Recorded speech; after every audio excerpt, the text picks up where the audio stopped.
Well, it's been three back-to-back hundreds for someone like Harry Brook. He's been absolutely magnificent with the bat this series and has been the most consistent performer for England. Abrar Ahmed also getting that wicket. He's now got 15 wickets in the series. What a series it's been for this debutant. Well, it's day 3 here in National Bank Cricket Arena. We're here for the Dafa News presents KFC Pakistan versus England Test Series.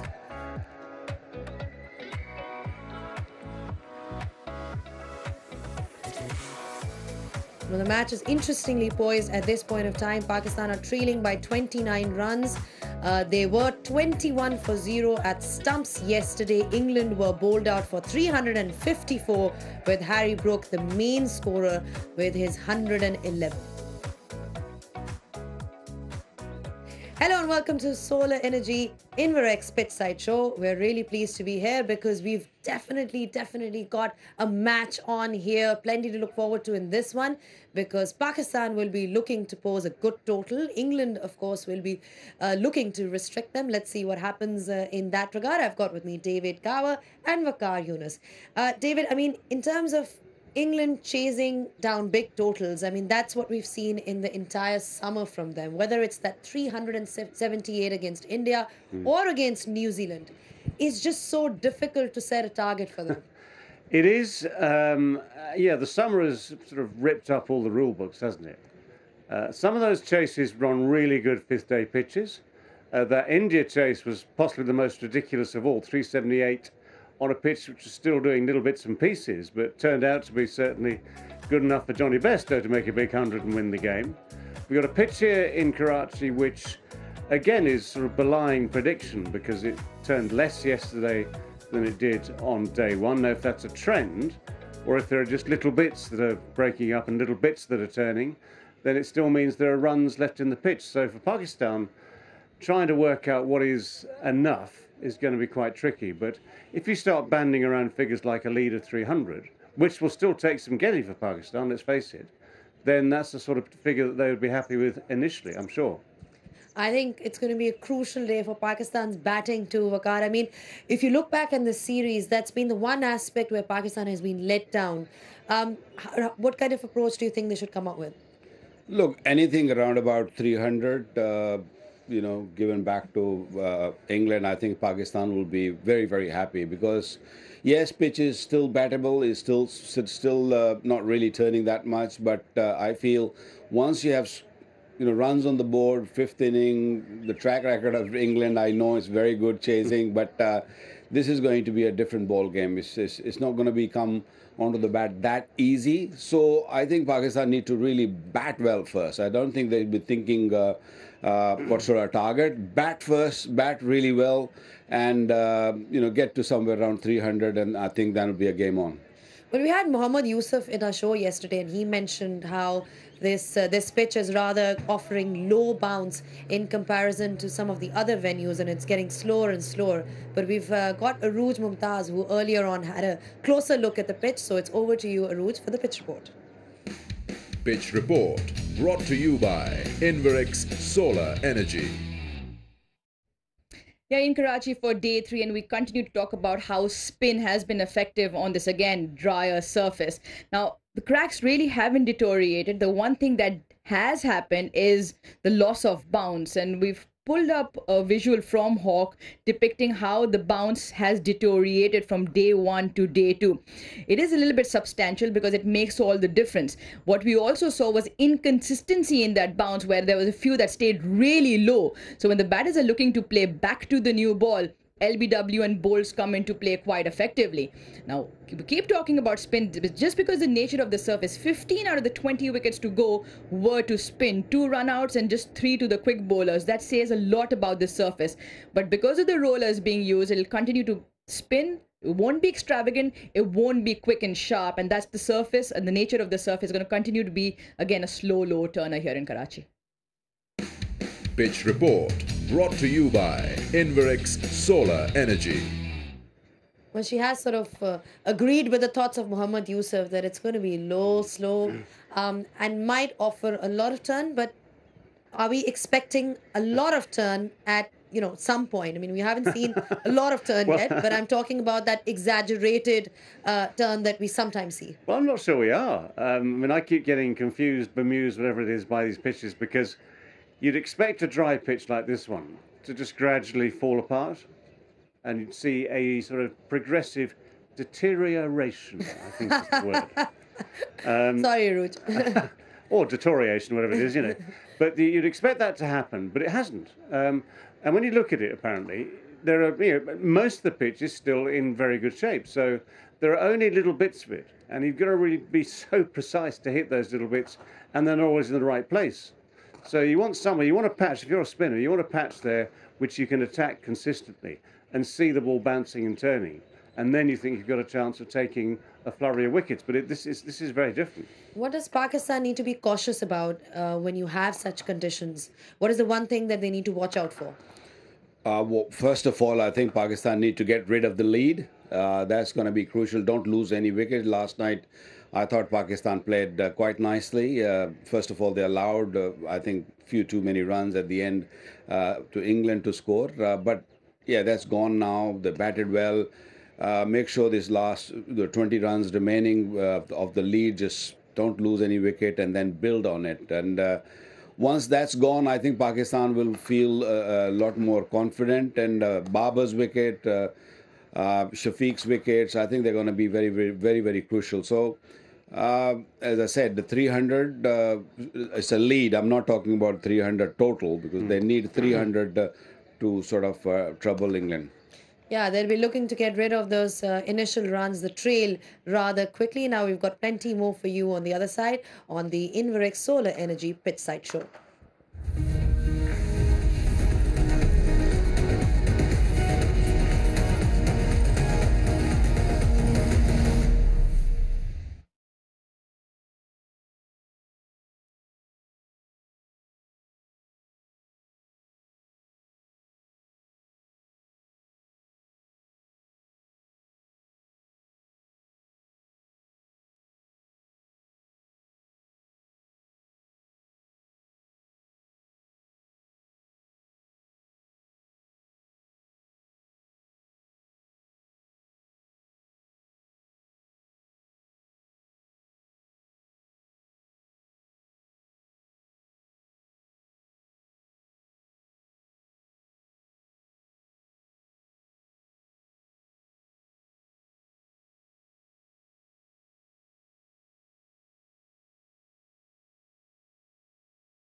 back at the Inverex Solar Energy Pit Side Show. Now, we've seen that Harry Brook has been a star performer for England. He's got over 400 runs in this Test series, and he's just so difficult to bowl to. We've got Arooj Mumtaz and Nasser Hussain who are out there talking about why he's so successful decoding Harry Brook.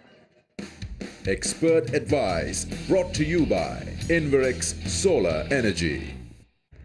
We talk about batting and how complicated it is, but when you have a look at Harry Brook, he keeps it so simple because he's got such good basics and his balance is absolutely spot on. I've got Nas to talk me through this. Nas, keys of batting, and we talk about getting into good positions and having your balance right, but balance or the position of the head, utmost important. It is, and you talk about the basics. I talk about the fundamentals. Here is a lad that is brought up on first-class cricket, playing at a famous old cricket club in Yorkshire that have produced the likes of Geoffrey Boycott and Michael Vaughan and some great batters. And he's brought up on a diet of first-class cricket. What we see is a multi-format player, but I think the basics and the fundamentals and the head position and the position he gets into is because he's played a lot of cricket. He loves batting. He loves occupying the crease. He loves getting runs. So I would always recommend any young boy or girl who sees white ball cricket and wants to get into white ball cricket, try and have the fundamentals of red ball cricket behind you as well. And it's those fundamentals which are so strong for him, where he's able to play contemporary as well as conventional style of cricket. We've got a shot where he's played a straight drive. It's picture perfect. It's not a lunge too far forward, and at point of impact, his head is right on top of the line of the ball. It is, and for that reason, he does remind me a little bit of Kevin Peterson. Now, Kevin Peterson didn't have a massive stride, but he had a very good reach. And if you look at any of Harry Brook's shots, he's not a lunger, like you say, but he gets into good positions, and his hands and his reach gets him to where the ball is. So he's not playing away from his body, but his reach and his head is right over the line. Whether it be spin or seam or anything, he gets into very, very good positions. We talk about the head because it is the heaviest part of the body, and you almost tend to fall over if your head's falling over. But we also talk about how he looks orthodox, but that shot to Zahid, where he's almost come off the strip leg side and played inside out over cover. Again, position, early positions, and his balance, and then his hands going through the line. Yeah, I mean, it's one of the shots of the series for me, let alone of that particular test match, because it's not a very English shot, to be honest. You know, we tried to kick it away out of there, but by playing all the white ball cricket that he has played something that is truly extraordinary. That you speak to any first-class cricketer, when they see shots like that, that is a wow. That is an X-factor shot, because he's come down the pitch, out of the rough, and you have to get that slightly wrong, then you're going to be stumped or you're going to be bowled or whatever. The two things he does there very well is that he doesn't overhit, and the other thing is his head again. Sometimes you come, and the moment you lift your head, you see some of the best hitters of the ball. Chris Gale was a great example of that. For all of Chris Gale's big hitting, at the point of contact, his head was absolutely stationary. And you look at that Harry Brook shot, his head is absolutely stationary and his hands smash it for four. Smash it for four is exactly what Harry Brook's been doing. Nas has been brilliant as well with these master classes, but it's been a pleasure to watch Harry Brook. Expert advice brought to you by Inverex Solar Energy. Just so difficult to bowl to someone like Harry Brook, Waqar. I mean, you as a fast bowler, where do you bowl to him? Because he is somebody who plays pretty much everything really well, but just asking you how you'd bowl to him. Look, when a man or a player is in such a good form, it is very, very difficult to bowl him. The only way I feel, if I'm playing out there, if I'm bowling to him, I'll be very disciplined, because what I've just gathered from this, the little stint which they were talking about his technique, but watch the right one. He's cocked up his wrist, so it means that he's got to bring the bat. And he plays very late. He plays very close to the body. That means his bottom hand comes into play. That means the ball has to be really close to him to get it on the ground. So if I'm disciplined, if I'm pushing the length back, and I'm asking him to drive from there, that means that bottom hand coming into play. We saw that yesterday also. The few balls went in the air. So for me as a fast bowler, I look to bowl the away swingers, and I bowl with the good lines, good lengths, back of the length. Ask him to come forward and look to drive.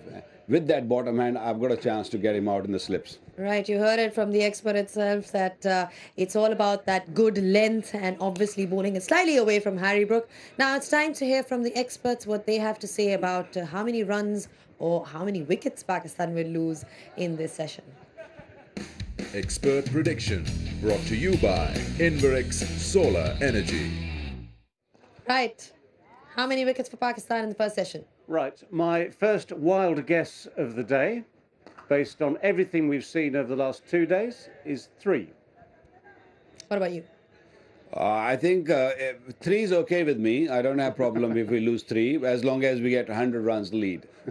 So I'm okay with that. So Pakistan should keep on scoring. They shouldn't just get bogged down. So they have to really make sure that runs keep coming. Shouldn't get too bogged down. That's the key that Waqar says for Pakistan, that they must keep on scoring, keep that scoreboard moving. We'll find out just in a bit how that goes, because we'll be taking a short break. When we do come back, we'll bring you all the live pictures from National Bank Cricket Arena.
A day that Harry Brook will never forget. You dream of playing Test cricket for England. If you're a batter, you dream of scoring a Test match 100. Harry Brook is a serious talent with a massive future in the game. What 100 that is. Well, Harry Brook's love affair with Pakistan continues. He has a fantastic record in this country. He is enjoying a magnificent first full series in England colours. Beautifully bowled. Gets through, and that will be a half century for them folks. What a catch that is, one-handed. Now this should be taken. And England have been bowled out for 354. They have a very useful lead of 50. Well, that's a great shot. And day two comes to a gentle close. Who has the advantage, we wonder? Pakistan are still behind, yes, by 29 runs. So much depends on how they bat tomorrow now. Another bright sunny day in Karachi. It's day 3 of the 3rd test match. It's the DAFA News presents KFC Pakistan versus England Test Series 2022. Well, the game again has progressed quickly. Only 2 days have gone and we've already had 20 wickets and plenty of runs. 304 Pakistan made, having won the toss. England in reply 354 with a century for Harry Brook and 8 wickets for the spinners between them. Pakistan in their second innings late yesterday evening, 21 for none. So Pakistan trail by 29 runs. Every England player went out there this morning to have a look at that pitch and see if it was breaking up. We sent our expert down there, Bazid Khan. He had Mark Wood with him. The test match all set up for the 3rd day, the moving day. It's beautifully poised. It's all about spin. We've seen the first couple of days just being about the spinners and how they bowl on this slow, low track. But I've got someone who's a complete opposite to talk about how, Mark, how do you bowl on such a pitch where there's no bounce, no pace? I think, so my role's been a mixture. I think the bouncer role of trying to bowl short, has been variable bounce even from the start. Some have kissed through, some have, stopped in the wicket a little bit, and you can see the sort of chalky areas where there's parts of the pitch where it sort of crumbled a little bit. There hasn't been a lot of pace in it, but that sort of variable bounce at least gives you a chance. I thought, Wasim bowled really well with reverse swing last night. It was, the odd one was keeping low as well. I think if we can get sort of that inconsistent bounce is the sort of one that'll try and get wickets as a seamer, because like you say, there isn't much pace on the pitch. Does that get exaggerated with the new ball, the harder new ball? I think so. I think that's the time to, that it sort of skids on a little bit more, so it's actually a bit better for us, because then you've got one that'll skid and then one that'll stop, so then that sort of pace difference of one, the batsmen's, they've got to make a decision, how are they going to play or are they going to leave it? Overall, with the tour, how difficult has it been, especially for the fast bowlers? You look at these pitches and maybe pull a hamstring. No, it's been, look, it's hard work, but at the same time it's rewarding as well. We've won 2 matches with hard effort and good teamwork. So the rewards are there if you bend your back, and we've got to do more of the same for the team. I think it's a change of pace from when the spinners are bowling together, to change the sort of dynamic of the game and the pace of the game. Sometimes even just a 3-over burst can, change something up and make the batsmen, change their gears and make them have to do something different as well. And you know best, how do you bat on this? Well, I just put my foot as far out the way as I could and slogging. But look, it is, Pakistan obviously fantastic in their own conditions. We're really pleased with the 2 matches we've played so far. It's going to be a big task, something a little bit different, because we're batting last on this pitch, whereas the other times it's been Pakistan batting last. So learn a little bit off them, see how they bat today, and then we can take that forward in our innings. Thank you very much for your time, and you heard it first here from Mark Wood. Yeah, top man, top bowler, big heart, and you need that as a fast bowler on these pitches. He turned the game with the ball in the last test match, someone who's been consistent for England, their star player with the bat, Harry Brook.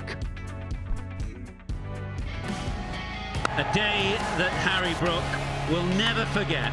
You dream of playing Test cricket for England. If you're a batter, you dream of scoring a Test match 100. And it is 150 for Harry Brook. And it's Harry Brook again who's pushing the boundaries. Harry Brook is a serious talent with a massive future in the game. What 100 that is. Another 6 in the book for Harry Brook. Well, Harry Brook's love affair with Pakistan continues. He has a fantastic record in this country. He is enjoying a magnificent first full series in England colours.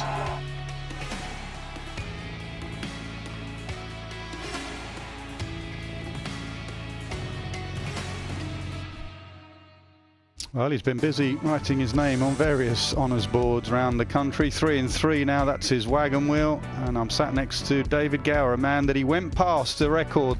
Most runs by an Englishman in a series in Pakistan. David, he's a serious talent, isn't he? Yeah, he went past that target in absolute style, beautiful style, where he makes his runs, and he makes them everywhere, all around the wicket. And the figures are outstanding. An average currently 93.6 in this series, which is just absolutely brilliant. When you look at someone like Harry Brook, you have to make 2 assumptions. One is that he watches the ball beautifully. Some of those shots he plays where he gives himself space outside leg stump, for instance, be it spinner or pace bowler. In order to execute that sort of shot, you have to watch the ball all the way, and I mean all the way onto the bat. The way he hits the ball straight down the ground, head still, head down, and just allows the bat to come through. The way he plays it late. All these are signs of someone who's developed his game, is confident in his game, and to use that word, is executing all the shots pretty much perfectly. So yes, he is in flying form. Long may it last for him, of course. All eyes will be on the Pakistan batting lineup. Looks a strong lineup, even with the injury to Imam. Abdullah's played really well in his short test career so far. Shah Masood is a very experienced cricketer. He's going to be spin up front. 3 not out in 21 deliveries. It's only a day 3 pitch. The game has progressed, and you think it's day 4 because of the wickets that have fallen and the runs that have been scored. So it's still a pretty good surface. I think you'll just get a ball that suddenly turns from nowhere. You can see the cracks, especially bowling towards the media centre end. I think you can see more cracks as we go through this footage. You'll suddenly see areas that spinners can target.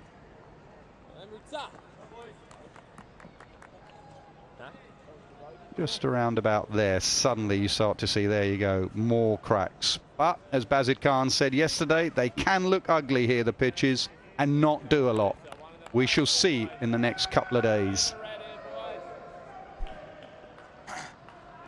A slip, a short leg, and Wood comes up. He was out on the sweep, but Stokes has brought him up. So the first delivery of day 3, and it's going to be in the hands of Joe Root, the off spinner.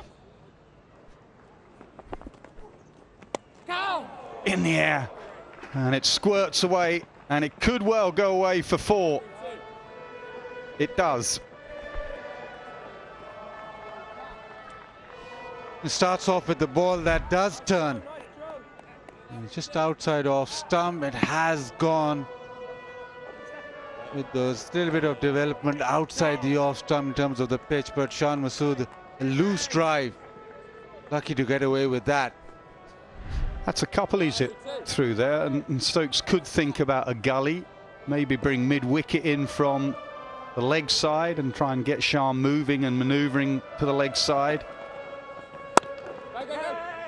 That's going to be another boundary. Not going to catch up with that. A positive start from Pakistan and Shah Masood. Yep, the second shot, a much better one than the first one. First one, as it said so rightly, was loose. It was wide of the off stump. It was an airy drive. This one is just a little bit too short from Root, and the footwork is much better. And this time the ball comes to Shah. Length the key, full as you can on this pitch. It's so slow. That's the length. Good start from Root. Well, that's the length and the line. Much closer to off stump than that first ball, but just enough turn. That's what you want just enough. You don't want extravagant turn all the time necessarily. You want the extravagant stuff to put doubts into a mind. But in terms of finding an edge or getting close to an edge, just enough will do. Can be sometimes trickier to bat on a pitch. Sometimes you play maybe Sri Lanka where every ball turns and you get used to the angles. On this one, where just suddenly one goes, it surprises you. You have to really focus as a batter. Down the pitch. And that's going to be 3 boundaries in the over. Aggression from Shan Masood.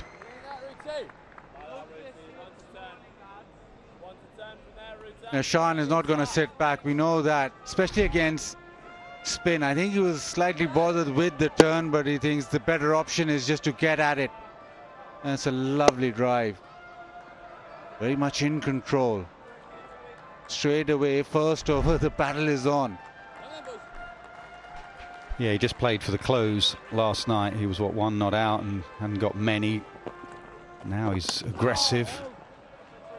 So good over for Pakistan to start day 3, 33 for none.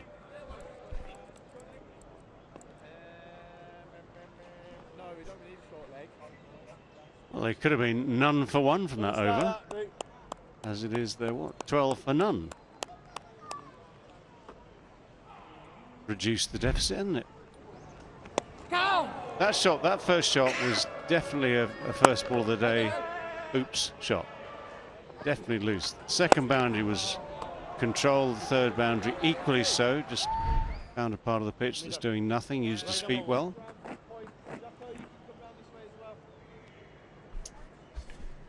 Well, we were lucky enough to have Mark Wood join Bazid for the pitch report, and he spoke well about how his role, twofold really, new ball to bang it in, get him playing square of the wicket with the pull shot and maybe a glove down the leg side, and then the old ball, as Mohammad Waseem did yesterday, slightly fuller and reverse it.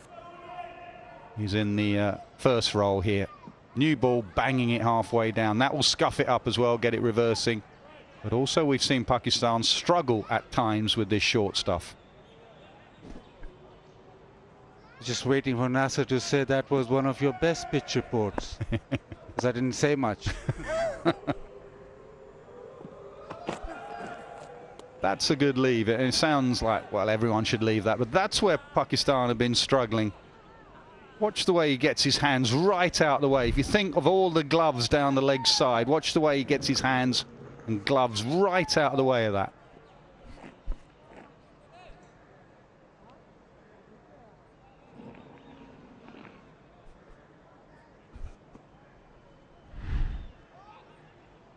Yeah, you've got to be so precise with the bouncers. That was far enough down the onside, leg side, to make that leave easily achievable.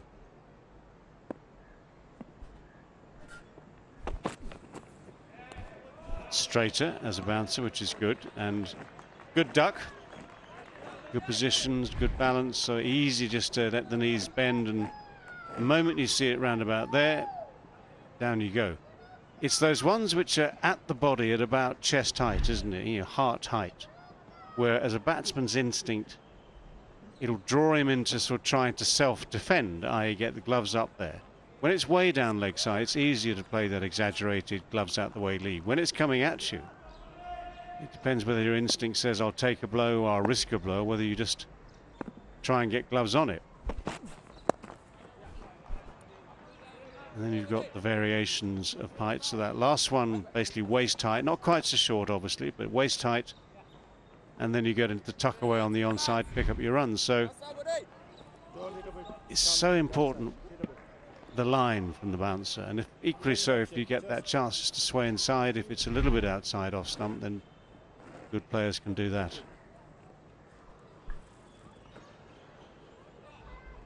Middle.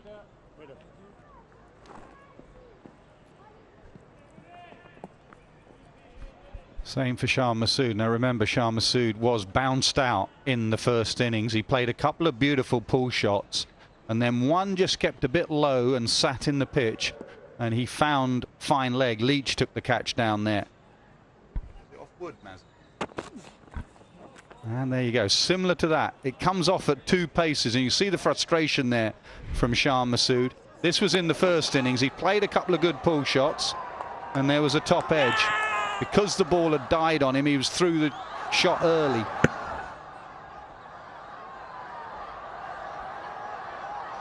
What do? David, as a left-hander, do you tell yourself to take it on with men back? Well, my theory is quite often if you are prepared to take it on, you get into good positions and you're watching the ball. If you're telling yourself to duck at all costs, you get into nasty positions. I mean, he's obviously going to be ready and waiting for it. You can, certainly on the quicker, bouncier pitches, you can get into position to play the hook and the pull.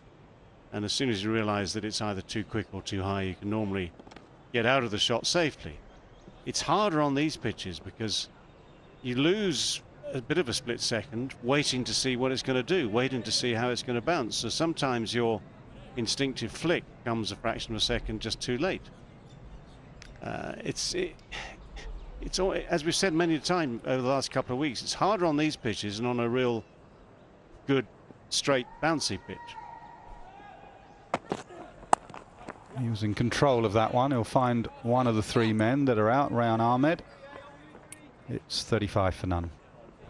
I mean, thinking back to that first innings dismissal you showed just now, it's almost a miracle he managed to get it down to long leg because it bounced so low. He was coming down from high on top of the ball. It kind of came off the back of the bat and still had enough to carry it down to long leg.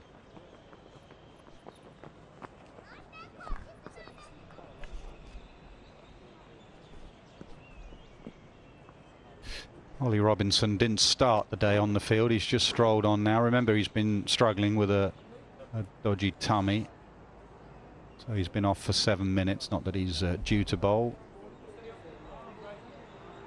I wonder if Root's just starting because of the left-hander being on strike. He's on strike again, and there has been that change in field. The gully does come in, not from mid-wicket as I thought, but actually from Stokes on the drive.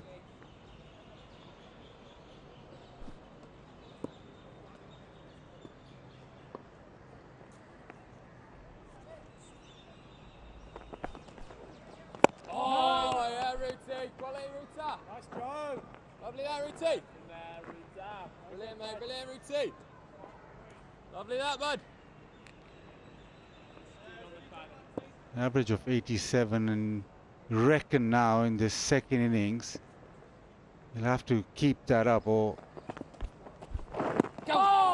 make sure he's into the pitch, bowling slightly quicker. The flatter you bowl or the quicker you bowl, especially here as the game progresses. Now it has progressed, so you need to just up the speed as a spinner. You get more effective and also impart a bit of pace on the ball.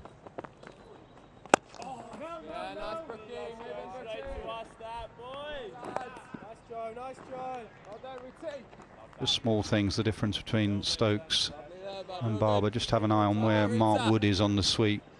He's on the leg side. He's about 15 yards in from the boundary. That's going nowhere near Wood. That's going straight back over the bowler's head. Does it go all the way? I think it does. Yep. First 6 of day 3. Shah Masood being aggressive.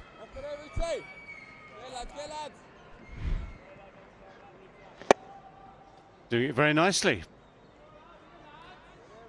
Good clean swing. Good footwork.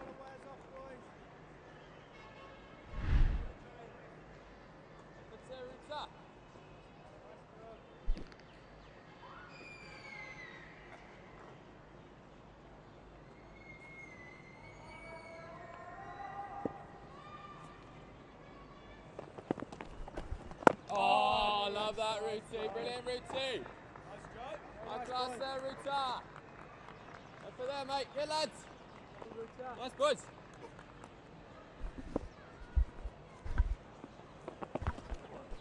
Oh, yeah, that's Rooty. Very good, Rooty.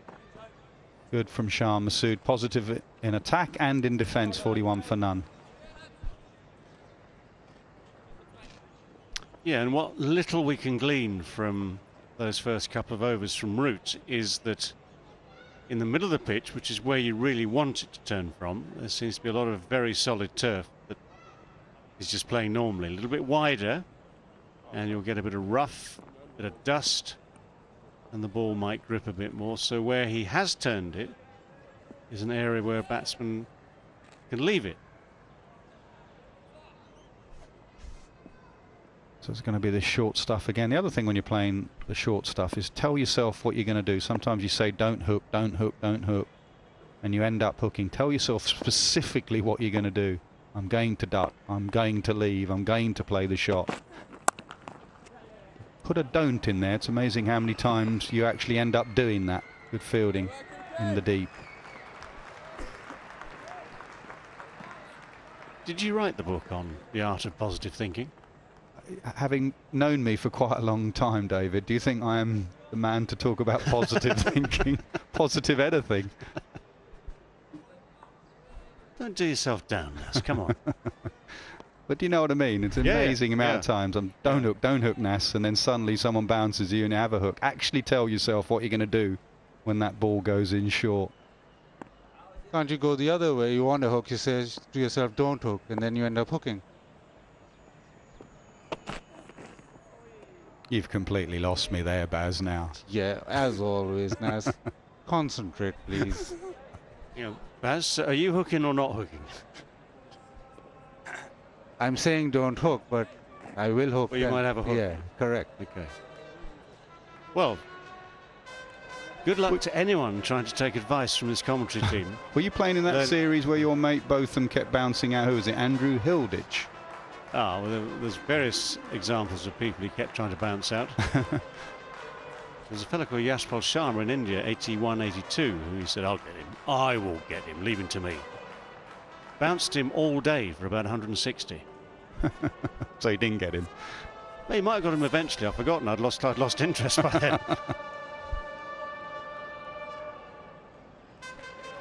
Yeah, Andrew Hilditch was nicknamed the Happy Hooker.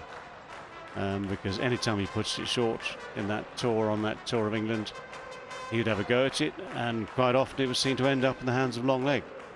That's when you know you've got a problem. That's when you know, however much you back yourself, if you keep making the same mistake, you've got to do something about it.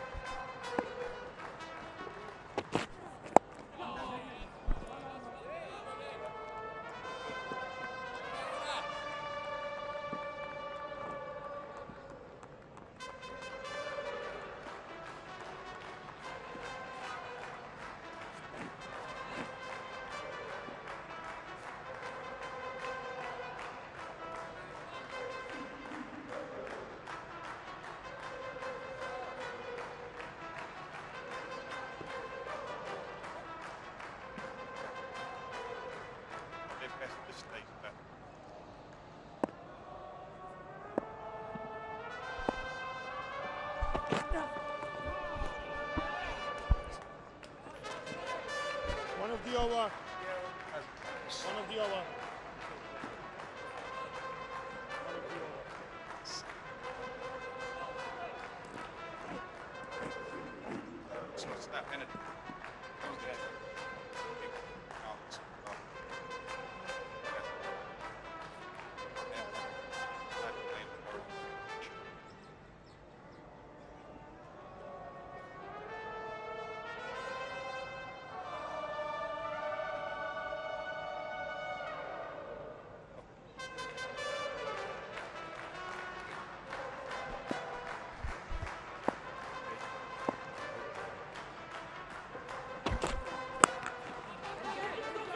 Now, has that come off short leg? And nearly ended up in the hands of Stokes. They'll check if short leg's okay. It wasn't caught. Where did it hit short leg? Was it on the back? Yeah, that could have easily ended up in the hands of Stokes. It didn't. On the half volley. I mean, he had to set himself, first of all, Stokes, for the original shot, which he did. Then you have the ricochet. Then he has to change direction. I think they've changed that law, haven't they? A few years ago, you couldn't be caught off the helmet. And I think you can now. That wasn't off the helmet, it was off the back. And luckily, Pope is fine at short leg. Round the wicket wood. Change of angle in at those ribs.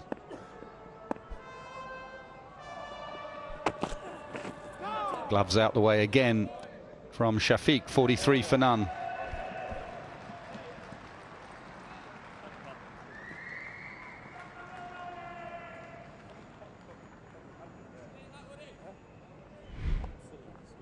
Yeah, another look at this ricochet.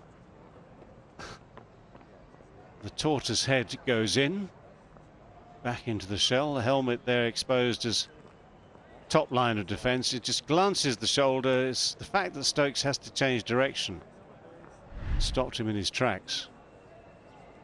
Nearly got there. And that's why short leg is such fun, Nas. Yeah.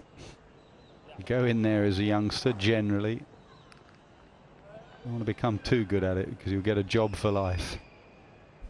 It's the place where your life flashes in front of your eyes too often. I remember doing it. I didn't do it often. I was normally on the other side at Silly Point, which I much more enjoyed, much better place to be. But I did it once in Barbados. Jeff Miller bowling to Collis King. Good luck. I wasn't there for more than 2 balls, I can tell you. First one went very flat. I got very low, lower than Ollie Pope did there. I was almost tunnelling into the turf beside the pitch as it smashed into the boundary boards. We thought, no. Change. It's going to be the front line spinner, Jack Leach, with 3 men out, leg side.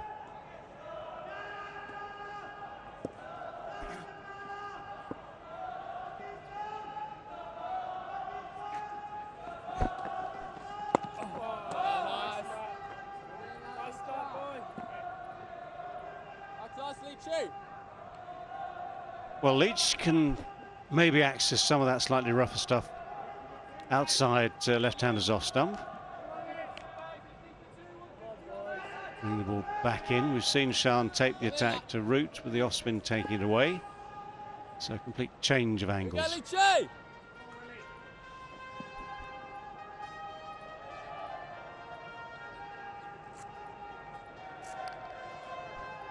School kids coming in. There was an appeal for Rouge saying that please come to the ground, and it has worked. There are about 20 people now at the ground.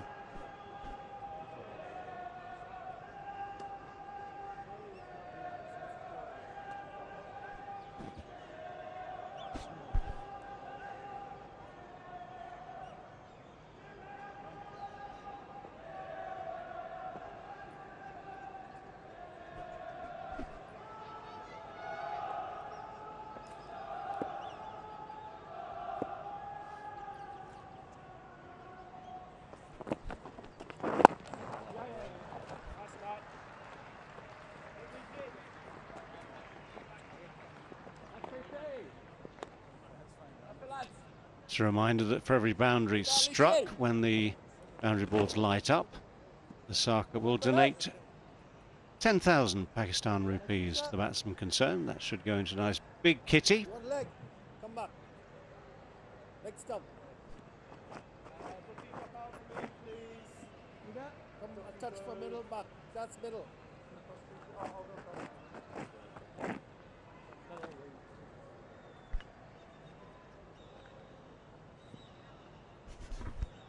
It's an odd one from Stokes. Leach spinning it away from Shafiq, the right-hander. You'd think he'd have mid-off back, but actually he's got long on, almost like hitting against the spin. You'd think Shafiq would go over the offside if he was aggressive.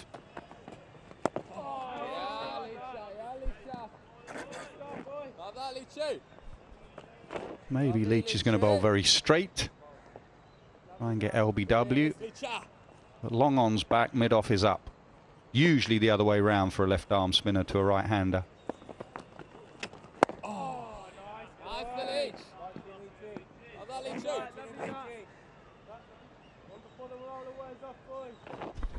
And they change it. Long off now goes back and mid-on comes up. and mid-wicket goes out. Good luck getting it there.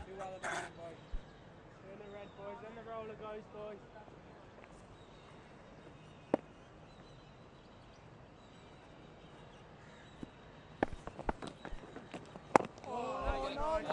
Leachy. Love that, Leachy. High class, Leacher. Brilliant, Leachy. Awesome that, buddy.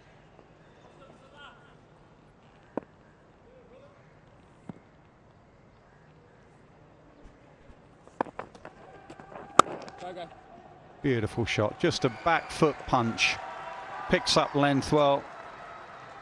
He looks a good player, this lad. Good fielder as well, which is important. 48 for none. Keep coming here, lads, eh? And also in the context of this particular match, he has a very good record second innings. We've seen, for instance, Ollie Pope much better in the first innings statistically than in the second. 40 odd to ordinary double figures. This guy gets a lot of runs in the second innings, which is a crucial time, whether you're setting a target or chasing a target, to have someone who hangs around, understands how to bat on pitches that maybe have worn just a little bit. Change in the figures. 36.4 first innings, 95 in the second with 200s. I mean, second innings hundreds normally hard or harder to come by for all sorts of different reasons.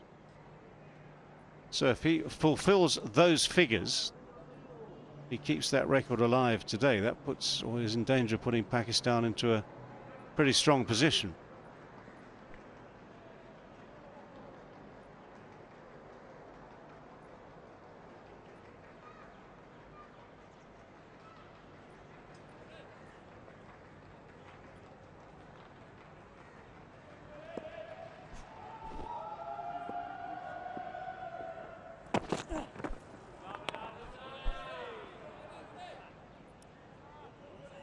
One of the over. It's good pace. One of the over.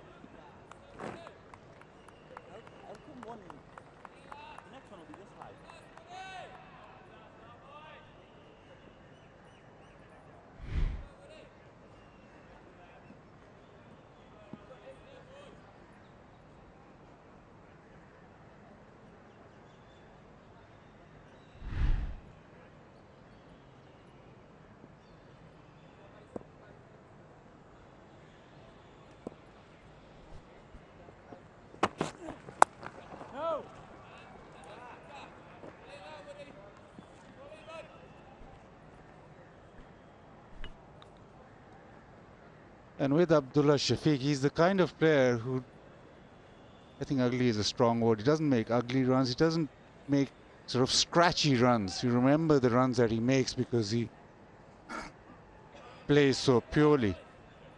For instance, like Babar Azam going slightly back Hafiz. Whenever they made runs, you sort of watch them and think that it's very easy. Bowling over.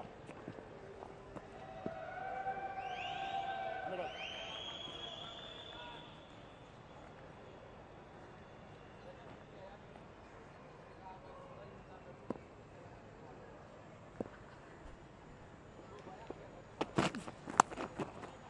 Nicely pulled, nicely timed.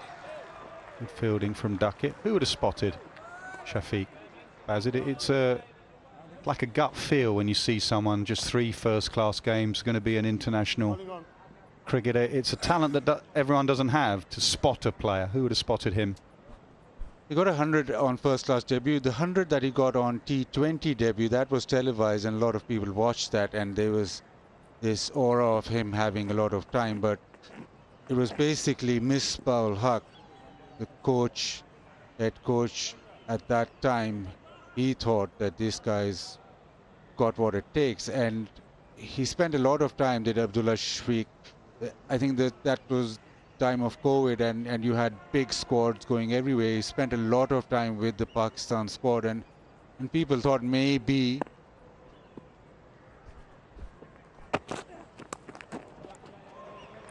That's a really good shot. There's 3 men out there, and he got it between fine leg and Duckett behind square.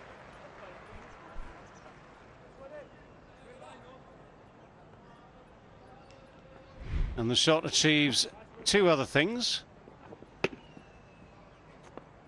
First of all, beautifully played. But the two other little milestones are the 50 partnership comes up in reasonable time too, 53 from 89. The deficit has now been erased, so we are into, as it were, a one innings match. 3 runs now the lead. I want to put it that way. Pakistan are 3 without loss. So yeah, he toured a lot with the Pakistan side in those big touring squads, and there was a murmur that maybe he should be playing more first-class cricket instead of touring with the side. But I think that actually helped him, being around all those players, being around the Pakistan team. And once he was put into the team, he's never looked back. He plays really well. He sort of backs his stroke play, and he plays beautifully. Sort of, you stand up and watch him when he plays these shots. Yes, the other challenge will be when he goes away from Pakistan. But so far he looks extremely organized and one for the future. 53 without loss.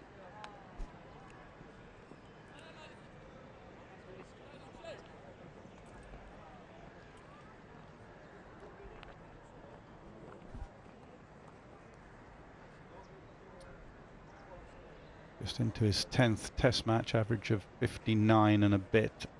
Bazid makes an excellent point. A little bit like Harry Brook, actually. Harry Brook, when he gets back to England and the Duke's ball and Australian bowling attack, that's when you will assess him completely and properly. And same with Shafiq, is travelling away from home. In fact, for most Pakistan players, travelling in completely different conditions, and how they cope with a moving ball up front is role reversal. Here in Pakistan, it's the best time to bat. In England, it can be very difficult, as England openers have found out since Cook and Strauss. They've been looking for openers.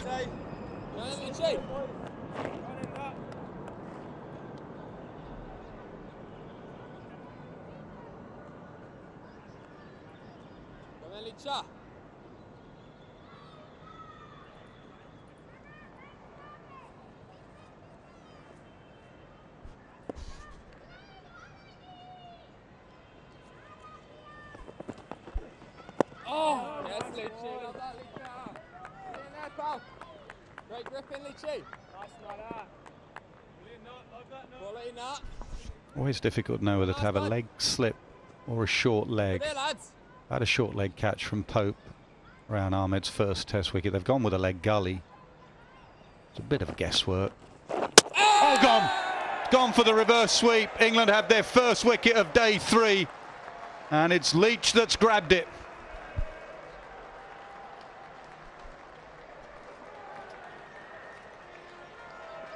Well, in a sense, the obvious question is why?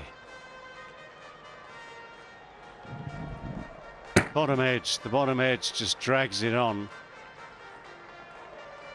And yes, you can say that the shot is much more commonplace nowadays. It's almost compulsory nowadays. But for Shan Masood, yeah, the positive approach has served him well against the off spin, just trying to do something different against the slow left arm spin.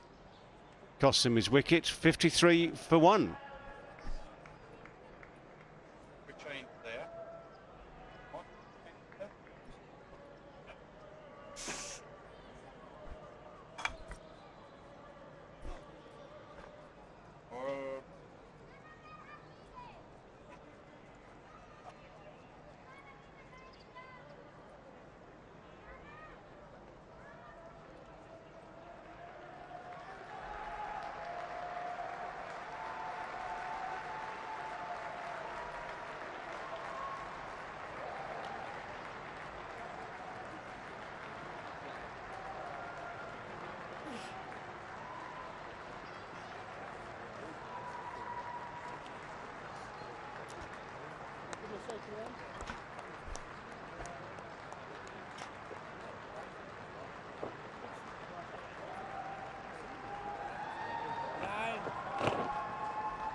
Well, for the final time, Azhar Ali comes to the crease as a Test match cricketer for Pakistan. What a tremendous career he's enjoyed. 97 matches, more than 7,000 Test match runs, 1900s. He'd dearly love to add another here today in Karachi, and he got a lovely welcome from all the England players as he walked to the middle. An emotional day for him with his family here. Wife and boys have turned up to watch him play, but he's got to try and put all that to the back of his mind right now and concentrate on the ball that's coming down.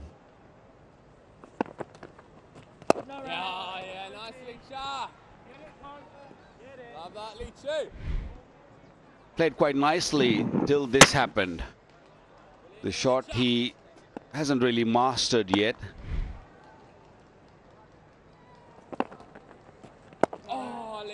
Another reason the ball went onto the stumps is that he wasn't really low enough. He was just playing with a kind of angle bat, allowed the ball to get the under edge.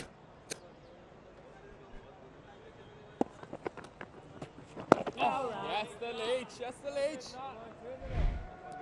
See the bat just coming from up to down rather than just staying low and playing with a flatter bat. That allowed the ball to just get the under edge and come back onto the stump. Good opening for England. Oh, he's bowled him. Azhar Ali's time as a Test match cricketer has come to a close. It was a lovely bit of bowling from Jack Leach. And all of England's cricketers now just come to congratulate Azhar Ali on a Test match career that has ended in unfortunate circumstances. He leaves without adding to his Test match tally. There's been one or two great players who've done that down the years, but it's an unfortunate way for Azhar Ali to finish. Bowled by Jack Leach, fourth ball, and he takes his leave as a Test match batsman and gets a good ovation from the small number of people in the ground, from the England team as well, and his own teammates now, who will give him a guard of honour as he leaves the Test match arena as a batsman for the last time. Yeah, he's been a phenomenal ambassador for Pakistan cricket and a lovely human being.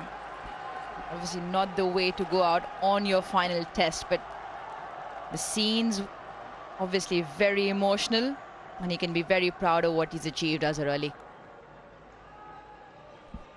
Yeah, exceptional player. It doesn't matter if he's got runs in this inning or not, but he can hold his head high. The way he has played for Pakistan with a lot of honor, he's given everything to the country for all these years. Superb player. Scored 300, 200 scores everywhere in the world. Great gesture from the boys, giving him guard of honor and appreciating him, what he has achieved and what he has done for Pakistan. Well done, Azhar Ali.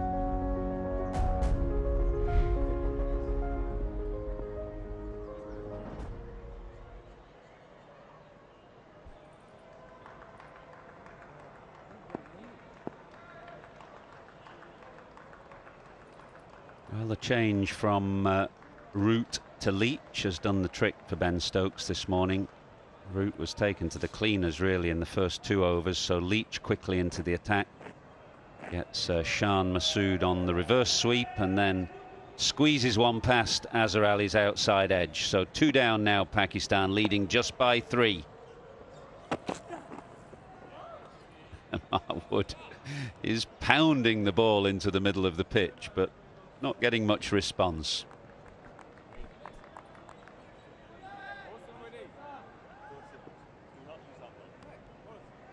Well, the job Wood has been given is just to bowl short deliveries. It's not easy coming out of injury. But such a small guy, he runs in hard and gives all what he's got. His captain wants him to just keep bowling short deliveries, and he doesn't back off.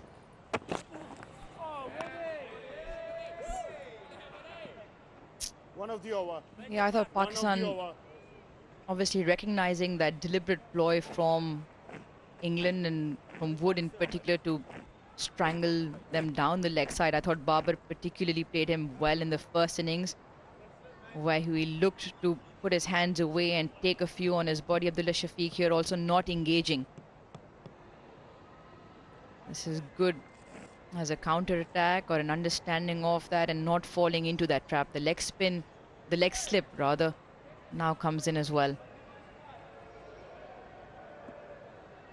7 wickets down that leg side, whether to the keeper or to the leg slip. A few obviously caught towards the square leg boundary.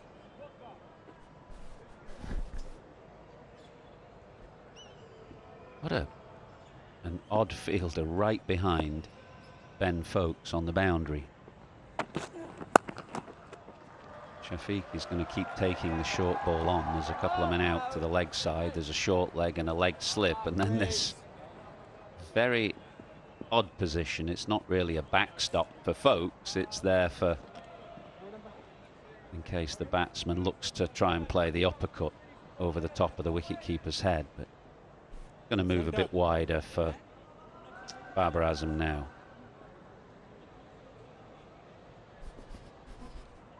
Yeah, Babar sometimes when the ball is angling across likes to stay on the inside or the leg side of the ball or line of the ball and sort of has that uppercut which we saw him fall in the T20 series to Wood just like that, but the fielder has now moved to a conventional or a wide-ish third on the boundary.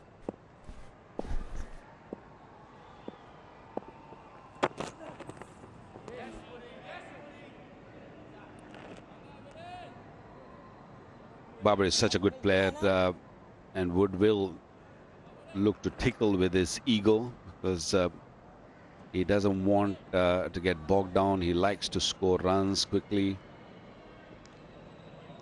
and the field set for him is typically for that delivery, the last delivery, the short delivery going across. He's got 5 men on the boundary, 3 on the onside, 2 on the offside. Mid-on is really wide and no mid-off, so it's very clear that he's not going to pitch it up.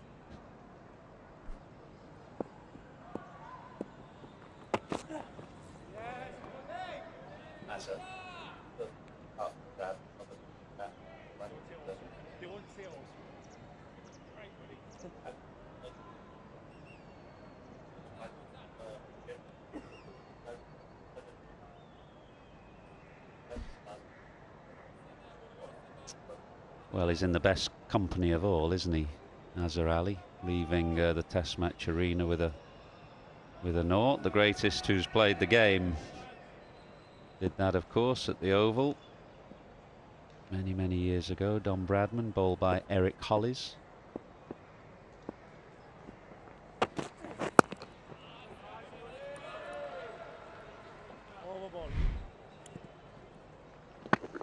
Quite difficult, isn't it? You walk to the crease and there's all that emotion. You get clapped in by the England team. You know, your wife and kids are there to watch, and suddenly you've got to try and put all that to one side and concentrate on the ball coming down. It was beyond Azhar Ali at that point, but we're very proud of the career that he's enjoyed.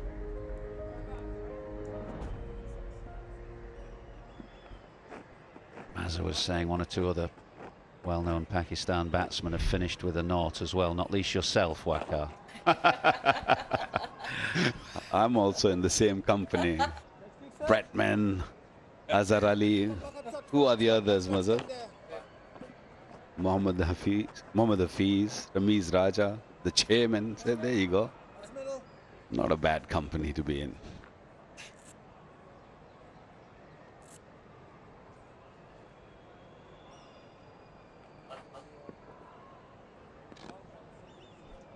definitely on at the right end, Leach. There's certainly more dust and grit down at the end he's bowling into. It's not real sharp turn yet, but there's just enough.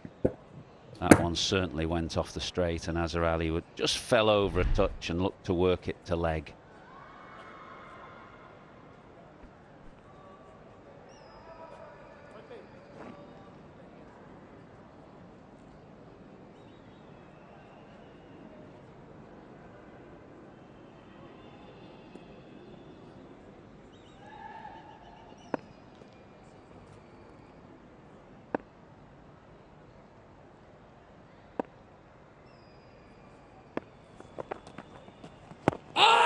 Close, very close.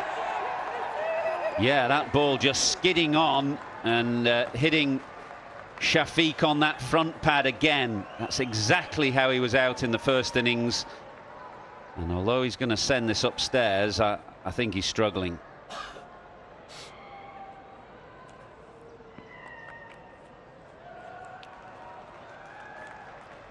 No, he's not going to send it upstairs. So I think he knew that ball just skipping on, skidding on and hitting him shin height.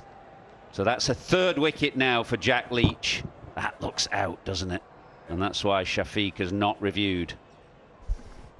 Yeah, that one's carried on with the angle. We saw the one to Azhar Ali turn.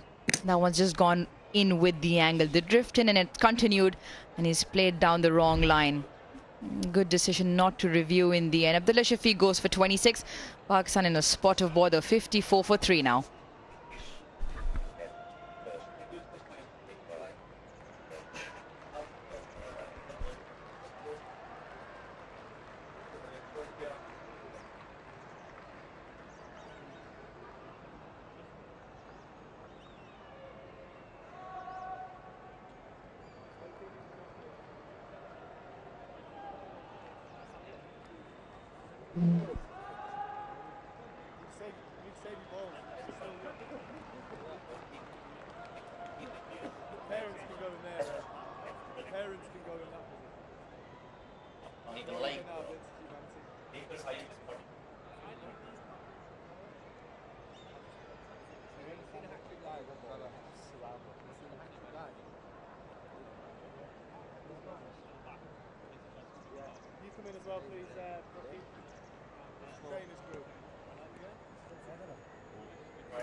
In a real spot of bother here, Pakistan. They've never been whitewashed on home soil, but in this third and final test match in Karachi, they find themselves now 54 for 3 in their second innings, as Saud Shakil, who's played really well in this series so far, joins his captain Babar Azam. The lead is just 4, so effectively Pakistan 4 for 3, with 2 new batsmen at the crease yet to score. This is the end of Abdullah Shafiq, who struggled with this line from Leach throughout the tour. That kind of pitching middle and off, not turning and just going on with the arm, hit him shin high. Said he struggled with that line. Well, in the first innings it was an almost carbon copy. You'd say that ball just bounced a little bit more and hit him maybe on the knee roll. This one not quite as much bounce, but exactly the same line.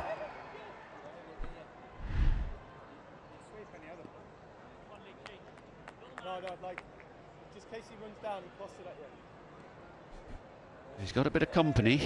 Saud Shakil, 6 men plus the wicketkeeper in a catching position, encircled by England's close fielders. Oh, yeah. Unwanted company, he'd think. And I'm sure they've got a few things to say. Now pressure's on, the squeeze is on. Pakistan only lead by 4. Well, that's one way to try and shift a little bit of that company. There's nobody out on the leg side, and once he makes contact, there are free runs to be had. Pakistan started off quite nicely with the 2 openers out there, and once they got rid of the lead, lost 8 deliveries, 3 wickets. This game is moving briskly for England. Partnership required here from these two. Oh, Leachy, that's so good. More runs. Stokes won't worry about that. He's on the attack here looking for wickets. Leach has given him 3, which gives Jack Leach 46 test wickets for the calendar year so far. Mazza, our statistician, tells us that only one England spinner has taken 50 in a calendar year, and that's Graham Swan, who did it 3 times. It's a surprising statistic, given some of the spinners that England have produced down the years. Oh, that's beaten everything. On the angle, beats the outside edge. It beats Ben Foakes as well. Well, this pitch is showing some tricks now. All that time we were hoping that it's going to play slow, it's not going to really turn that much, and now it's keeping low and turning also. Even a keeper like Foakes, who is brilliant behind the stumps, couldn't really manage the bounce.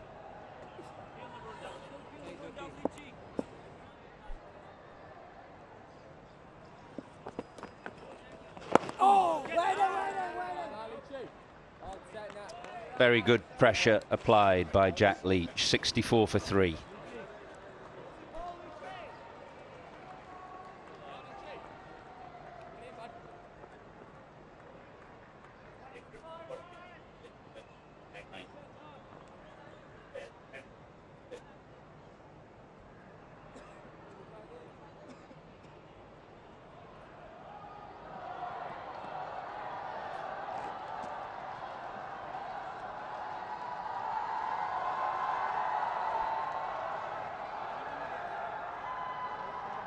Spin pressure from one end, and from the other side is Wood, who's bowling those short deliveries. These two have to really adapt quickly to the attack which England has employed. He's bowled 4 overs so far, so bowled quickly, hardly bowled a full delivery. Coming around the wicket once again.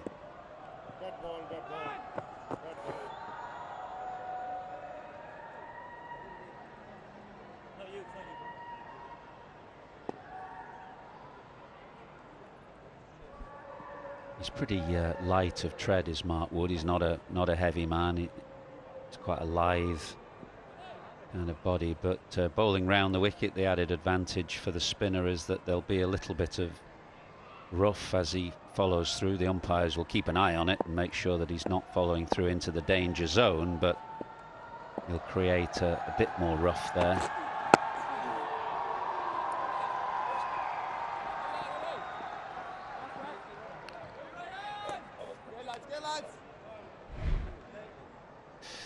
Yeah, this is Mark Wood. He, as I say, he's pretty light of tread, really. He's not a heavy man, but you watch his follow through.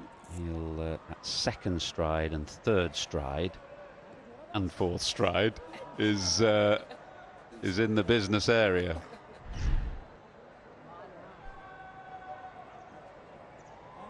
Center.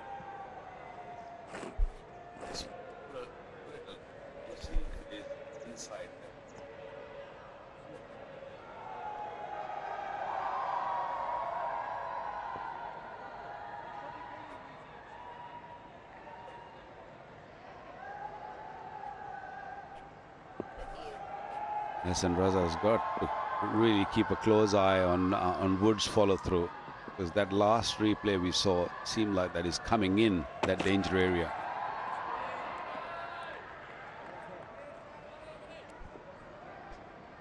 Yeah, a couple of deliveries ago, have a look where he just lands. This is fine. That's the problem. That's the problem. That's a big problem. That's right in the line. And then doesn't matter, he's just keep running on that red zone. I think it's it's important for the umpire to just keep really close eye, because that's a really area where the spinner look to land.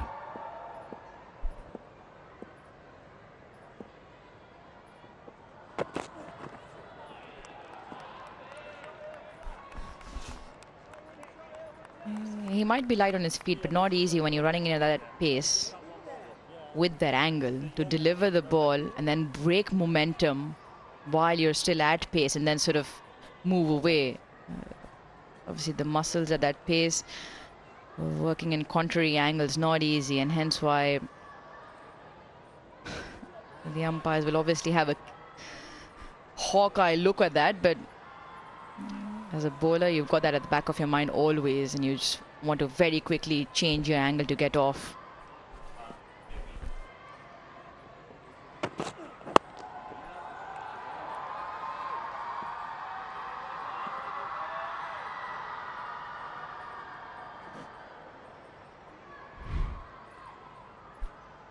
The other thing you notice, Wakar, is when that front foot slams down, the foot is really pivoted, isn't it? And that's why historically Mark Wood has had some ankle issues. Yeah, I've seen it with Anderson also.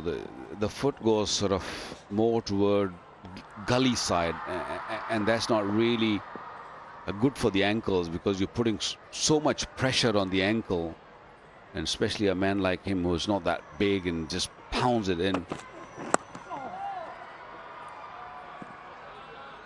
He had issues with the ankle, and either he's got to sort that out, or he's got to really strengthen those ankles, because landing in that rough area, a lot of different bowlers bowling, and there are footholds, and that's never ever good for your ankles, even for your knees also. And when you're bowling those short deliveries on a regular basis, that means you're putting more in it.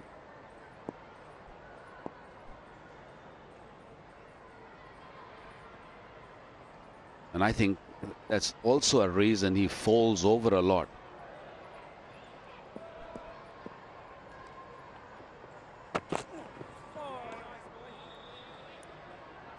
.65 for 3. Well, he's missed a lot of test matches, Mark Wood. I think he's only played in about a quarter of those that he's been available for a variety of reasons. Fast bowling is hard work, and I don't know whether you could argue he's not really built for it, but he's certainly had issues along the way. Knee, ankle, side, hip flexor. It's just a recognition that to bowl 95 miles an hour as he does, you put your body through it.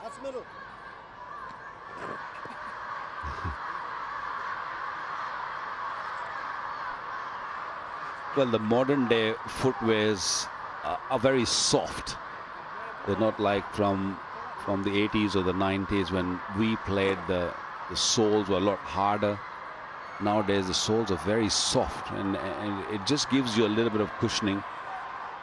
But still, bowling at 95, 97 miles an hour, and he's got a big jump also, and he lands, and then a lot of pressure on the back also.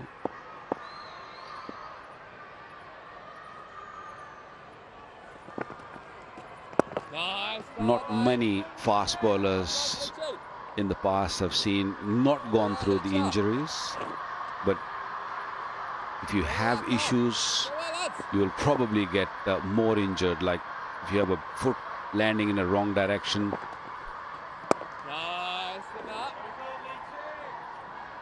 or you falling over at times, you're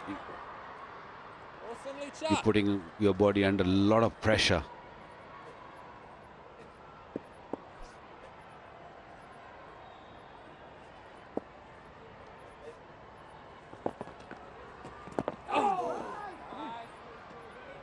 That's the threat, really.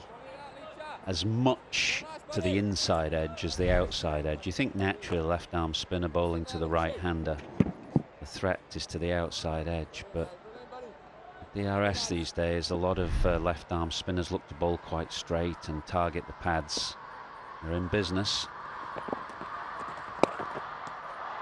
That's a good shot. Really good shot from Baba, who uses his feet in a way that Azhar Ali was trying to do to Leach, but gets in a good position to clip this through mid-wicket. Doesn't fall over. Beautifully balanced and making sure that he's not running in the danger zone either. I think the reason why he got it right, because he skipped down the pitch. Azhar was stuck in his crease and was looking to play on the onside, allowed the ball to spin from very close to him. Technically a very sound player, Babar Azam. Nice, Leachy. 69 for 3.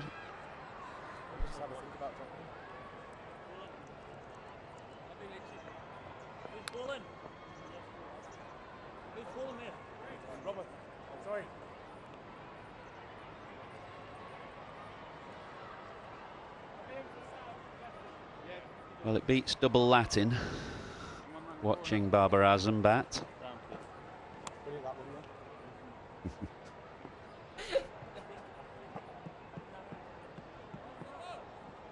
Still right arm round.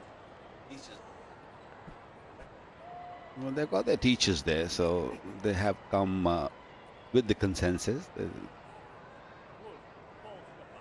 I think the teachers also like watching Babar bat.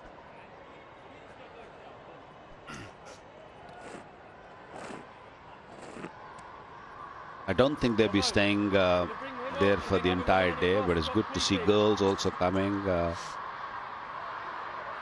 Women cricket is also developing very quickly.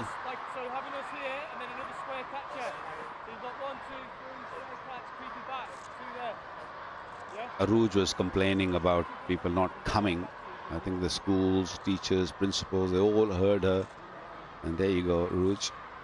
More crowd. Yeah, this is great to watch. The initiative taken by the schools. It's an opportunity. It's lovely to see the young boys and girls getting involved. They obviously have their respective idols, heroes. And they're obviously making some noise, enjoying themselves.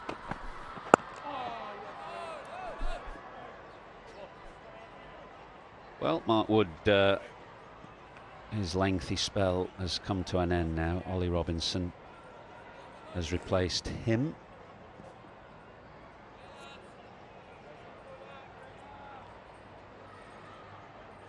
Yeah, a different mode of attack really. Wood was pounding the ball into the middle of the pitch. Robinson, judging from the field, will pitch it up and try and get Saud Shakil driving through the offside. Got 3 catches, got 1 slip and then 3 catches on the offside on the drive. Yeah, Robinson has picked him up twice, one with the angle away from over the wicket and one round the wicket as well, where he got him driving and Keating Jennings took an absolute blinder up in that catching position. So England obviously trying to relay what's happened throughout this test match with Pakistan leading 19. They need a big partnership here. And with the variable bounce, not easy out there, the conditions.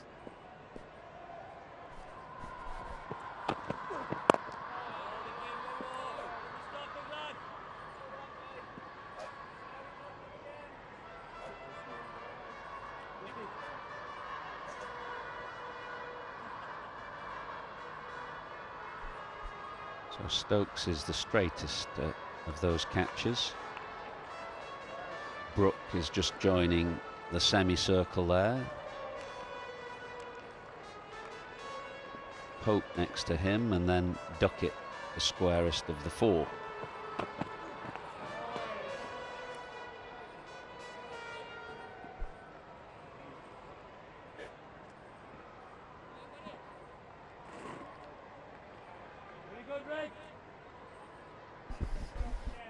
Yeah, all 4 of them in front of square, relatively straighter. Obviously the ball's not flying off.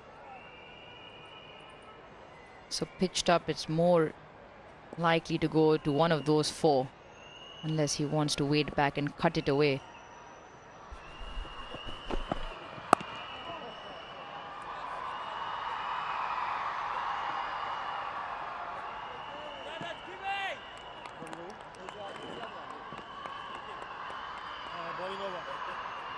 Come on, Greg.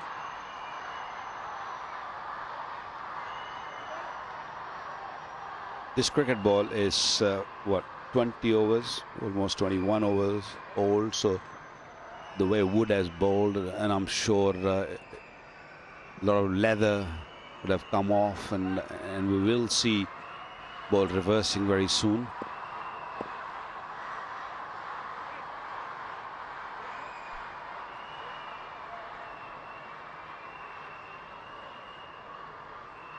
And this field set for Babar suggests that we're going to look to bring the ball into the Babar like that. 70 for 3.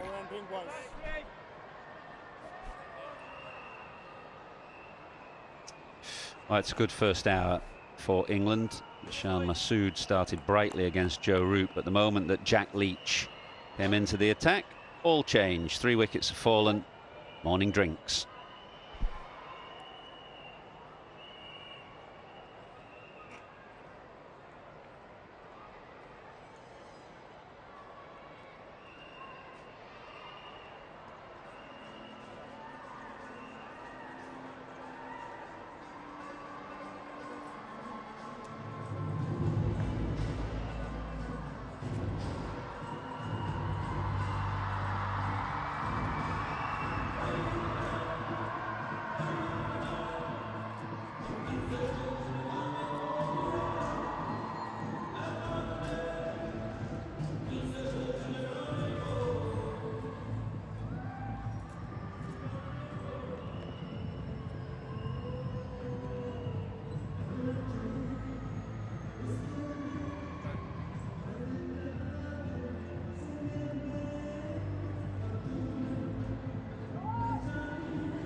not hold on.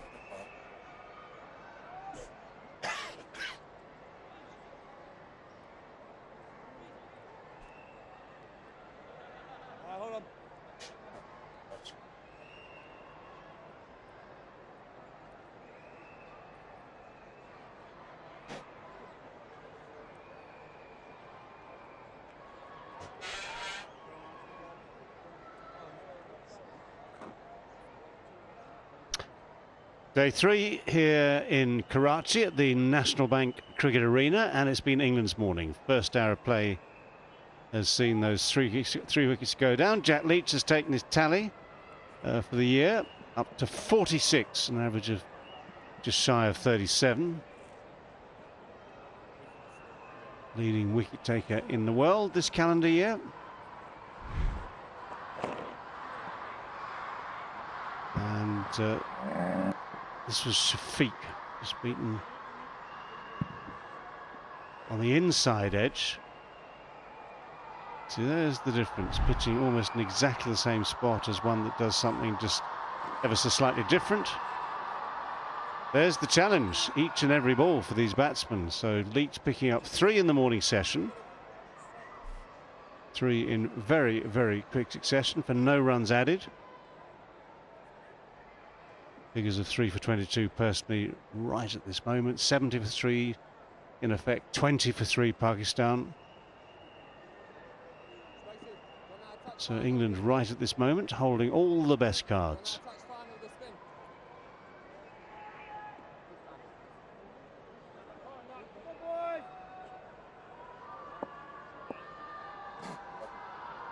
As and when we get this field set precisely, yet again, it's been a feature of England's cricket in this series. There have been precise changes, precise little alterations.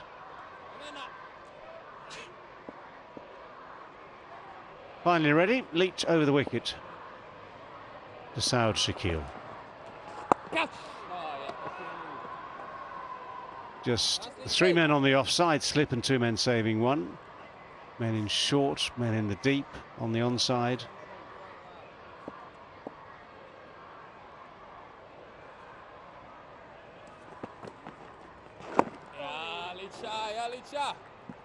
And Jack Leach will plug away just outside off stump.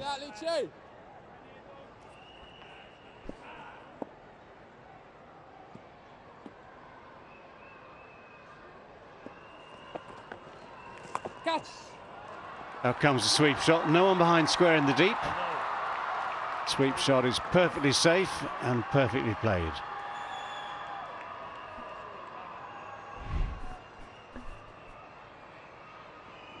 Saud Shakil, as he's done all series, very composed against spin especially.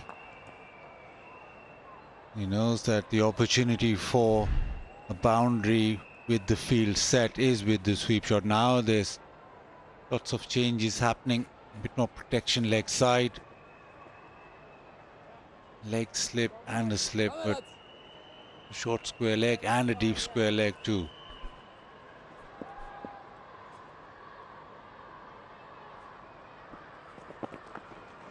Oh, yes, Leachy, yes, Leachy. Not that then, up. Good in the Leach. Good in Leachy.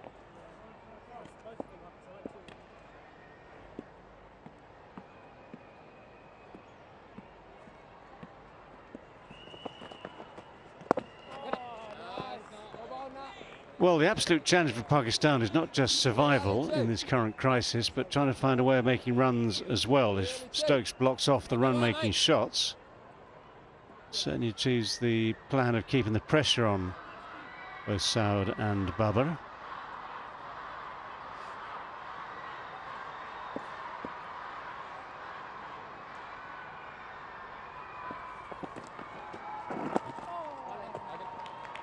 Just rides, that goes with the spin.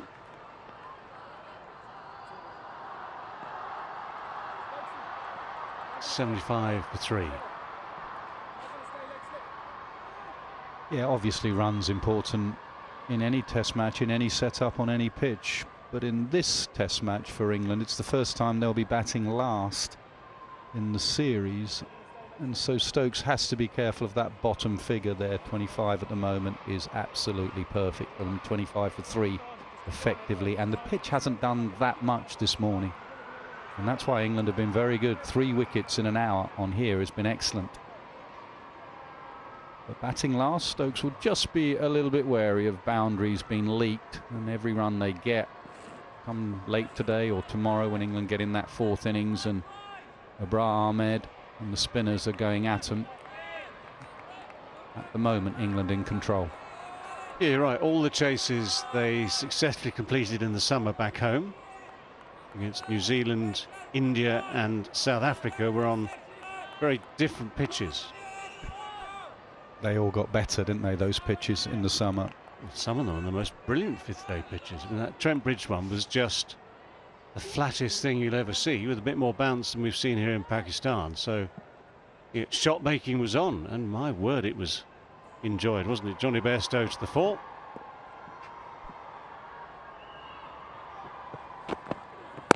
And for that reason, if this pitch does deteriorate, as I say, it's not done much yet, but if it does, it'll be a good test for Bazball. If they have to go and chase 220 on a pitch that's spinning, I'm sure they'll do it one way, and that will be in a positive way, or they'll try and do it that way.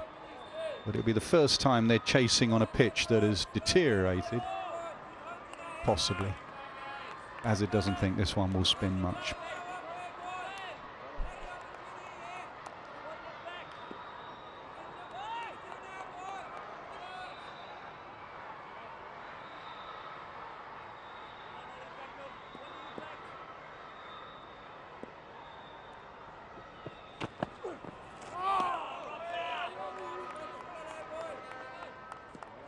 Well, the tension mounted out there this morning. One way of relieving it is a lovely cup of Tapal tea. Looks to be a visitors' day. Membership has been opened up to visitors from overseas for the Tapal Tea Lounge, the most exclusive club at the National Bank Cricket Arena here today.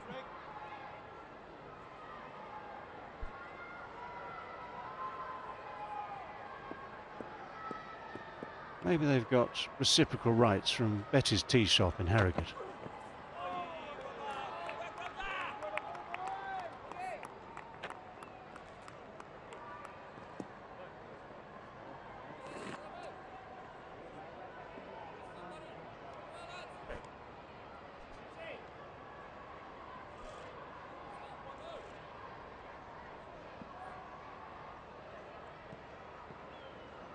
Well, England adapted in the first innings. Their run rate for the innings was 3.8, so they were smart in the way that they approached that.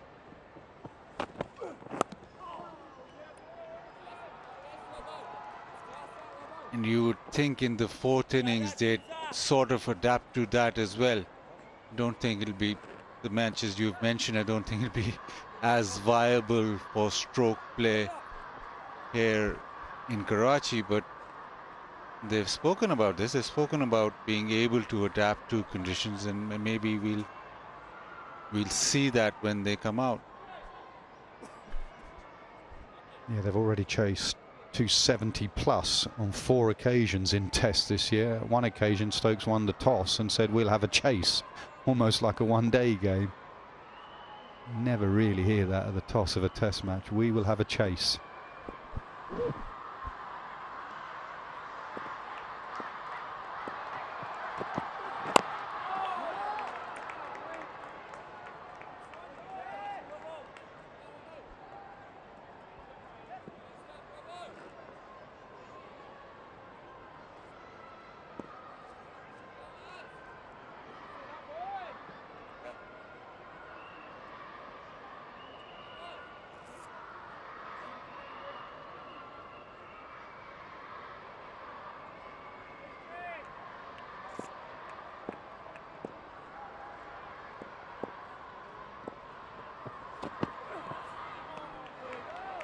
Goes through nicely.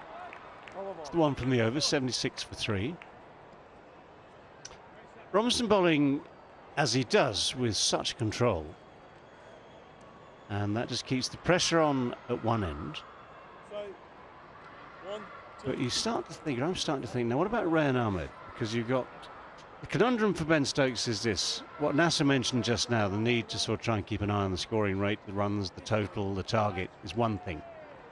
Equally so, you want to take wickets. So Rayan Ahmed could be a potential wicket taker. The leg breaks, the googly could be especially effective. But what about the runs conceded? You'd take the gamble, wouldn't you? When Robinson finishes this spell, would you not take the gamble? Absolutely. I don't see it as a gamble at all, actually. Saud Shakili got him out in the first innings. It was his first Test wicket, googly, and then the inside edge. Excellent catch from Pope. You know when you pick a leg spinner that he'll leak the odd boundary. No drama in that. Stokes doesn't stress too much with his leg spinner.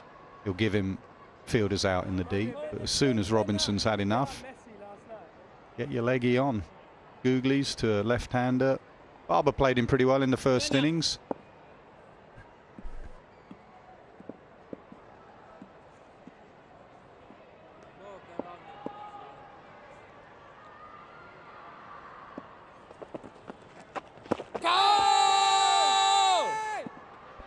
Yeah, optimistic.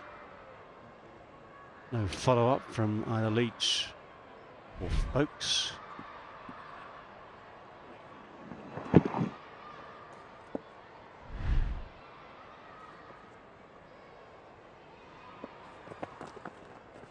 Catch! Wait. Bad. Good, Leachy. That's this, Nut. Nice, Nut. Good, Leacher. This partnership's so important, South Shakil and Barbara, the leading run scorers in this series for Pakistan. Also, they've looked the most composed. And just go away for maybe a couple of runs. Imam not playing. He probably, if you had to pick the top 3 players who batted for Pakistan in the series, I think it would probably be those 3. But I think especially against spin, Babar and South Shakil have looked the most composed.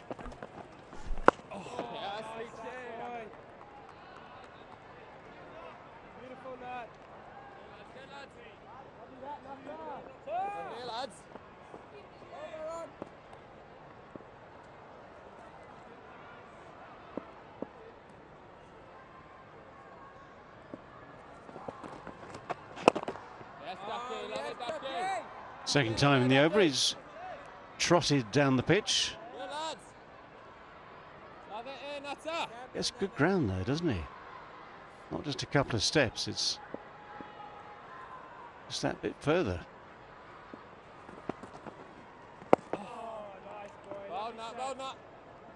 Find a way through that. 78 for 3.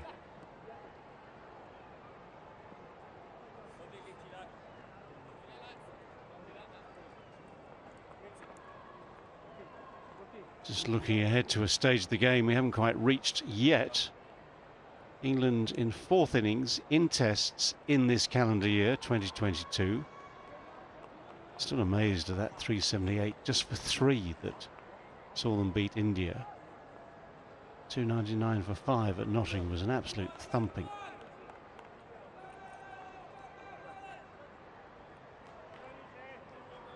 .299, 296, 279. These are scores that, shall we say, in the bad old days, you thought, no, people don't get those batting 4th. 250s enough. Things have changed.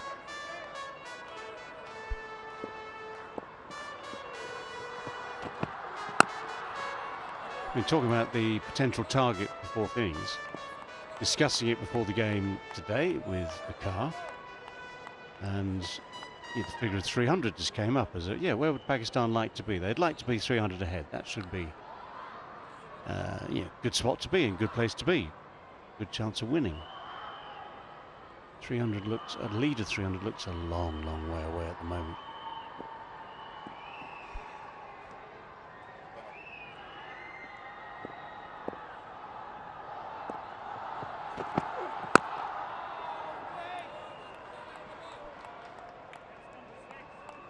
Saw in Multan from Robinson, from Anderson, from Wood. Every now and again they found a spot that just produced, well, I say every now and again, once each, they found a spot that produced a bit of a magic ball.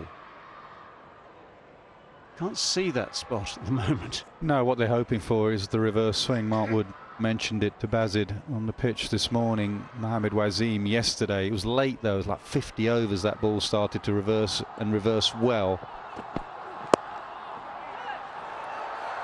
It was gentle reverse early yesterday, but the proper first sign of serious reverse was Mohamed Wazeem late yesterday.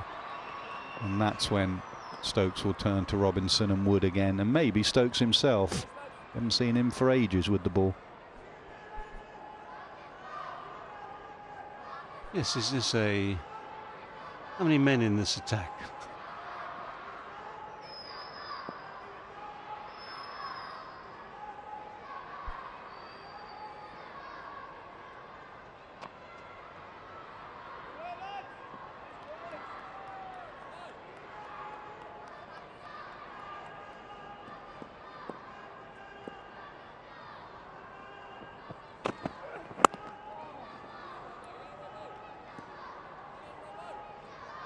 such a consistent length, isn't it?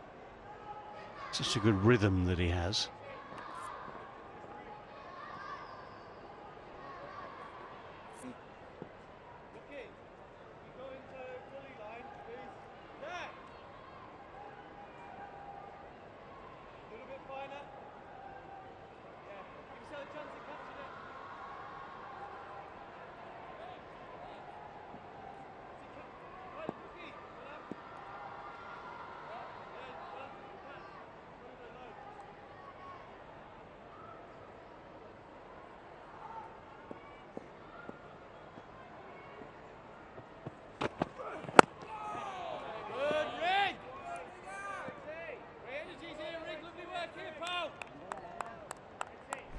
It's one of the differences in the series, actually.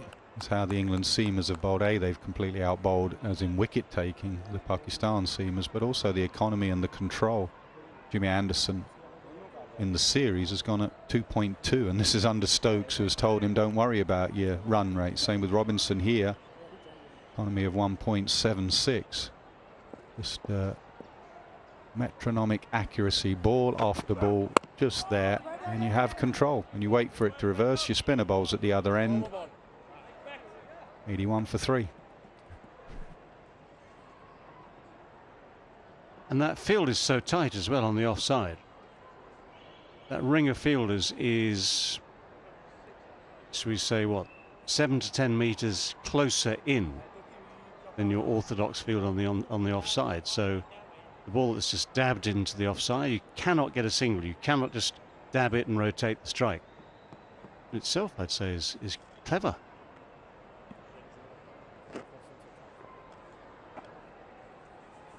So England keeping a stranglehold here on Pakistan. Seems a long time ago that Pakistan knocked off the deficit. They've added about 1 run since. That's the way it feels. It's 31 runs. They are in the lead. Back here, over.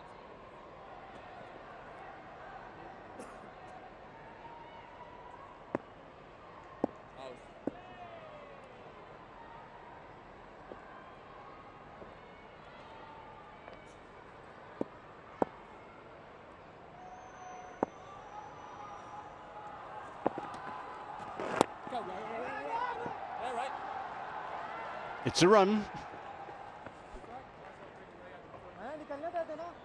Well, he was run out in the first innings, wasn't he? Both captains have been run out in this game, Barber and Ben Stokes. For a minute there was a little hesitation. It was an easy run.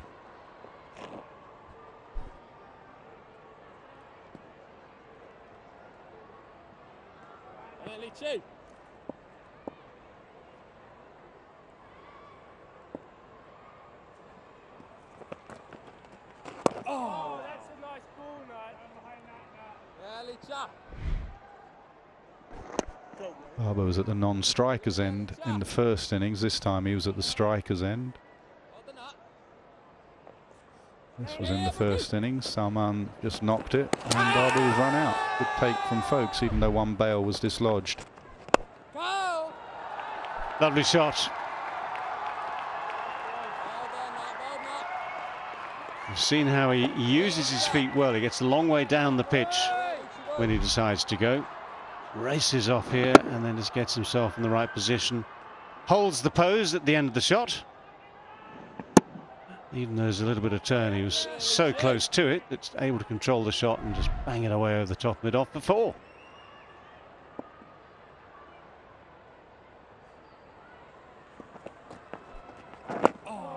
Yeah, Maz has just... Sorry, David, Maz has just given us a stat to back up the point about the seamers, actually. England, 25 wickets, their seamers, their faster bowlers, 25 wickets, an economy of 2.65.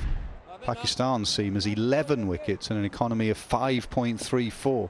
Massive discrepancy there between the seamers of both sides. Yes, Leachy. Lovely stuff, buddy. Last, Nat. Real good here, mate. Real good, bud. Beautiful night.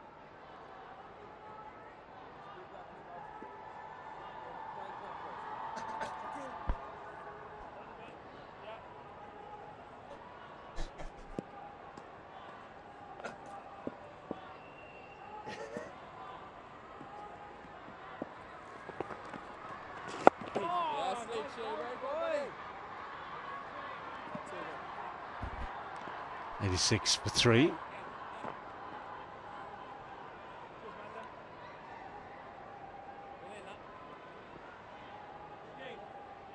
Stop working, lads, eh?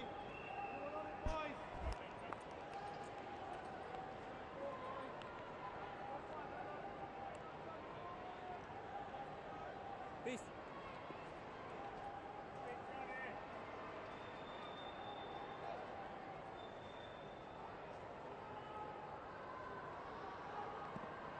Impressive stadium from above. Oh, good grief.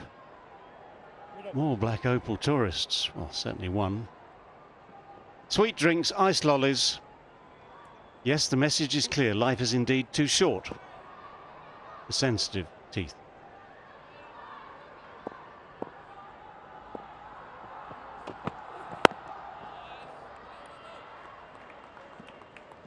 Some people do anything to get on TV, won't they?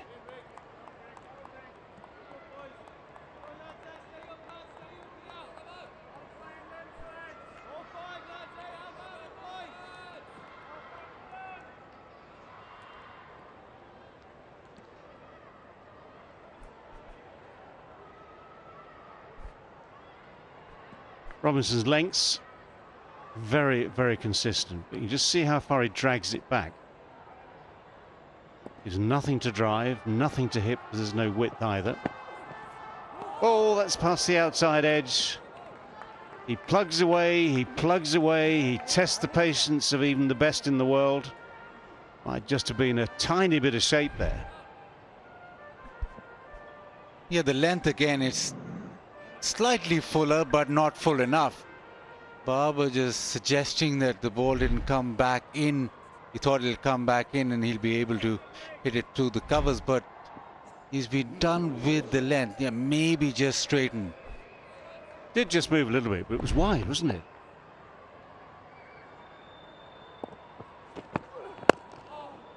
And that's what happens. A Robinson-style bowler builds up the pressure. You think, I've got to get a run off him at some stage. But if Barber had nicked that and looked at it honestly on a screen afterwards, he'd have had to say to himself, I had no need to be playing at this one. Yeah, it just starts to tail, and then it does actually hit the seam and go, which is lovely bowling. As I say, if you look at the original line, it would have to have come back a long, long, long way to threaten anything.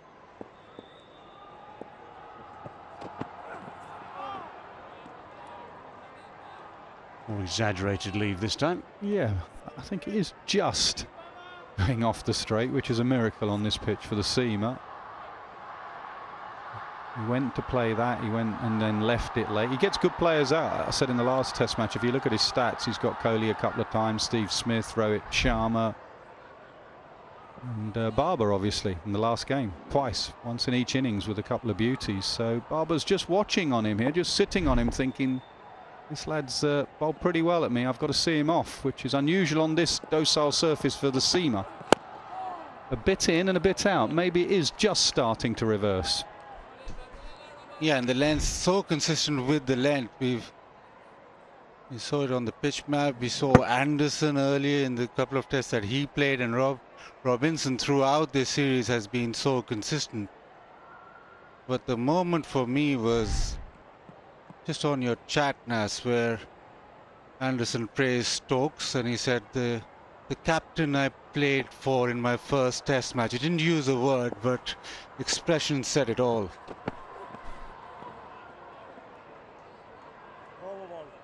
This is seriously good bowling from Robinson. 86 for 3 now.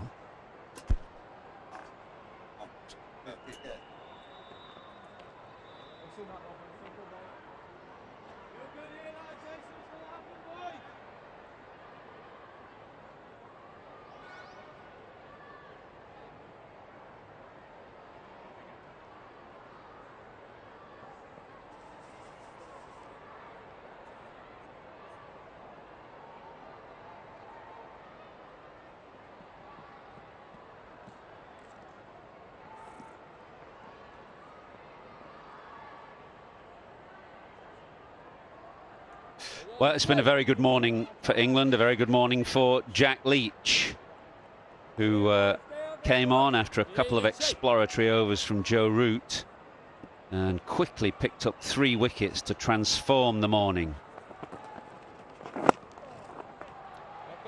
Shan Masood, Azhar Ali on his final Test match appearance, and then Abdullah Shafiq all fell to Leach in the space of 2 overs, and the repair job is now underway in the shape of Saud Shakil and Babar Azam.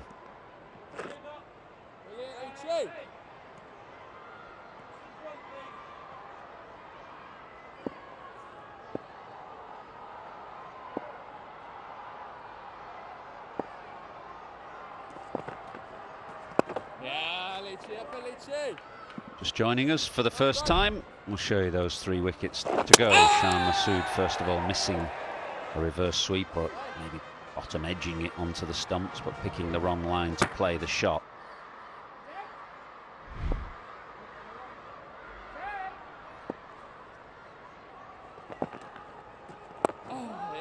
And a rather sad moment when Azhar Ali came out for his final Test match innings. He was given a warm welcome by the crowd and by the England players, who all shook his hand, but and they were shaking his hand again 4 balls later, because looking to work to leg, he got a good one from Leach that just knocked back his off stump.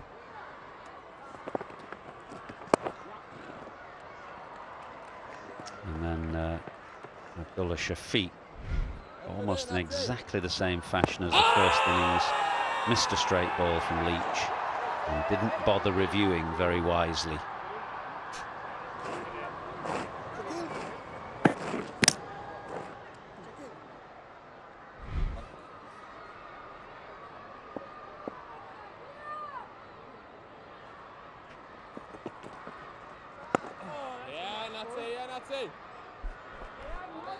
Yeah, and this partnership becomes that much more important.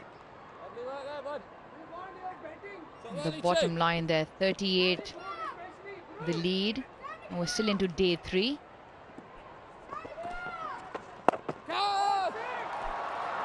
There is a man out at long on, and Saud Shakil, if you recall, at Multan was caught just about where he knocked that ball into the air. I think it was Anderson, the catcher, in that second Test match. He gets away with it this time. 90 for 3.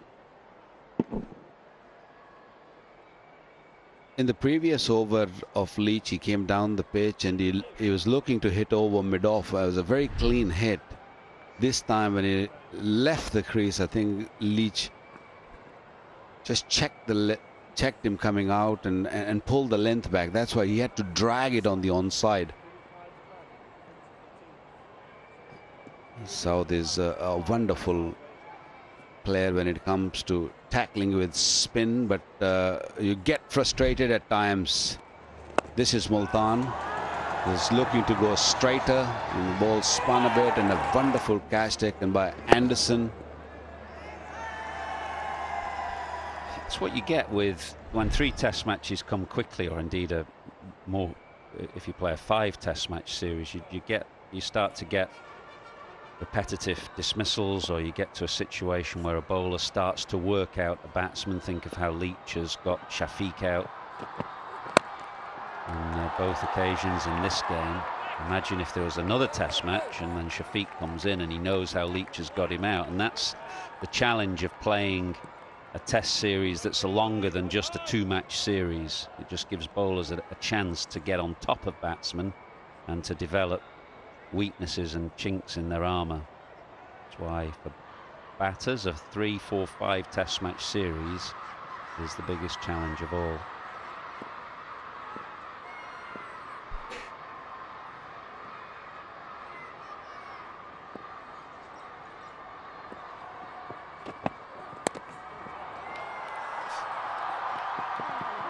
Mentioning how bowlers start to get on top of a batter. Obviously this particular battle between Robinson and Babar Azam is one to keep an eye on, as Robinson got him twice in Multan, once breaking it back through the defences, and second time an even sharper kind of off break probably went off a crack and Babar Azam played no shot. But kind of dismissal that certainly a bowler doesn't forget, and a batsman doesn't forget either when he comes out to face the bowler in the next test.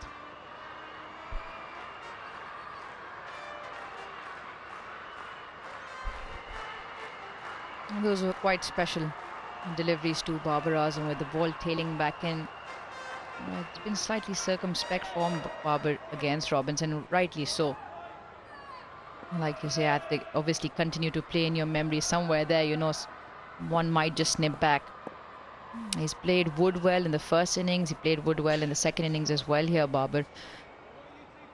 He'll be key here for Pakistan with Saud Shakil, who on the other hand has been thoroughly impressive also, especially against spin. Now with the angle coming into the left-hander, Stokes has put himself with the other man catching mid-wicket. Two men there with mid-on also up, and a leg slip. That's what many of us like about Ben Stokes' captaincy, really, that you can, sitting here in the commentary box, or indeed if you're watching in the ground, you can look out onto the playing area and you can see exactly what the strategy is and what the plan is to try and get a batter out. So when Robinson started to Saud Shakil, they had those ring of catches on the offside and Robinson would push it across the left-hander. Now a change of ploy with a leg slip in, two catches at mid-wicket. Robinson changing his angle round the wicket and will angle it back now to what, a line around middle and leg. You need the accuracy of the bowlers to do it, but the combination of captain and bowler coming up with the strategy is also important.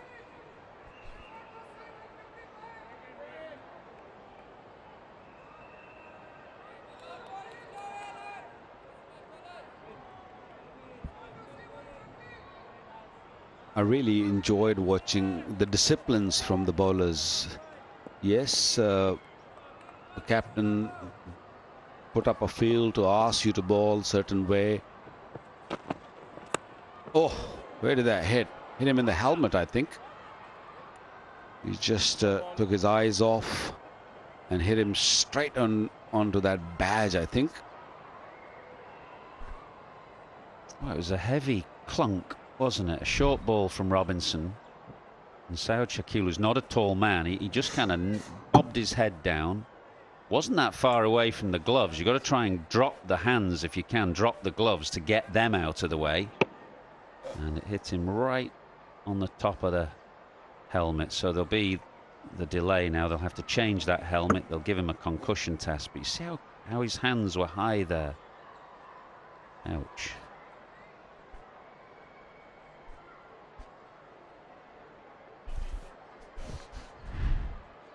While we go through the processes, mandatory concussion test.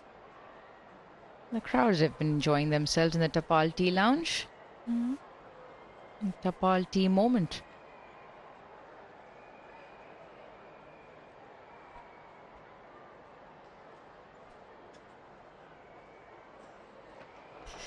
Yeah, at this point you don't want to be funny. You don't want to be cheeky with your answers. I know of someone who is trying to be cheeky. Got into trouble. How many concussion substitutes have there been now? There have been one or two, haven't they? Marnus Labuschagne came in for Steve Smith, famously in an Ashes Test match at Lords when Archer hit Smith. We've had COVID substitutes, of course, in the last year or two as well.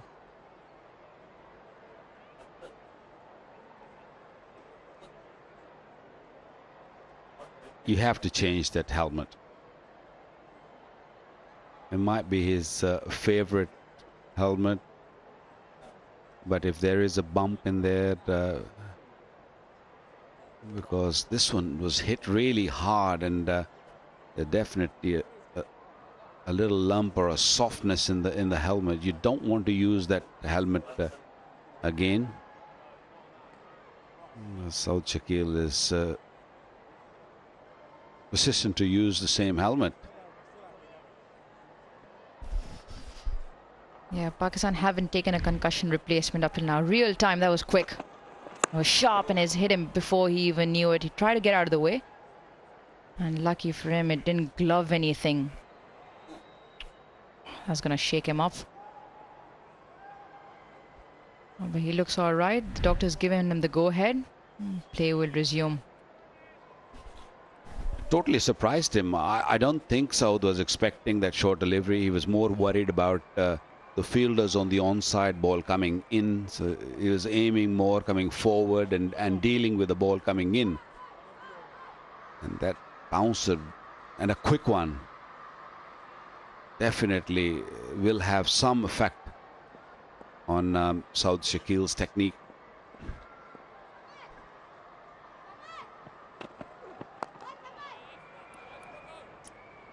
Well, that's a good testing over from Robinson. Pakistan 91 for 3.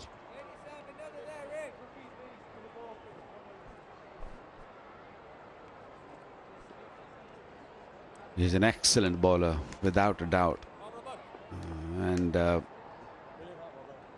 Ashes coming next year, he will be handful. Decent pace, and in those English conditions, with that Duke cricket ball, he will trouble the Aussies.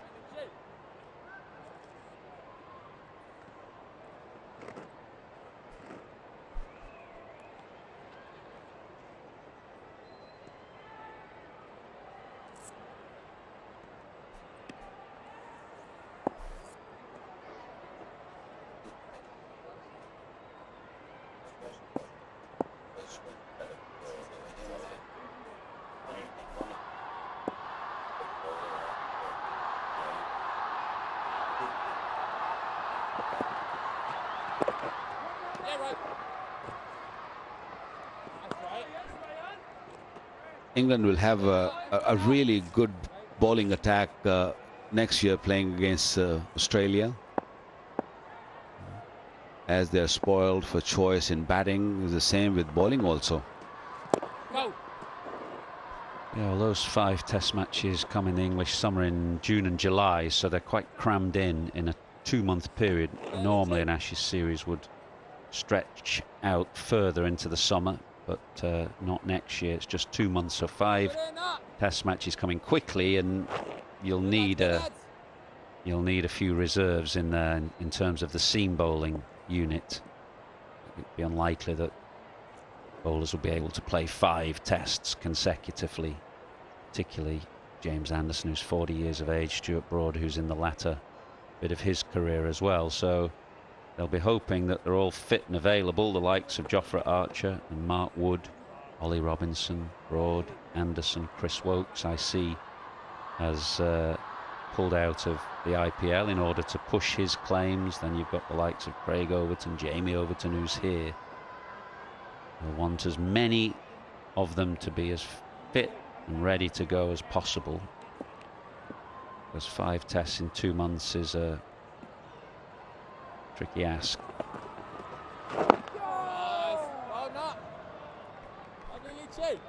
But England will definitely look into playing Wood and Orchard every game, not both of them together, but at least one, because you do need pace at times. We've seen it here also, and when Wood came into the series in the second test match, made a massive difference, especially with those short deliveries. And pitches can be slow in England. They're not going to be all quick pitches. You might leave a little grass on certain ground, and it might seam around a little bit, but going into 3rd day, 4th day, it just flattens out, and you do need someone who can bowl 150. So Wood and Jofra Archer is going to be very crucial. Leach thinks that it just hit the pad first. There's 2 issues here, whether it was pad or bat first, and then how far down the track Babar Azam got.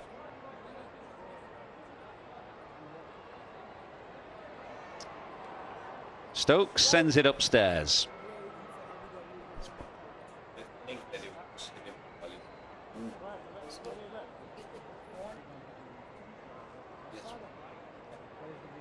We'll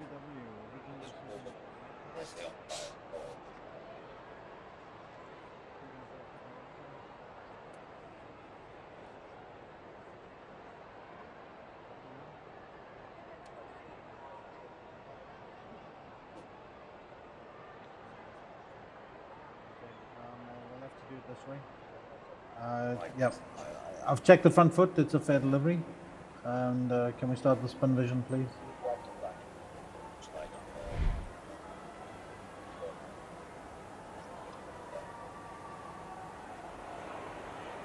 I have to check with Ultra Edge that it's pad first.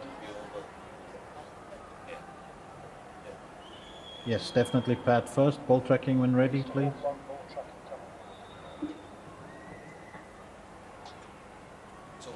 Impact is over 3 meters. Joel, so you'll be staying with your original decision. I'll tell you when you're on screen to signal. Joel, you can signal now. Stay with your original decision over 3 meters. Well, the two aspects that we referred to there were clearly illustrated, that it was pad first, and that's what England thought. But then Babar Azam had got a long way down the pitch, and that's why Joel Wilson gave it not out on the field, because it's guesswork, really. And as the DRS shows there, he's well down, so that umpire's call, it now stays with the on-field decision.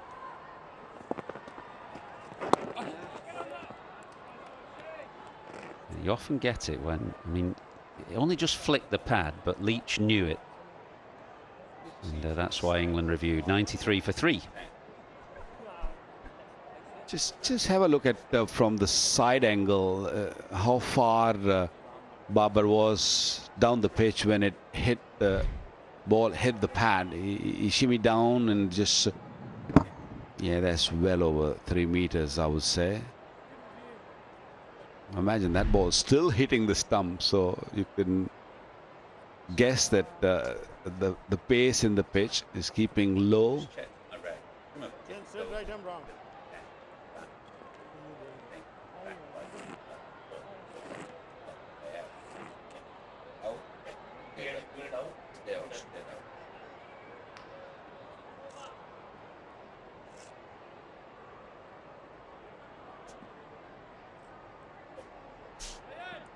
So that 3 meters call on DRS just acts like umpire's call on line or height. So, for example, had Joel Wilson given Babar Azam out on the field, then it would have stayed out. So it just acts as an umpire's call on line or height, as you would with any other LBW decision.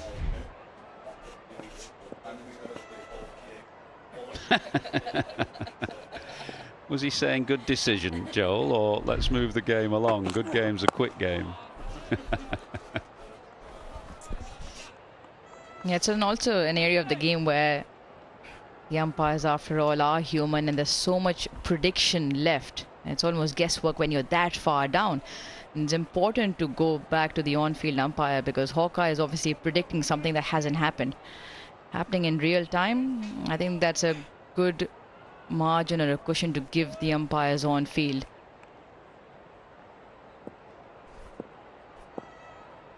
Three meters, 40 centimeters to be exact. That's how far Babar was at the point of impact.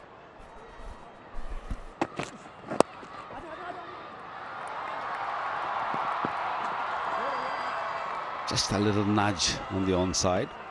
Wood coming back into the attack.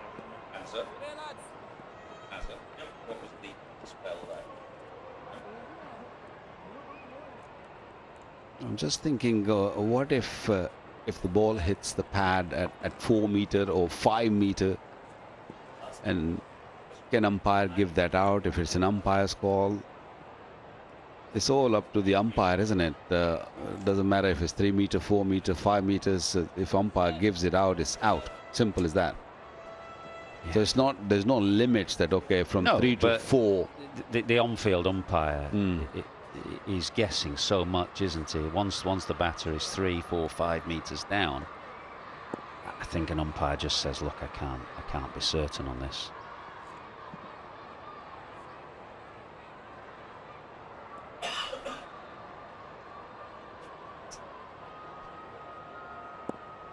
So basically you use your feet, come down the pitch.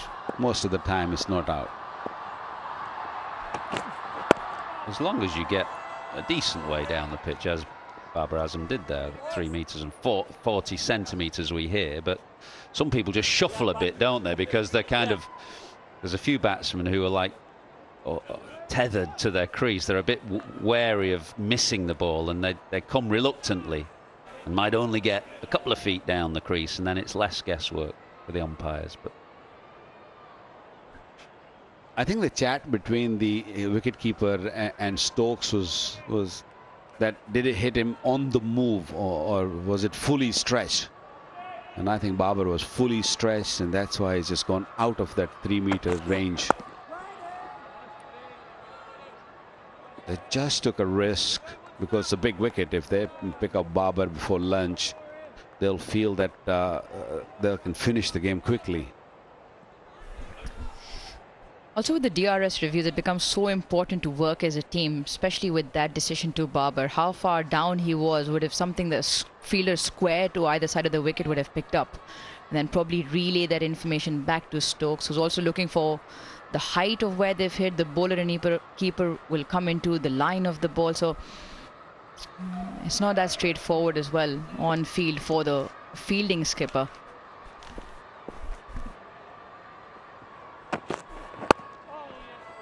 Well, the most important person is a wicketkeeper. I think once the wicketkeeper says it's out or decides to talk to the captain and say, yes, take the review, I think most of the captains do take review. Yes, wicketkeepers can get it wrong at times, but they have got the best view or the best judgment. Because as a bowler, for you, everything's out, isn't it? Of course. Of course, 100%. We'd be going up every time you were bowling back in your day had we had DRS. Yeah, not many captains would have listened to me then.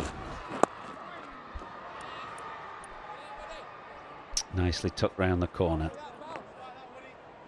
96 for 3.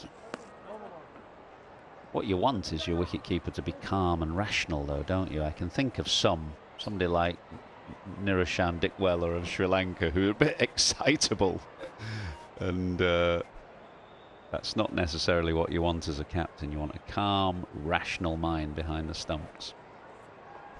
Even at times, Rizwan is the one who just sort of get very excited and run to the bowler or run to the captain. And then they feel embarrassed. Like yesterday, we saw one of the decisions which Babar took the review, which was missing way down the leg side. Babar didn't listen to Rizwan and he took the review.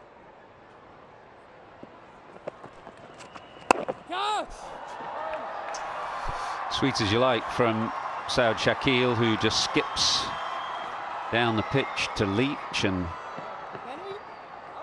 bunts him back over his head. Just keep an eye on Stokes, who likes to keep the field up, but Saud Shakil has been caught in the deep, so Stokes himself at mid-on is just hanging about 3/4 of the way back to the fence.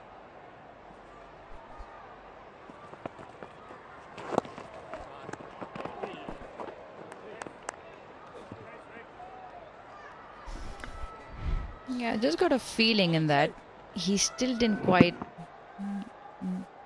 It's good from Pope. Very aware. We're talking about the one previous. He knew there was no fielder back at mid-off. Oh, bounce, Lichy.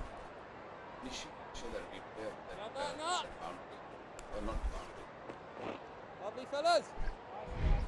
Just felt like he was still reaching for it at the end, and that's why it wasn't the cleanest of connections for Saud. Recognizing no fielder back at the boundary, it was obviously deliberate. He took it on. It was outside off stump as well.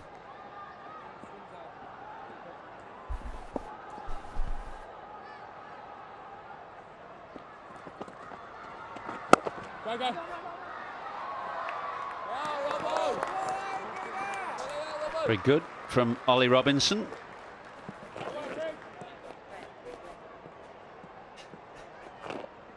The school kids that we've highlighted this morning, I'm not quite sure whether their morning off has come to a close and they're having to go back for lessons or not.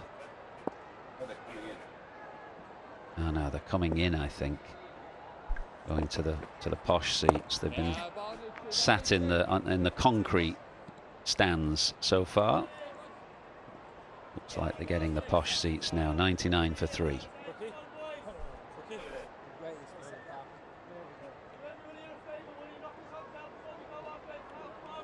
It's a great Majid Khan enclosure. I think they'd be very upset if you take them now, especially when Babar is still batting. We all thought that they're just leaving, they had enough, or the teachers had enough. Go back to school. You've seen half, a couple of hours, but no, they're just coming in. Very happy bunch, day off from school.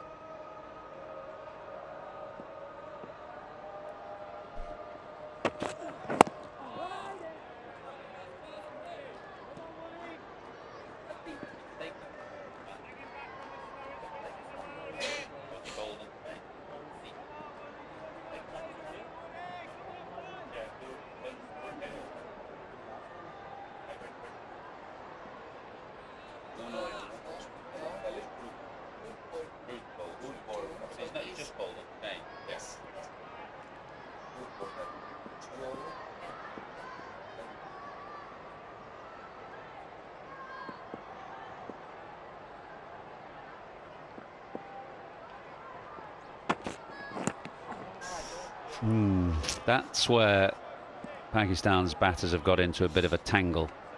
That short rising ball down the leg side and the inability to get the gloves out of the way. Don't forget, it was a game-changing moment. His dismissal exactly in similar fashion when he gloved one to Ollie Pope in Multan. It was Nawaz who gloved one to Wood first, similar angle, similar field set. And then Saud Shakil fell in similar fashion.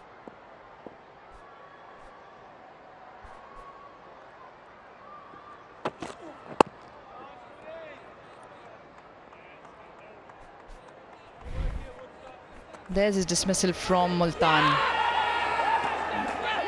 That catch can be debatable. It was given out by the third umpire. There's plenty of discussion around whether the ball touched the ground, his fingers were under, but for Saud Shakil it's important to recognize that and let it go. Don't engage with that delivery. The field is set for it. Get your hands out of the way. Take a few on the body.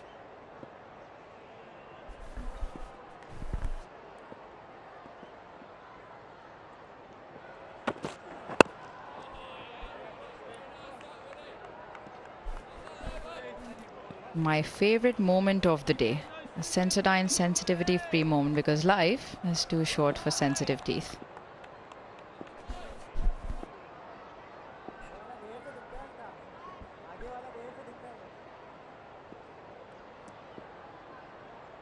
Well, to deal with that sort of delivery which comes into your ribs, there's no harm wearing a chest pad. We have seen a lot of great players have done it in the past. He's not wearing it, so when the ball comes there, your natural reaction is to just play with your hands. Not just that, put an arm guard in as well and get your hands out of the way. Take a few, because I'm sure Wood will not, or England will not persist with the plan if Pakistani batters don't keep engaging. It's not very easy because there is a variable bounce and in the pace where it doesn't fly off. Just instinctively, you almost play that. Where the ball, obviously, some get stuck and you got so much time to think about it. But having seen 7 Pakistan wickets go down in that fashion, him included, don't see a chest guard, no arm guard, and like you're saying, Wakar, you sort of then you get hit and it hurts. And yeah, it is a natural reaction, isn't it? This should be the last ball before lunch. There's a short leg just come in very close on the leg side. Not a million miles away from leg stump, actually. Absolutely no bounce. And an interesting opening session, though. The first hour to England with those 3 wickets to Jack Leach, including Azhar Ali for a duck on his final Test match appearance. Second hour to Pakistan with Saud Shakil and Babar Azam trying to repair that early damage. England's session overall, you would say, taking 3 top order wickets. But this partnership, which is worth 45 now, has gone some way to repairing that early damage.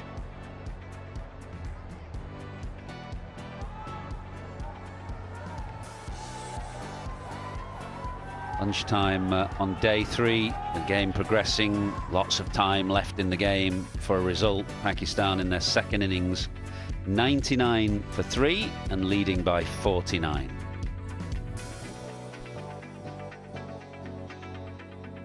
Another excellent display of good bowling, disciplined bowling, and good fielding. 3 for Leach, and the rest of the bowlers have really controlled the scoring rate. Root a little expensive this morning when the 2 openers were there, but then it all went England's way. 99 for 3. Lead just 49 for Pakistan. They'll need to stretch that by another 200 or so to give themselves a good chance.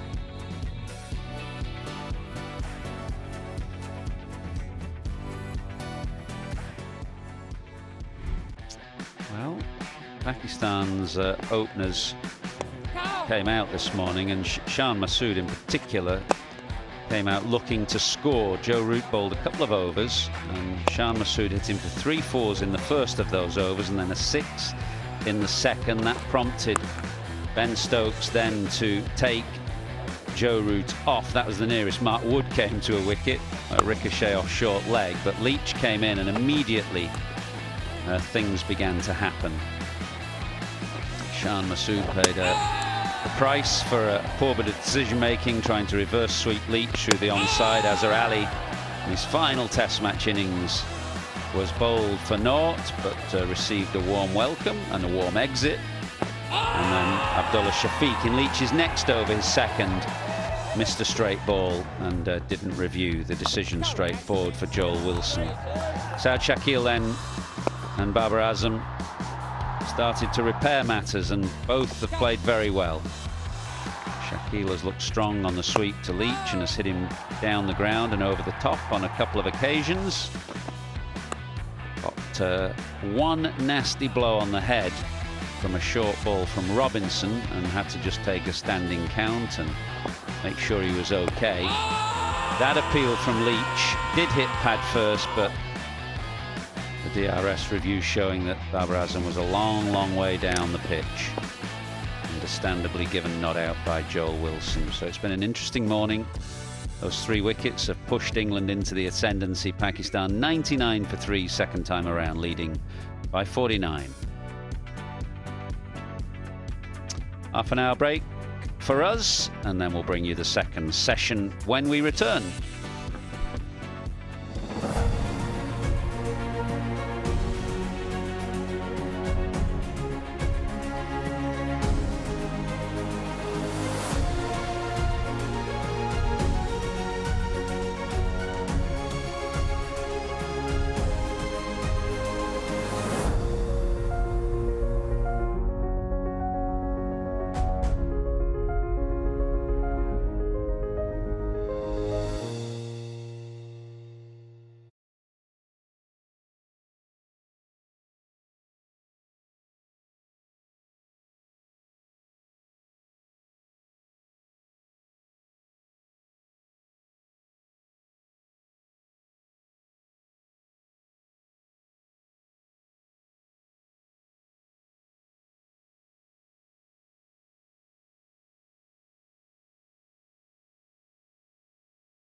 Leach once again with the new ball, causing Pakistan's top order a lot of damage. 3 wickets for him this morning in the first session on day 3.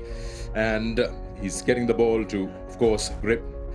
This Saud Shakil, who's around with Babar Azam, who's trying to hold the fort. And their small partnership is keeping Pakistan in the game.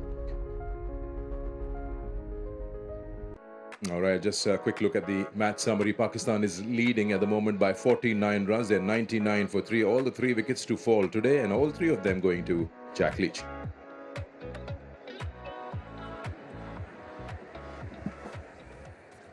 Hello and welcome to Inverix Solar Energy Pitchside Studio. I'm Sikandar with you. We are we're done with session 1 on day 3. It almost feels like it's day 4 or something. All these test matches have been so rapid, and it's courtesy how England is approached throughout the batting, of course, and throughout this series. I've got David Gower and Uruj Mumtaz alongside. David, it won't be wrong to say that whenever we feel that the test match is going to go to day 4 or 5, we're losing 10 wickets every day throughout, whether it's Pindi or Multan or here in Karachi. Yeah, I had a bit of luck this morning. That prediction I was forced into at the start of play, or just before the start of play, was 3 wickets. Yeah. And for a moment, when 3 went down in the space of 3 overs, I thought I'd underclubbed. I thought, I've got this horribly wrong again. But it is that up and down thing. It's that mixture where, on pitches like this, where we can see every now and again the ball will do something, and it's like little clusters of activity. And then the pitch will go quiet, the ball will go quiet, then he finds someone settles in. So these two have settled in. Barbara and Saud Shakil have settled in pretty nicely, played well. And if they carry on doing that for the next session, then it starts just to tilt the balance again. But on balance, sticking to that word, England would have had the best of the morning. Yeah. When you look at Pakistan wickets, not just today, we talk about other games as well in this series, you just get a feeling that maybe they're trying to be aggressive, sometimes be too defensive, and stuck somewhere in between. The soft dismissals are the result of that? Also soft dismissals, also repetitive dismissals. We saw Abdullah Shafiq fall in similar fashion with the new ball in the first innings, playing down the wrong line of the ball, the one that comes in with the angle. Azhar Ali, I thought, got an absolute beauty. It'll be a moment he'll want to forget, but again, he fell over, playing that line and closed the face of the bat. So I just feel it's a matter of stuck in a place where they know they need to score big runs, because England is going to want to chase everything, and they'll want to win the game one way or the other. So when you're trailing by 50, that 50 the first had to be clocked off. Now losing 3 wickets, you can talk about them being under pressure. It's a whole different story, because the pressure applied by Stokes and the field position and the bowlers delivering to the plans or executing them really well, it's not an easy situation to be out there. Yeah. I mean, talk about soft dismissals or a repetitive form of dismissals for particular batters. Let's have a look at the fall of wickets today. The 3 of them, starting from Abdullah Shafiq to Shan to Azhar. Fall of wickets, brought to you by Inverix Solar Energy. Yeah, they came all in the space of 3 overs. Leach the man doing the damage. And this reverse sweep, well, you can argue, was it the right shot at the right time? When you see the dismissal, it's obviously the wrong time. It's a shot that everyone plays in this modern form of the game, and they normally absolutely nail it. This is beautifully bowled, actually, by Leach. Just the drift, a little bit of turn, the overbalancing. Not what you want in your final test match innings. At least he now shares the duck in his final innings with Don Bradman. Scant consolation, I'm sure. But for Leach, that was a quick, successive wicket. And then the Abdullah Shafiq LBW. Leach is able to threaten inside and outside edges. That's what happens.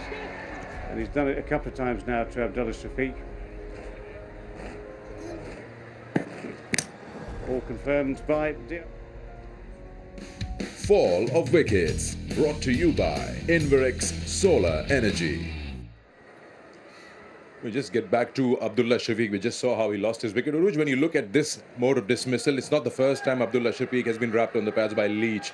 Something that straightens up and comes around the wicket. How do you look at that? I mean, of course, he's trying to correct that, but he doesn't seem to be getting bat on ball.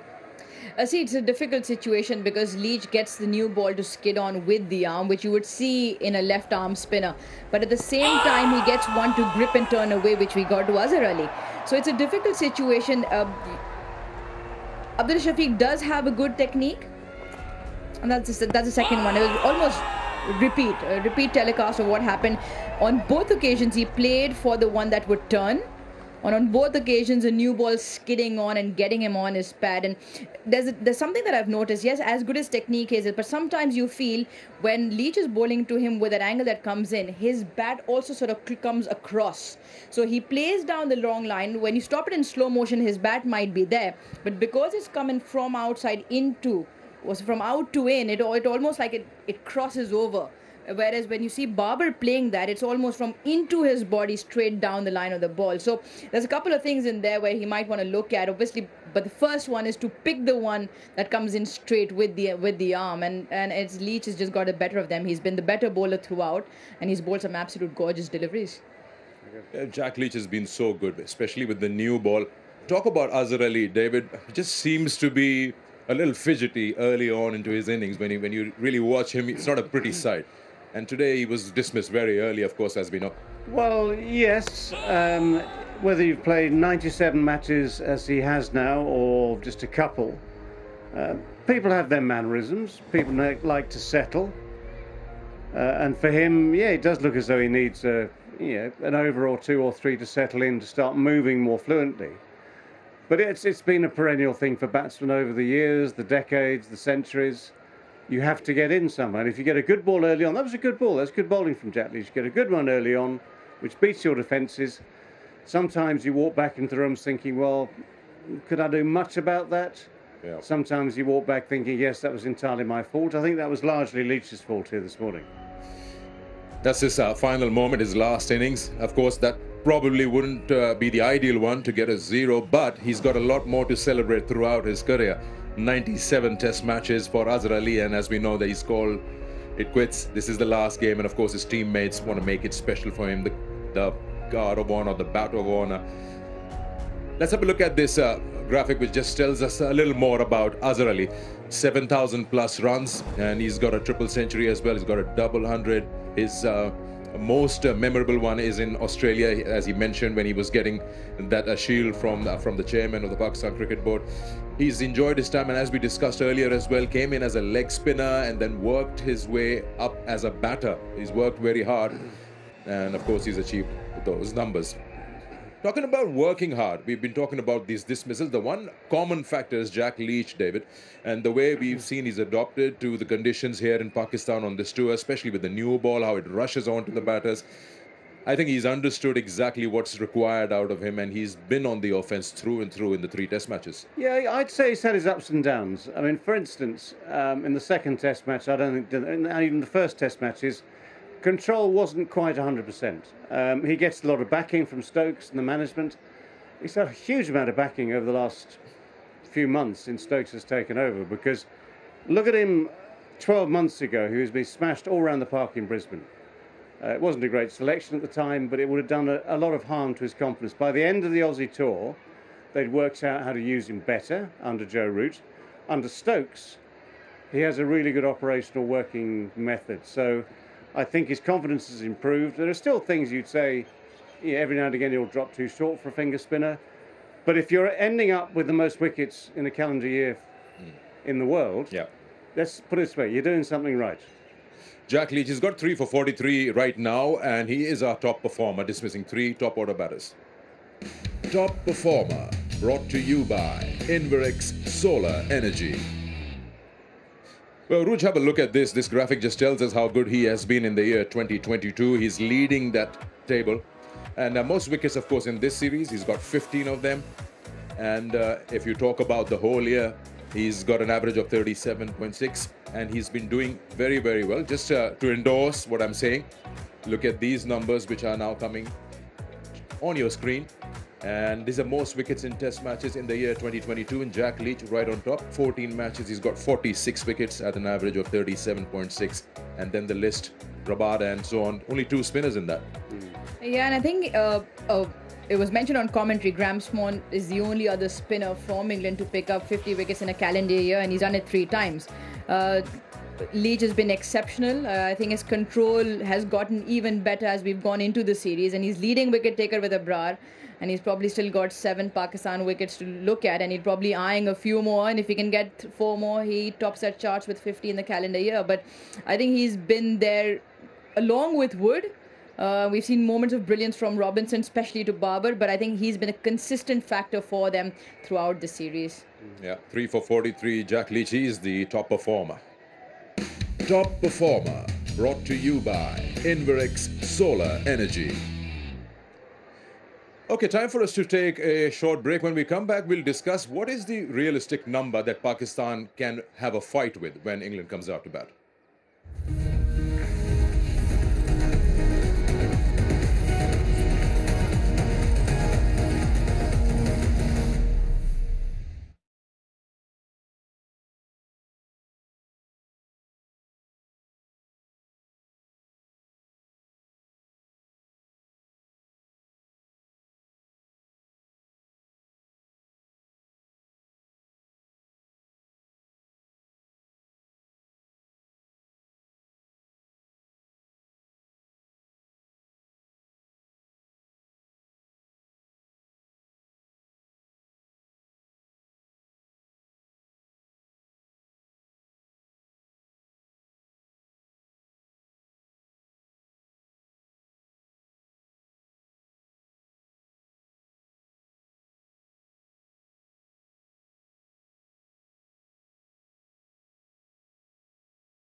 Hello and welcome back to Inverex Solar Energy Pitchside Studio. And now time for us to go down memory lane.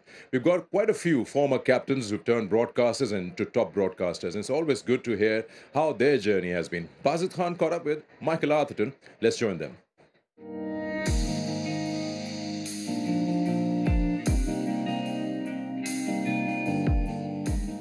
England captain, broadcaster, journalist, doesn't get much better than that. Michael Atherton, thanks for joining us. Firstly, you missed out or didn't come in 2005. Your last tour was 2000. How has Pakistan changed over those years? Well, I haven't been here to Karachi since that time, 22 years, but I have been back since actually, because I came to do a documentary with Imran in about 2015. And then I came back in 2019 to do a documentary about the return of cricket to Pakistan. So, unlike Nasser, I have been back a couple of times since having played. But when I came, I felt that the warmth and the welcome was so overwhelming. You know, I was always very touched by it, and I've always enjoyed coming here. And so I've always tried to portray, both in the stuff we've done for Sky and the writing that I do in the Times, I've always tried to tell people that it's a tour you should try and come on.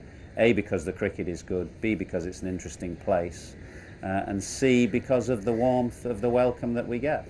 I won't mention the caps you wore, but you played against the two Ws, and then obviously Shoaib Akhtar comes in the Inzi era, and also covered sort of the Misbah era, now Babar. What has changed along that? Has Pakistan still, in essence, been the same team, or has the style of play changed? I think in the 90s, which was particularly my era, I thought that was a really top-notch Pakistan team. If you think of some of the players there, Saeed Anwar, Inzamam, Wasim and Waqar, Saqlain, Mushtaq, these are some of the all-time greats in any era. So I felt the quality of that bowling attack. Wasim's team came to England in '96. I was captain of England, he was captain of Pakistan. And it was Wasim, Waqar, Saqlain and Mushi. And that's 4 fantastic bowlers with, you know, somebody else to fill in a few here and there. Let's get to your broadcasting career. When you started off, what was the most difficult thing to do? Well, as you will know, mostly when you come from playing into broadcasting, you don't get any training really. You're left to sink or swim. So the things that now we take for granted, like having a voice in your ear when you're talking, or making sure you're looking at the camera, not the monitor, the nuts and bolts of the job, which come very quickly, but you have to learn as you go along. Those were the initial challenges. Is Michael Atherton very well researched and prepared into every game that he's working on? I'm prepared and researched, yeah. I do the work before the games and before the series. But there's 2 things. There's one, having that research and that work done, but that doesn't mean you have to use it all the time. I think there is a danger of overkill with statistics and a danger of overkill with information. The viewer wants to feel a bit of emotion and the passion of the game and, you know, the kind of drama of the game. That's really what you try and get over. But you need to have that research done, and it needs to be there, so just you can use it as and when. But I don't think you need to kind of hammer the viewer over the head with stats all the time. Right, coming back to the cricket, baseball, is that here to stay? Or do you see other countries adopting it? It's here to stay with Brendan McCullum and Ben Stokes, absolutely. They see England's great strength as these attacking young batsmen, and they're going to give them free go. Whether other teams will copy, I don't know. The art of captaincy is really to work out what resources you have and try and make the most of those resources. Now, if you don't have batsmen who can play in that fashion, you may not be able to copy it, and it may be foolish to copy it. So I think it's about working out what you have, what your strengths are, and play to those accordingly. Right, the last question. Apart from the series, the biggest takeaway from you being here in Pakistan throughout this tour? Really what I've said before when I've been here recently, that it's safe to come, that it's a great place to come, that the cricket is interesting, that the people are exceptionally warm and welcoming, and therefore any chance to come is a chance to be taken. I would come back at the drop of a hat to watch cricket here. I thoroughly enjoy coming. Thank you, Michael. It's been a pleasure. Thank you.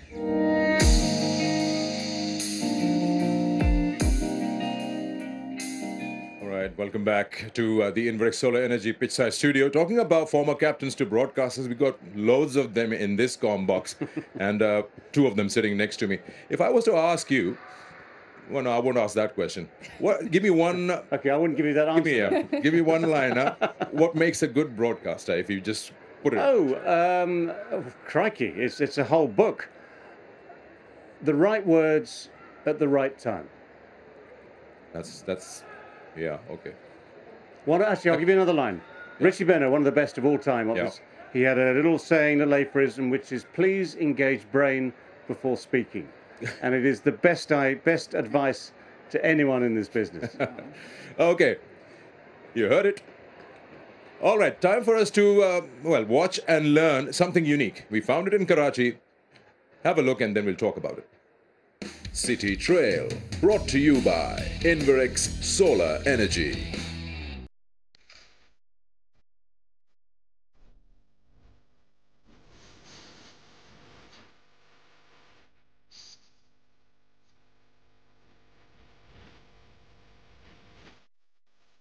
वो मेरा नाम इरफान अली खान है और मेरा B-boy name है B-boy लिल्जी और मैं street dreamers crew से बिलोंग करता हूँ। हमारे क्रू का नाम जो है स्ट्रीट ड्रीमर्स क्रू और हमें कुछ 12 साल हो चुके ब्रेकिंग करते करते और ब्रेकिंग को प्रमोट करते करते। ये तो वैसे तो वेस्टर्न वर्ल्ड में ज़्यादा चल रहा होता है, यूएस वगैरह जहाँ से स्टार्ट हुआ है ब्रेकिंग, तो न्यूयॉर्क से स्टार्ट हुई है ब्रेकिंग।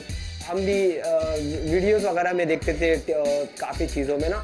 हमारे जो फाउंडर थे वो काफ़ी मतलब कि उनको इन चीज़ों का नॉलेज ज़्यादा थी, तो उनके ज़रिए हम लोग इन चीज़ों में इंट्रोड्यूस हुए कि ब्रेकिंग नाम की कोई चीज़ है और ब्रेकिंग करते, तो फिर इस चीज़ से हम लोग स्टार्ट हो गए। इसको हम लोगों ने एक नेक्स्ट लेवल के हम लोग इसको ले जा रहे हैं और ले जाएंगे इंशाल्लाह और आगे।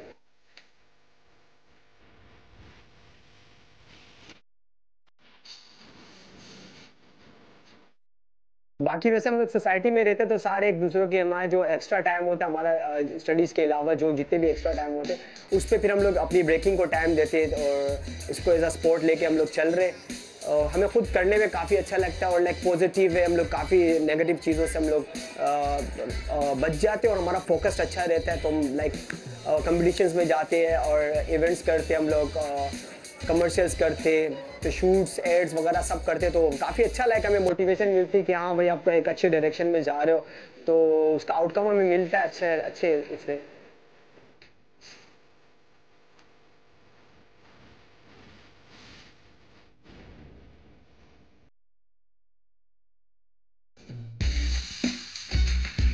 हर बी बॉय का एक ख्वाब होता है, लाइक हर वर्ल्ड के किसी भी आप कंट्री में चले जाओगे ना, एक एज अ बी बॉय आप देखोगे तो उस बंदे का ख्वाब होता है कि BC1 जीतना उसके लिए। तो वो इंट्रोड्यूस हुआ लास्ट ईयर पाकिस्तान में फर्स्ट टाइम और नेक्स्ट अभी इस जनवरी में इंशाल्लाह उसकी तैयारी है, हम लोग उसी की तैयारियां कर रहे हैं। आपका बहुत ख्याल रखना, बच्चे बड़े आते हैं। हम चाहते हैं कि इसी तरह ही अपने मुल्क का नाम हम लोग आगे ले जाएं, इंटरनेशनल लेवल पे अपने मैप पे पाकिस्तान को लेकर आए और इसको दिखाएं कि हाँ भाई ब्रेकर्स है पाकिस्तान में भी। तो इंशाल्लाह अभी इस दफ़ा तो हमें हर चीज़ की नॉलेज वगैरह है, तो इंशाल्लाह अच्छे से करेंगे हम लोग।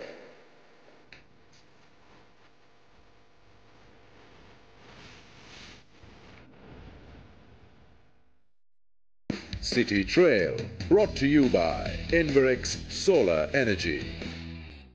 Isn't that amazing? It reminds me of those flash mobs when you get into malls and suddenly a group of youngsters get along and start performing. I heard you're good at that. Somebody was telling me that we Nonsense. really got some good moves. Absolute nonsense. Unreliable sources. Really? Absolute nonsense. I have 2 left feet when it comes to dancing. Can't dance to save my life. Okay. You know, there's a medal for that at the Olympics. Breakdance. In the 2024 Olympics that's coming. What is the world coming to? I know. Okay, we've got a couple of minutes left. So let's quickly talk about what I was saying before the break. So a realistic number, you know, conditions outside Pakistan is struggling. They're 99 for 3 at the moment. Lead is just 49. If you were to allow their bowlers to put in a fight, what do you think will be a good number and England would be batting? Well, we had a bit of a discussion about this before play. Obviously, circumstances slightly different then. You know, the target then was if you can get to 300, you're very much in with a chance of winning the game here with England batting fourth. I think now we just need to revise that down a bit because from what is it, 99 for 3, 250 becomes more of a target now. It's not impossible by any means because you've got 2 very good batsmen at the crease now. It depends what happens maybe in the next hour or so. That could dictate the course of the day and the game. But 250 becomes more realistic. And Yeah, historically, sides batting fourth didn't make 250. In the last 12 months, England do. Yeah. They make much more than that. So, trying to predict what happens is so difficult, so different. When you talk about Pakistan batting, you say you bat long, but somewhere they need to have some target in mind. You can't keep changing as wickets keep falling. Yeah, I think I'm sure Babar and the think tank will have had something around 275 plus, maybe even touching 300. The 3 wickets obviously must have deterred their plan a little bit, but Saud and Babar have played themselves in now. And I think this partnership will be crucial. There's no time rush in the game because we've still got 2.5 days to go, but I think they'll still want to get something north of 270.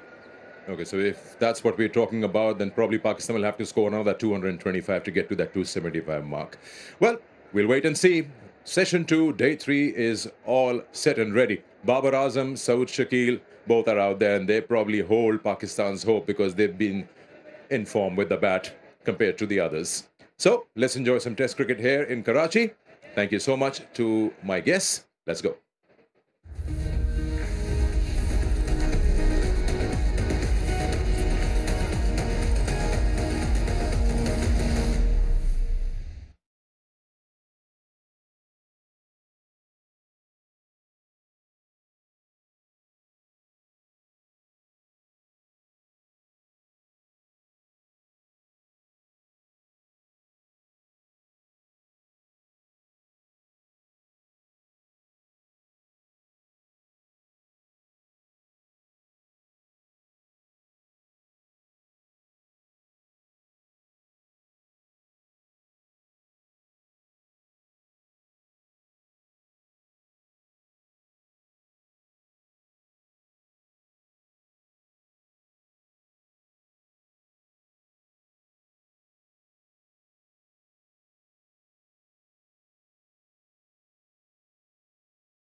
Welcome back to the National Bank Cricket Arena, Karachi. It's the DAFA News presents KFC Pakistan versus England Test Series 2022.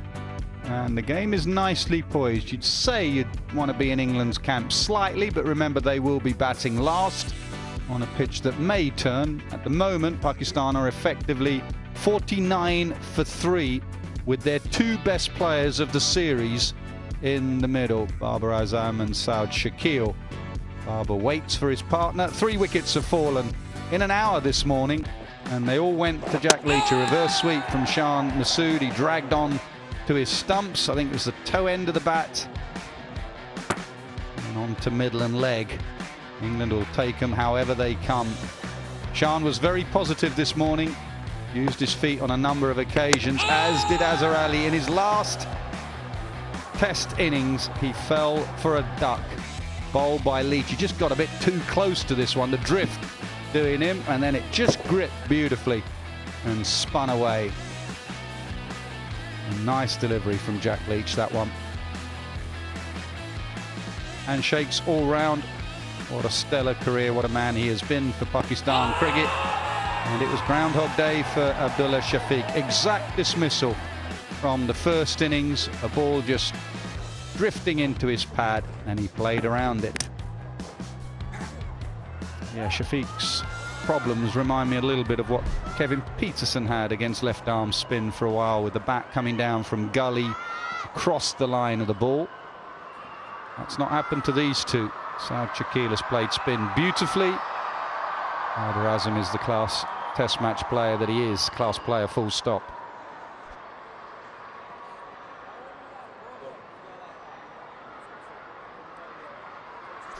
Bazid Khan is with me. Bazid, what odds on seeing your mate Ben Stokes bowl in this session? You've been crying out for him for about a week now.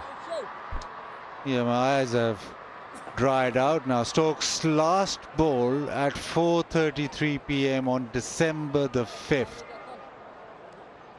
And he's not even practiced. He's not even tried and warmed up to that. I think I'm sort of crying out for that. I think the England Pacers would be having a stern word with him. Well, he's jumping up and down at mid-off, and he may be doing a bit of looseness there, Ben Stokes. We will see. It is Leach after lunch.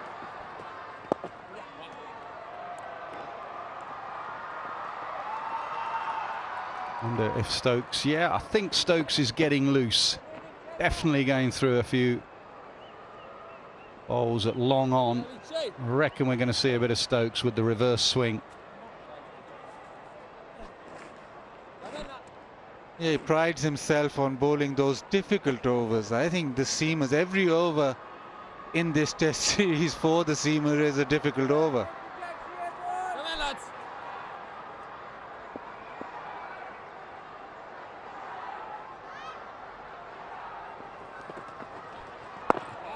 Yeah, I think he's struggling with his knee.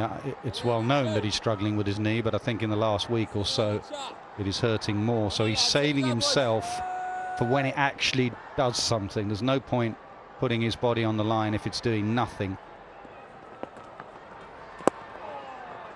So he's saving himself when a partnership builds like this one, and also when there is a bit of reverse, because he's one of the few bowlers that can reverse it out to the right-hander.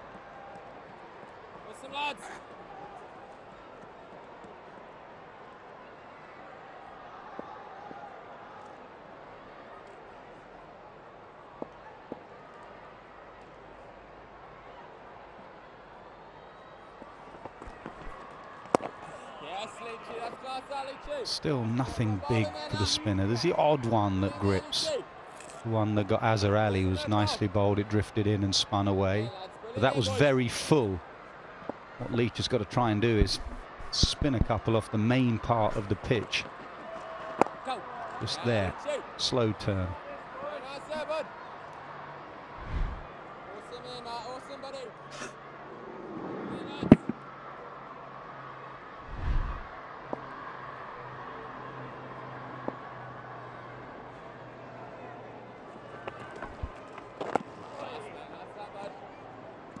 $100 for 3.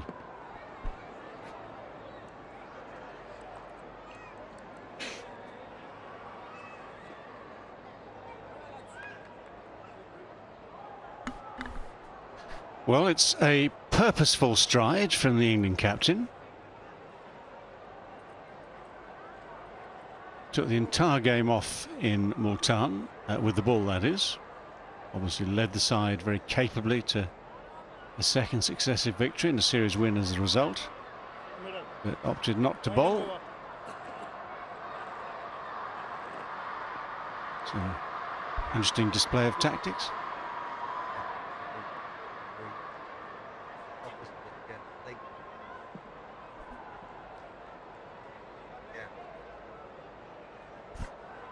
Well, there's a slip in Joe Root for the one that he does just drift away from the right-hander. I've just asked Mazaros, that's guy, whether there have been any slip catches. There's been leg slip catches, definitely. Have there been any regulation slip catches in the series for England? Just shows the nature of the pitches. Right, Ben Stokes for the first time for a long time in this series with the ball. There is that movement away. He's one of the few that can do that.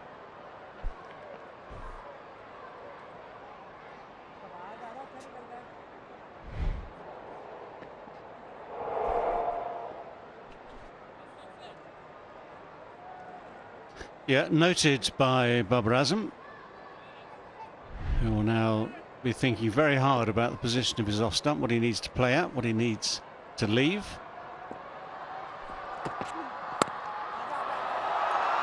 What he needs to punch off the back foot. Remember, Stokes has that variation where he'll swing it back in as well. So it's not just a case of leaving it on line, try and pick up which way and which side the shiny side's on.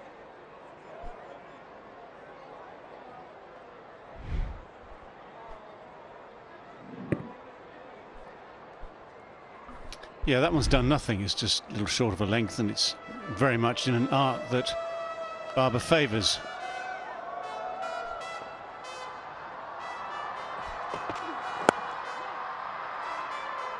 He bounced Barber out in the first test. He bounced him out with a short ball.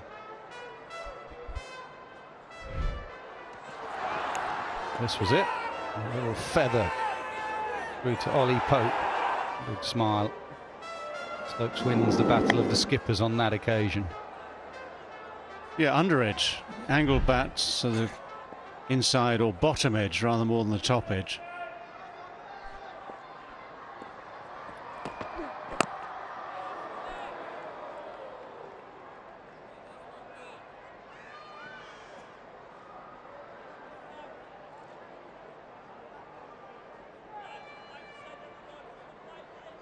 Well, he's bowling at the same sort of speed as Ollie Robinson, which is the late 130s, 170, 137.4 there. So the ball comes out of the hand at the same sort of rate. Robinson has that extra height.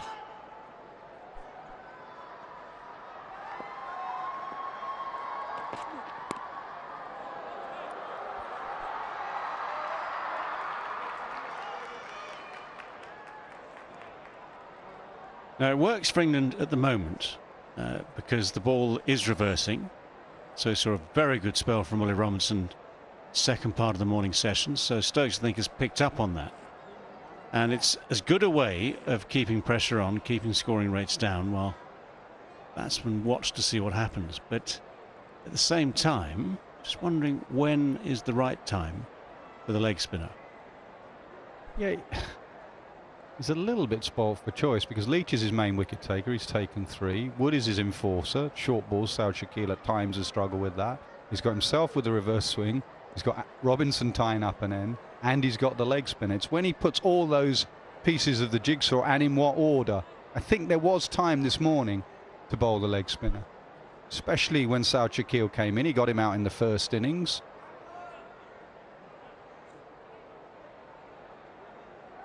Round the wicket to Shakil.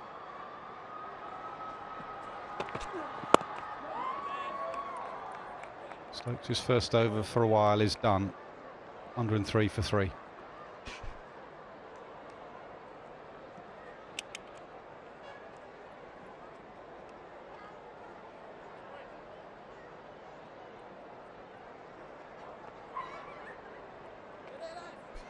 So you'd think he'd rotate the seamers at the end that he's bowling. If you look at the pitch in the morning, it's definitely more worn and drier, bowling towards the media centre end for the spinner.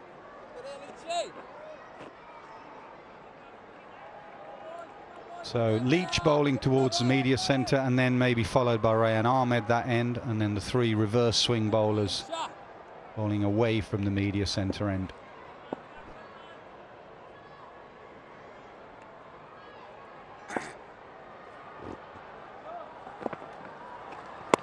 Yeah, confirmed by Mazza, and it just shows the nature of the pitches. There hasn't been a single slip catch off the seam, orthodox slip, that is, not leg slip, for England in this series.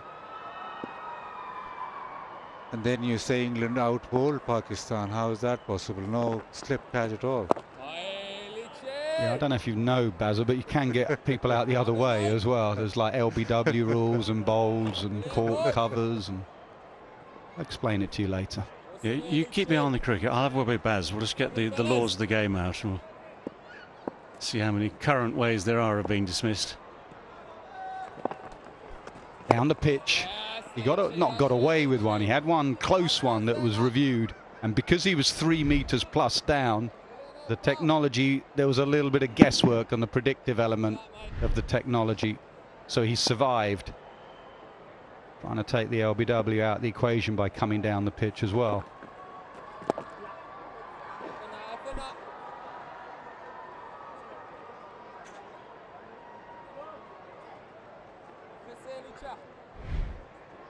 Remember, with DRS, there is a predictive element, and the further you are away from the stumps, the more the prediction is slightly more guesswork. So that's why when it's that far, you stick with the on-field umpire's decision and you don't lose your review.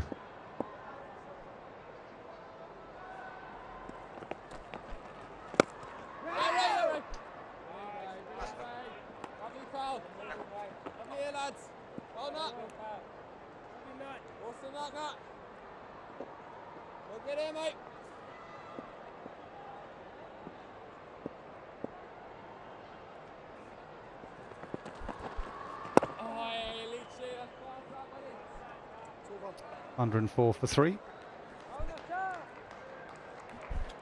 Yeah, one of the things that suits Stokes right at the moment is he'll feel he has good control over the progress of this game. Yes, we haven't had a sudden flurry of wickets since lunch, but runs are hard to come by. Leach, for instance, economy rate, having also picked up the 3 wickets, 345, 2.65. His economy rate through the series is around about 3.8. So he's probably bowling his best and most economical spell of the entire series at the moment. For instance, you look at the way things went on the final day at Pindi, in the 4th innings at Multan.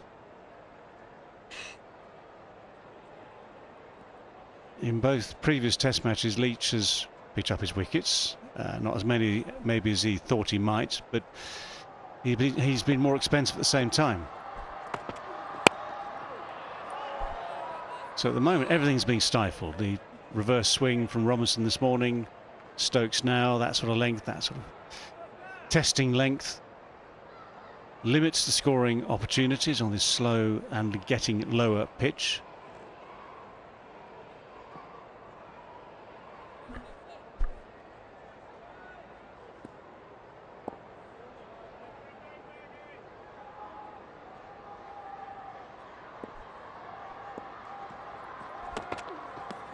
Tempter, wide and full, tempting the drive. Barber lets it go.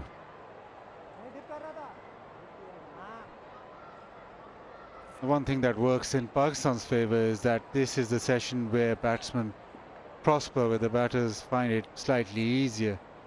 The second session of the day is where there has been less number of wickets, and it's maybe the session you want to bat through. Oh, now just past the edge. He gave him the tempter the ball before. This was a bit more of a length ball, and Barber flashed at it, and luckily for him and Pakistan, he missed it. Yeah, the tempter was fuller and wider. This is still wide. I mean, it's still a couple of foot wide of off stump. If you're Barber and you're playing at that and missing it, you're thinking, I've made a mistake. Not necessarily that I've missed out on an easy scoring opportunity.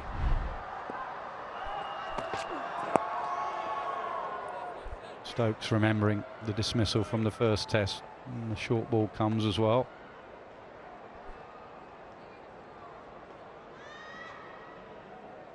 Barber's played a couple of drives, one to Robinson as well, where it was quite wide, but with the ball shaping away or just holding its own, Barber not particularly equating for that. That one's shaped back in, so it was better for him as he played it through the offside, tried to play it through the offside, but he will go at it. And Stokes is the one bowler, as Nasser mentioned, who gets the ball to reverse away from the right-hander. It's a lot to do with his action. If you think of Mohammad Wasim and the low slingy arm, Stokes is almost past the perpendicular. He's very upright, so he can get that ball to move away. He's not a low slinger. There, past the perpendicular, you can get it going away. 104 for 3.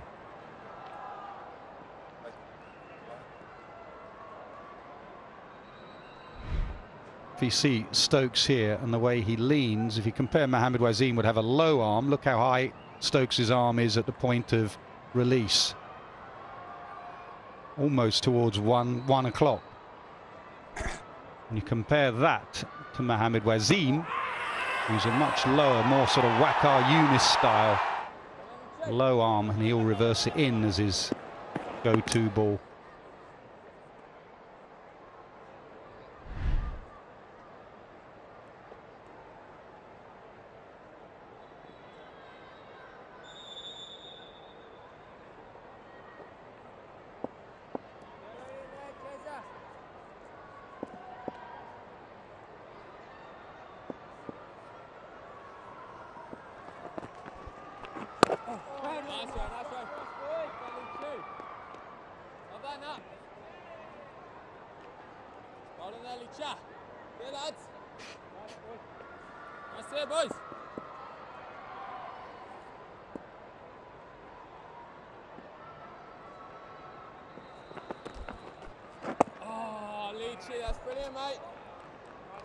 Is there a case for Jack Leach bowling slightly wider? There is a bit of rough development outside that off stump from South Shakil, but whole series he's been at the batter. He's been pretty straight. On the pitch. Yeah, it's not a bad shout, as there is a lot more rough out there. It's only a day 3 pitch, so the main bulk of the surface is still in good state. It's really wide though, so you'd have to give him the appropriate field.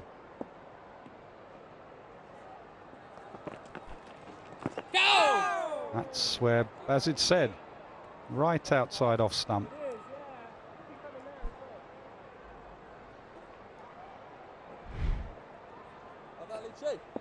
And left-handers don't particularly like that because the ball's spinning back in. After that ball, you just need one to go on with the arm, and you get a little feather through to folks. You then start to play for the turn. Left-handers are brought up with playing with rough outside their off stump. Indeed, they are.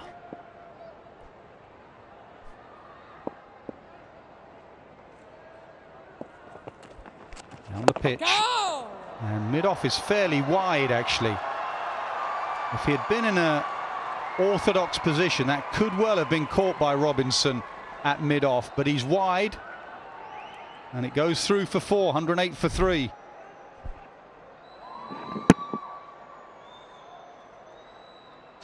Yeah, the face of the bat very deliberately targeting that space at mid-off. There is that old saying, do you look, as a batsman, do you look at where the fielders are, or do you look where the gaps are? It was Colin Cowdrey who said, no, I don't look for the fielders, I look for the gaps.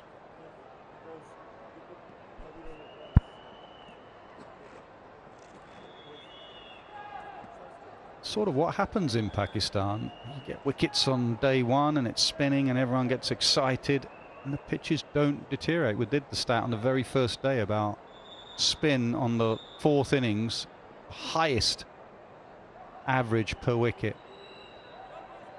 So it gets harder for the spinners sometimes as the pitch gets harder, but we don't know about this one. This one started dry, very dry.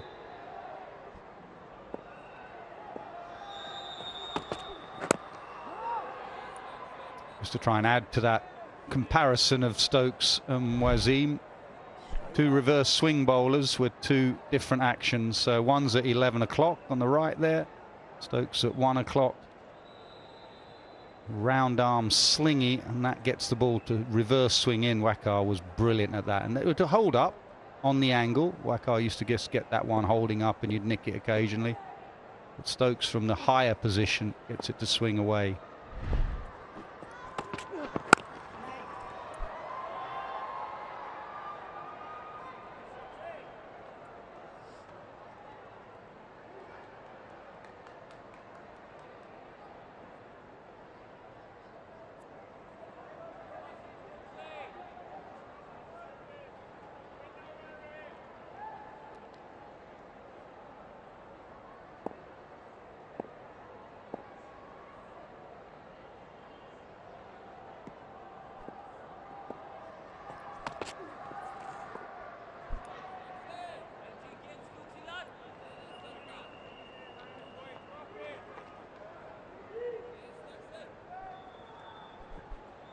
Babar's favorite ground.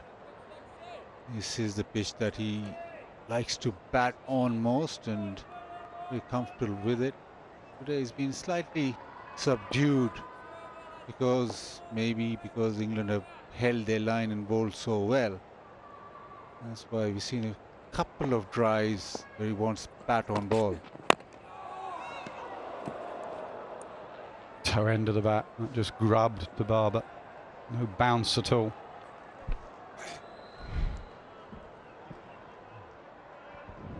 You just feel that he wants a boundary away. He just feels that he wants to get something away now. Because normally his rhythm is so good in terms of scoring and being able to then just get into his innings. Averages 87 here.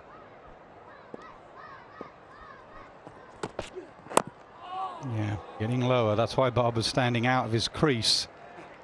Try and take the LBW. Try and get outside the line for the LBW. No ball.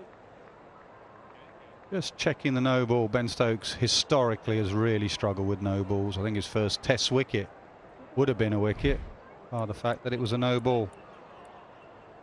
Brad Haddin was the batter on that occasion.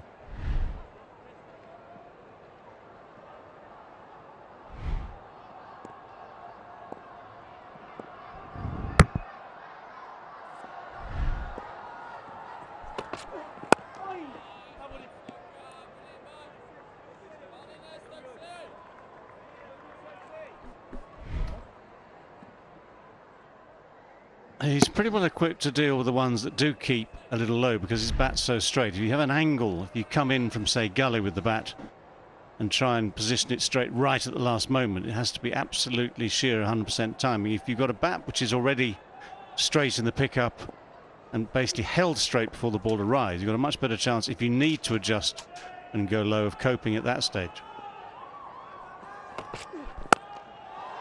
That's a drive on the up. Azid Khan says he's looking for a boundary. He finds a boundary with a classic Babar Azam cover drive. I think friendly words between the skippers.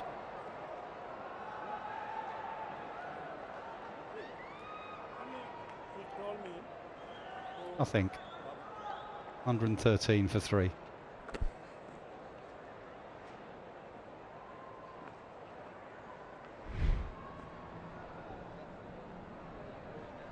Yeah, it's one of the shots you absolutely identify with Babar Azam. It's on the up. Yeah, he's one of these players, lovely players, whose balance is nigh on perfect most of the time. Nothing extravagant with the shot, just pushes through the line, keeps the pose. Love to know what they said.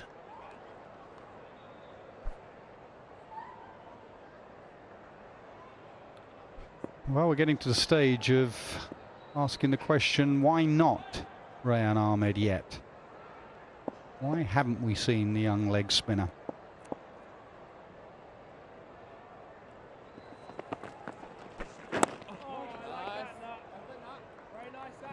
Yeah, nothing wrong with what Leach is doing. Mentioned the economy rate just now, it's 2.7. It's keeping it tight, giving very little away. You just want another breakthrough.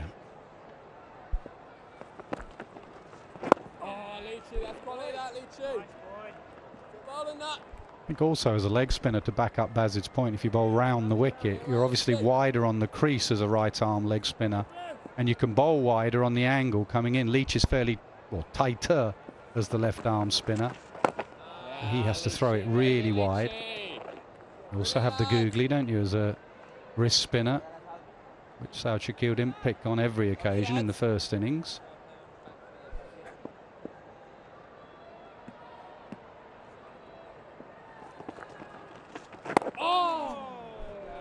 I thought he bowled better to the left-handers, and also when he bowled round the wicket, he was much more potent. The great late Shane Warne used to say that if you went round the wicket, you'd complete your action better.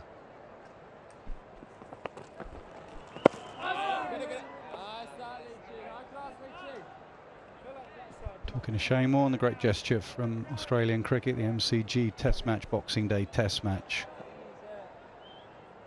We're all asking all the crowd to wear the floppy that Shane used to wear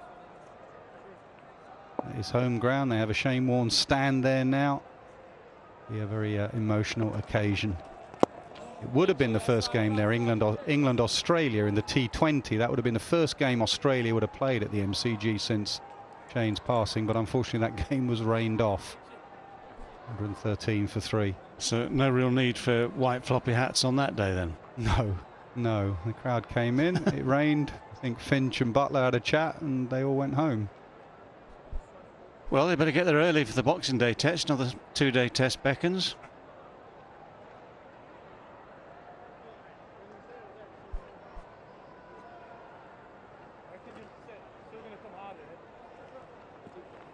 Yeah, it seems to be a feature, doesn't it? That first test, Brisbane, 2 days. Lots of grass on the pitch. Remember the Ashes test match a year ago, give or take. Lots of grass at Melbourne. Seems to be the pattern in Australia of late. Maybe it's because of their attack, but definitely in the last couple of years, the pitches have had more grass on it through England. Actually, they didn't play Broad or Anderson, did they, at Brisbane for that first test? Yes, they played Leach. It wasn't the sort of thing they've seen in these last few days in this first test against South Africa, which was hard and green, went through and did more than enough for the bowlers. Ian Elgar, as South Africa's captain, was, well, admitting that another 50 runs might have kept the game interesting, but also, you know, there was implied criticism of the amount of grass left on the pitch.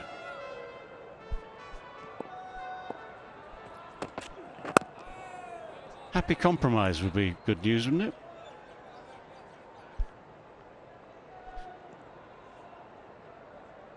Now, Osaka have been donating 10,000 Pakistan rupees for every boundary hit while the LED boards are lit.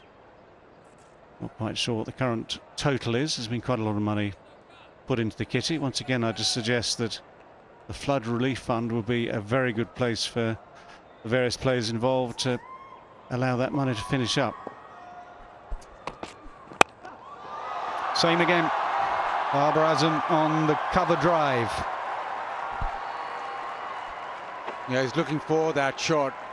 And this one slightly fuller. So he's able to extend those arms and just, as always, meet it under his eye through the offside. He's been looking for that shot for a while. The one on the up. This one quite full and hit through.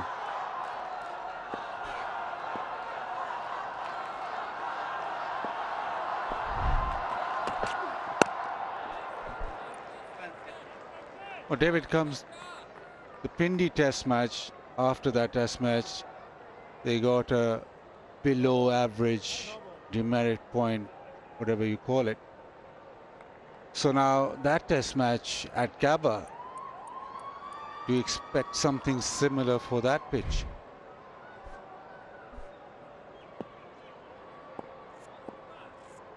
I'll be right back with you. Yes. Yeah, I mean the ICC, bless them, which is not something people say often, have asked for boards around the world to produce pitches that keep the balance between bat and ball. I mean, it's one of those ideals that it's hard to be entirely sure what you can do with the pitch, but it goes too far one way or the other. I mean, it sounds, by the look of it, that Brisbane went too far the other way. Tilted the balance very much in favour of the quicker bowlers. OK, Travis Head nearly got 100.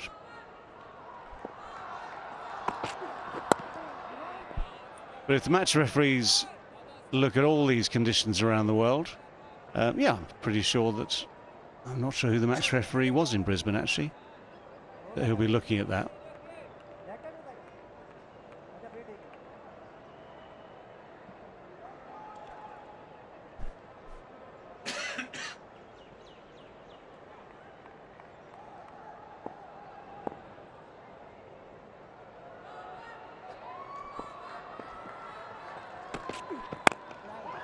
This time it goes to the man on the drive, 118 for 3. Change this tack.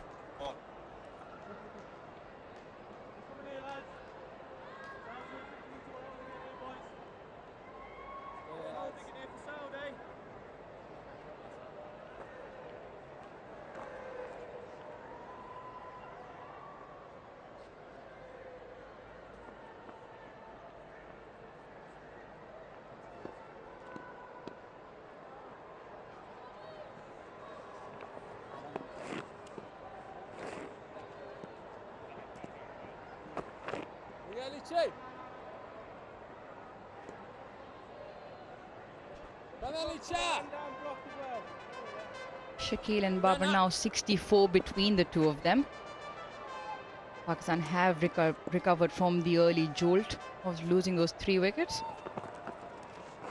Yes, Licha, yes, Licha. There's a discussion with our previous co-commentators regarding Rehan Ahmed, and it's almost surprising why he hasn't bowled up till now.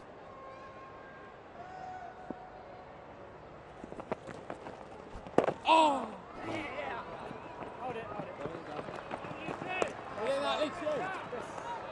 Awesome there, buddy. The outside edge of Saud Shakil's bat. Ball angling back in. They've done well, the two of them.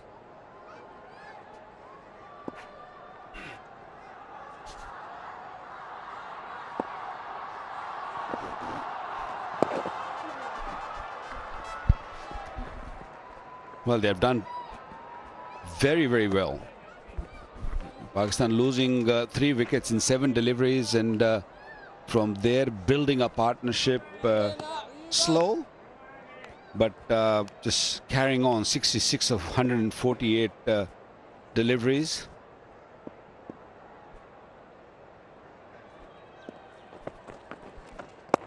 Down the wicket. Nicely timed. Nicely timed into the vacant area there. Good stroke from Shakil. Yeah, much better stroke. A lot closer to the ball. Had full control over that shot, bringing the wrist into play. Just flicking over that short mid-wicket fielder. Great timing on that. Yeah, I'm also a little surprised that Rehan has not been introduced yet. 41.4 overs been bowled.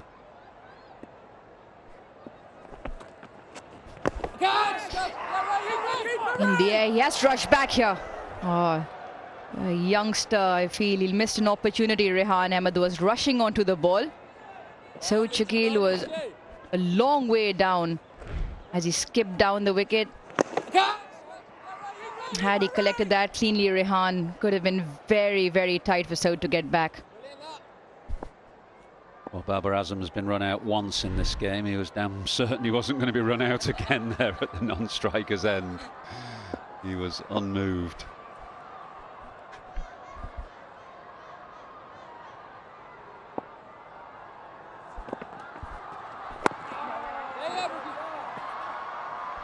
He's looked good, Babar. He's timed the ball well. He's looked a lot more in control. It is the over 8 from it, 126 for 3. Yeah, he had a good bounce. He just probably couldn't really control. He just took his eyes off. Saud Shakil was more than halfway down. Babar didn't move at all.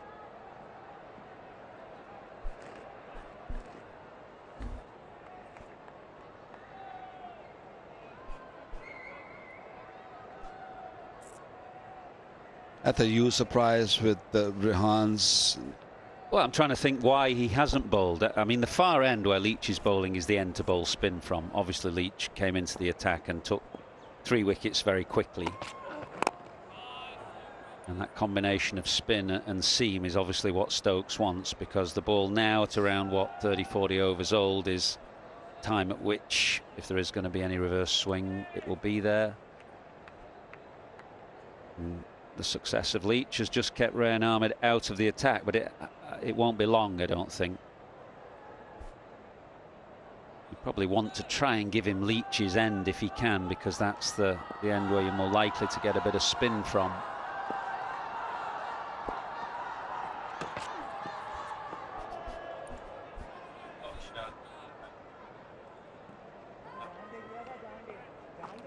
The thing about Rehan Ahmed is that he likes bowling at left-handers. He's got a natural googly. Heard him talk after the first day's play that his bowling at his brother in the back garden all those years, as he likes bowling to left-handers. He'd beaten Saud Shakil with a googly in the first innings and then got him caught at short leg. That was his first Test wicket. So the longer this partnership goes, the more likely you feel it is that Rehan Ahmed will get a go before long.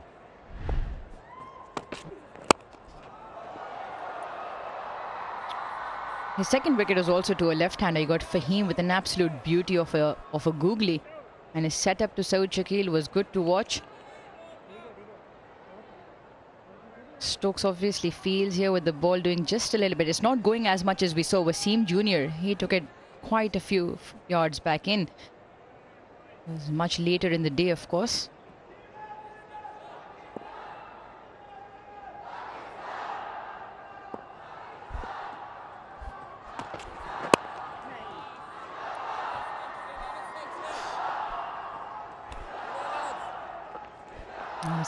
Sensitivity free moment, because life is too short for sensitive teeth.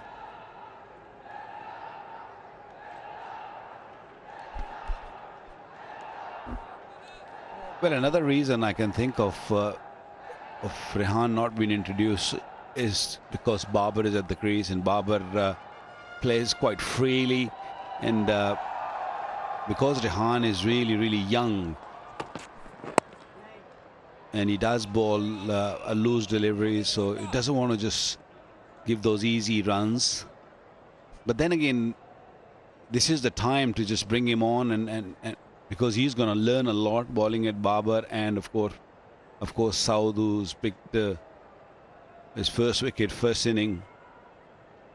I think it's an ideal time. The ball is not that soft, because normally spinners do like the ball to be a little bit harder.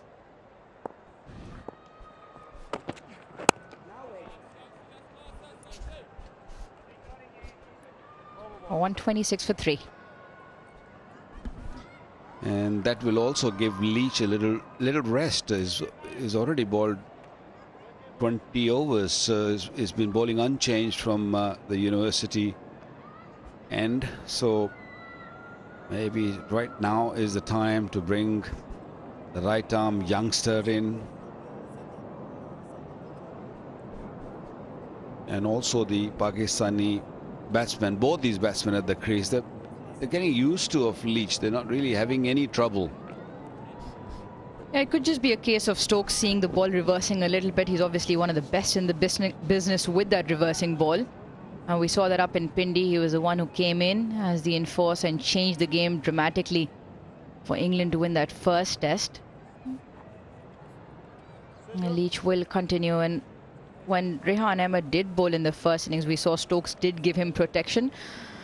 Something that's visibly against his nature. He likes to keep things very tight and attacking, but giving the youngsters some protection.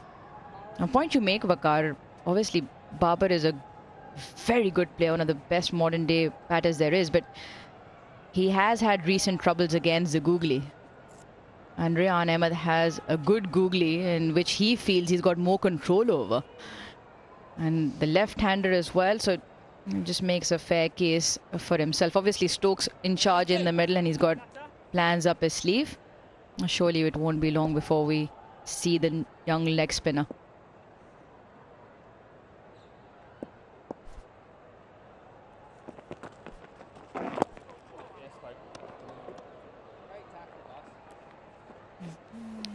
Lots of people follow the Pakistan team and some of their merchandise is extremely attractive. You can go to shop.pcb.com.pk, purchase yours. You just have to be careful here, Saud Shakil, when he does skip down the wicket. And deep mid-wicket has been pushed back because he has lofted the ball over there a couple of times. Short mid-wicket as well in place.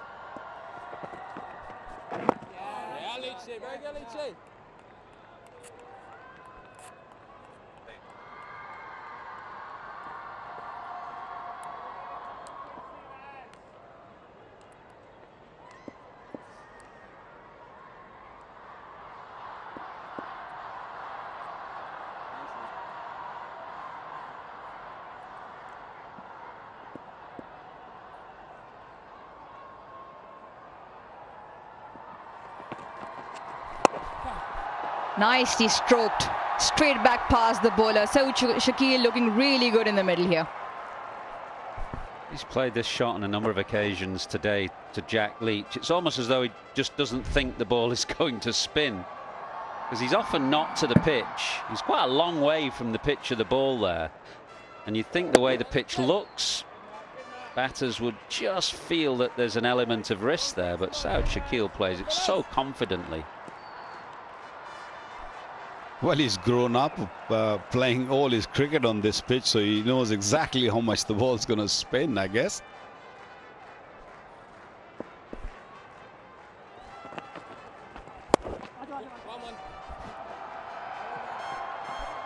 Well, I reckon for the radio commentators, Karachi will be one of their favourite grounds. You get an outside broadcast position, get a sense of the atmosphere. Lovely. That's the BBC Test Match special team. Vic Marks in the foreground in that rather fetching red hat. Played a few Test matches here in Pakistan. 3 matches, 4 wickets at 65s.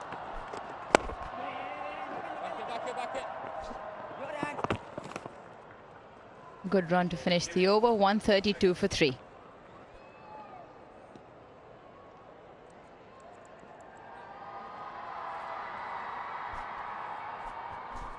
Oh, that's a good point you told me. I'm just going to be there in about 20 minutes and I will have a word with him. Well, you can just gently ask him, did he have any great success in Pakistan? There's a famous quote from a cricket writer back in the day called Matthew Engel, and he said, somewhere around the world somebody is always hitting Vic Marks for 6.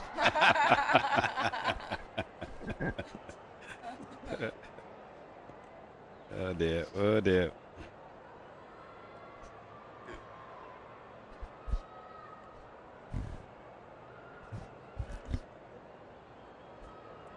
But they're a good bunch. I really enjoyed a chat with them. Radio is totally different to television commentary. A lot of stories one can tell.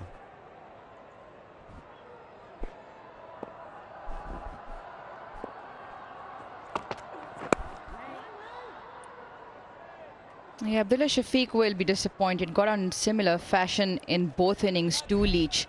The ball that skids on, just picked up a little something, just felt his bat come slightly from second slip and pushes even further onto the leg side. And have a look at how Babar plays, a slightly lower back left, and it comes straight down the line of the ball. Abdullah Shafiq also pushing at the ball, so it just gets into a bit of a cross from the angle of the ball as compared to the angle of the bat. Lovely. Excellent timing on that from Babar. The other noticeable thing, Aruj, that good split screen that you showed there, is just Babar is a little bit more leg side of the ball. Position that Shafiq gets in there, you see a bit of the off stump behind his back leg. You can see almost middle and off here with Babar is just a little bit more leg side, and on a pitch where there's not that amount of turn and Leach is not a big spinner of the ball, what Shafiq could just go slightly more to leg stump.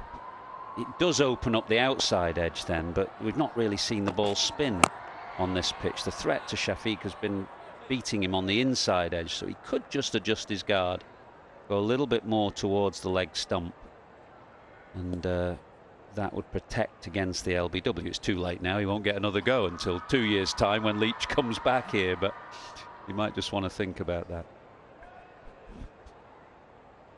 And I think because of that angle as well, he has eventually pushes his bat a little bit forward across, causes that angle that you talk about to even become a little bit more exaggerated. And Babar very much in control of where his bat is.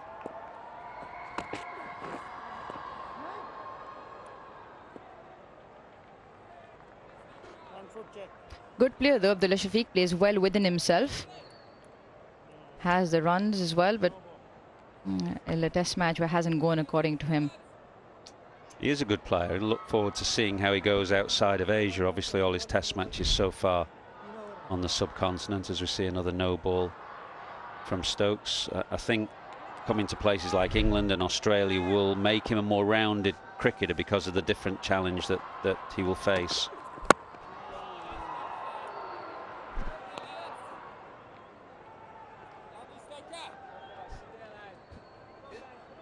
That's exactly the reason when we talk about the greats in the game, when they're successful in most parts of the world against quality bowling attacks from various teams, including in difficult conditions.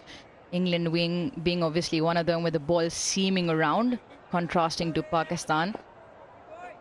Obviously his technique will be tested with the moving ball.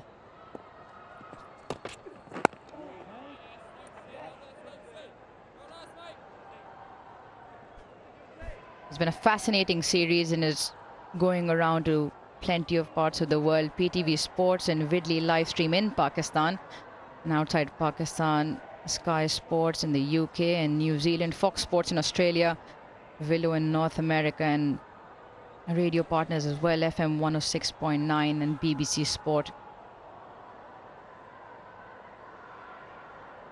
Follow all the action live as we come close towards the end of this series.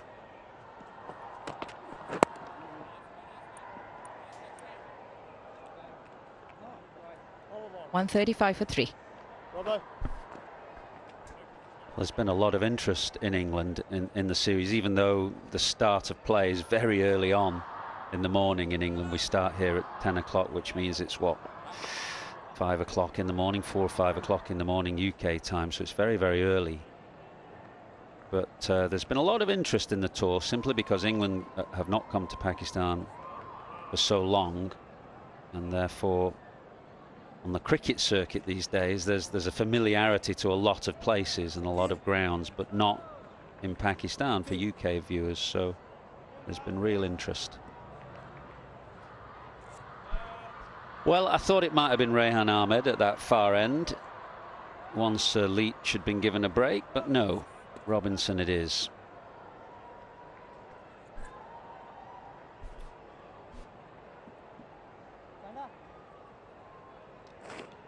I'll start off with one slip in place and a ring of fielders on, so Shakil's offside. Stokes has been brilliant with that, getting his catches in absolutely right positions. With the ball angling across the left-hander, he has been caught in that fashion in the first test when he tried to cut one straight to first slip.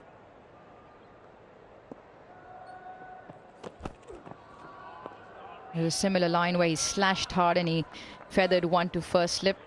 There was a similar angle where he had one slightly fuller, which he missed time to the short man, catching at the cover region exactly where Zach Crawley is.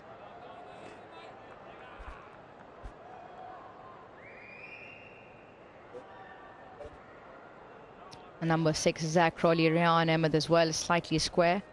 In front of square rather, because of the surface or the space that the surface has, and not too quick by any means.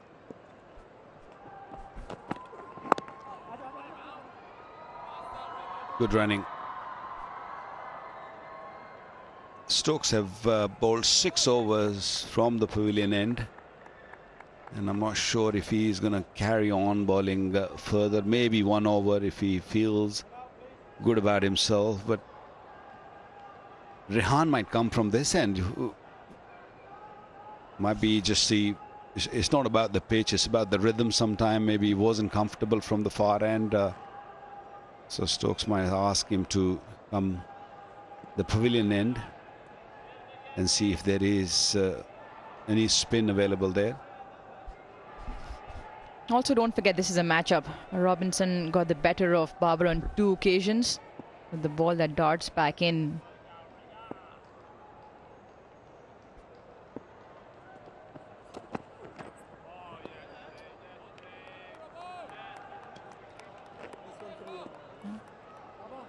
The leg slip is in. And Babar throughout this test match has been very smart about not engaging with that delivery that's bowled round the legs.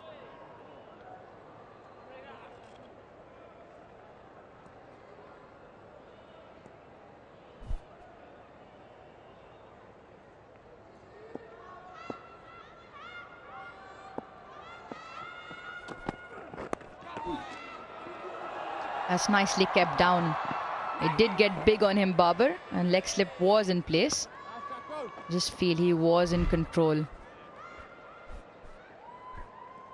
We saw Robinson earlier in the day hitting Saud Shakil on the helmet. So even on these slow pitches, Robinson, because of his height and double with the very high release point, he can still get a little bit more bounce than some of the others.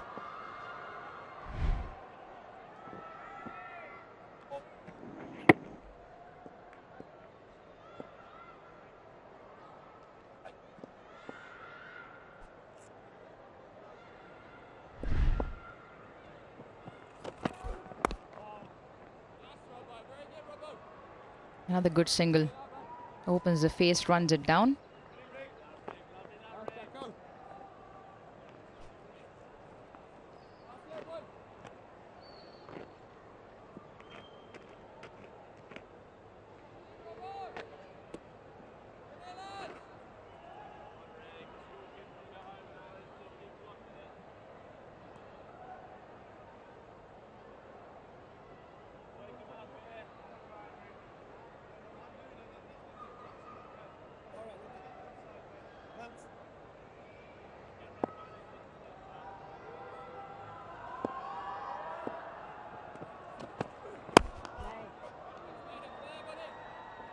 lads. 180, 138 for 3.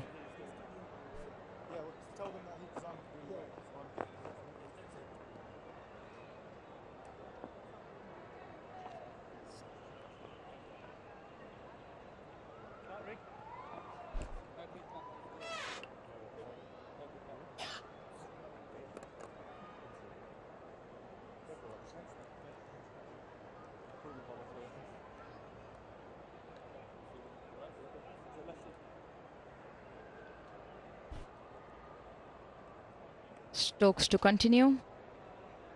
Obvious giveaway when you hand your cap over to the umpire. 84 this partnership now.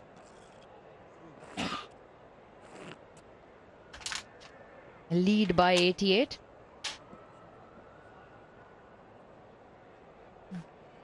Pakistan were 54 for 3 in that 1 over when Leach did all the damage, and it's been good recovery since then. 45 to Shakil. He's taken a blow to his head. Those 2 wickets, and then just the 1 run for the 3rd one, which was an absolute beauty to Azhar Ali.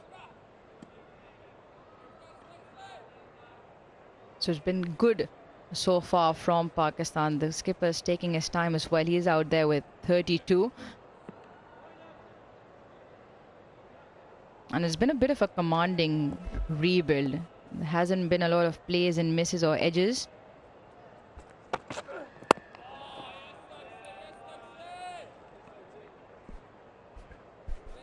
Pulled up a little sharply then, Stokes, who is carrying this left knee problem. He copes with it. He bowls with a lot of strapping on his leg. We haven't seen him bowl. Well, when he came on today, it was the first time since very early on in the series, but he just says it's there. He carries it. He gets on with it. It definitely troubles him from time to time. Edged, falls short. Lovely delivery here from Stokes, exactly in the channel to the left-hander. Pretty dispiriting this for a fast bowler when you get a genuine edge like that. That was a genuine edge from Saud Shakil, and it fell well short of Ben Foakes. A lovely shape on the ball. It's quite a way back, but that would have not carried in either case. Just another one dying right in front of him.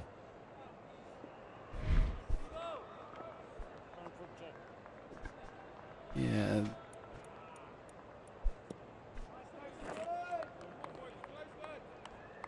Yeah, that's where the issue is. He's got just pulled a little bit his left knee, I think. Yeah, but whenever he comes on to bowl, he bowls long spells.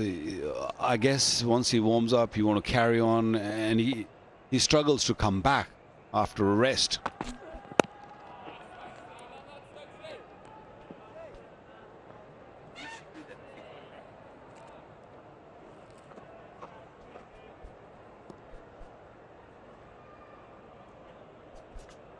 Well, this is a pitch where if batsman plays with the softer hands or is not looking to go for a drive or hard hands, I don't think it is going to carry to the slips, especially with the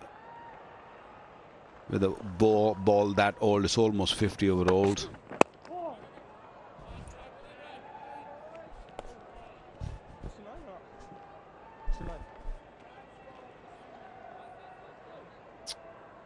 Mention the height of Robinson, not just his height, but the release points.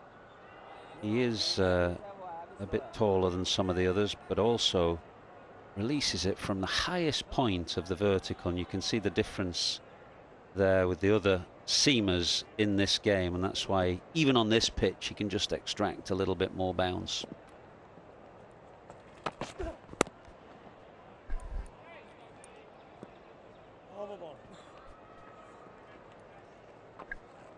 There was a bit of work done in England by some of the stats guys, and they said that Robinson has the highest release point of any bowler in England in the county game. And if you think there are 400 professional cricketers, he's the highest release point of them all.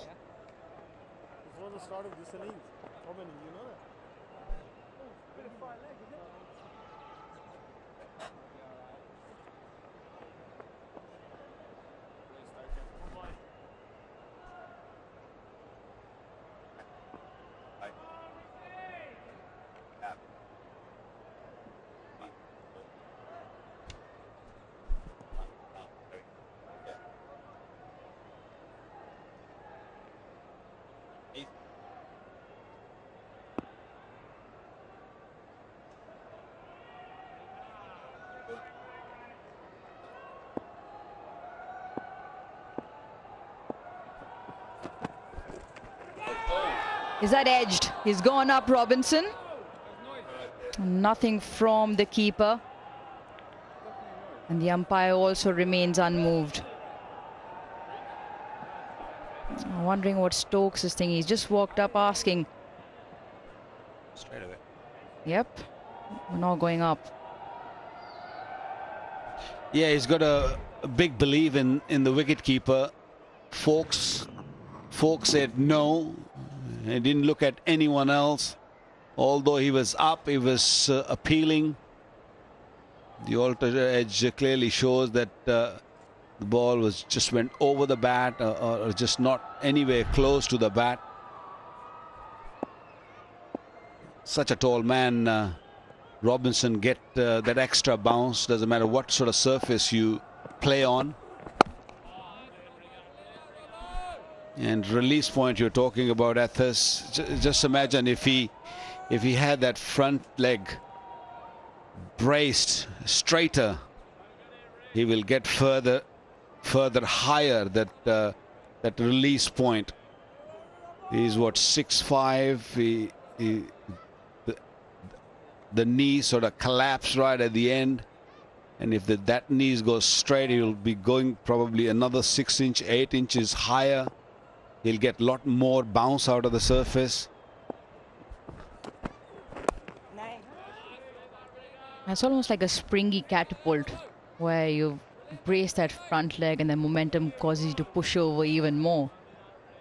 I'd imagine Vakar for the pace and then the bounce, it's almost like holding back, and then with all that momentum coming across over that braced front leg. Yeah, that's right. I mean, if you think of the quickest bowlers, many of them have got that brace front leg that you talk about. Brett Lee would have been one. Shoaib, I think, would have been another. Alan Donald.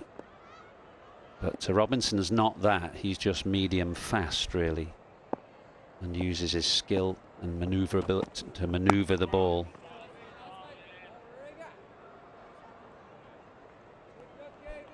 And most of the quick bowlers, the faster I'm talking about, not the medium pace, this was a cutter here, they will have a bigger base to generate that pace and also get that front leg braced.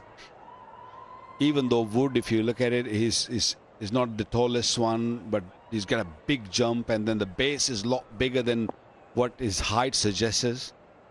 Probably one bowler I can think of who wasn't very tall and still generated a lot of pace was Malcolm Marshall. The others who have gone to generate maybe 150, 150 plus, they always had this big last stride, get over that knee, mostly side on.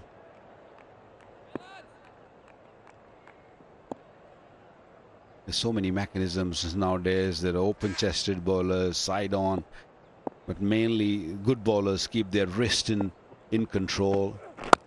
Shot, very good shot. Don't have to run. Just save your legs. Beautiful stroke. 142 for 3.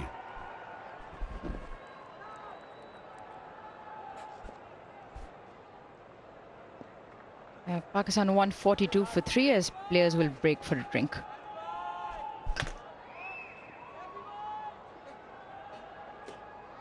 No, wicketless.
just have some information.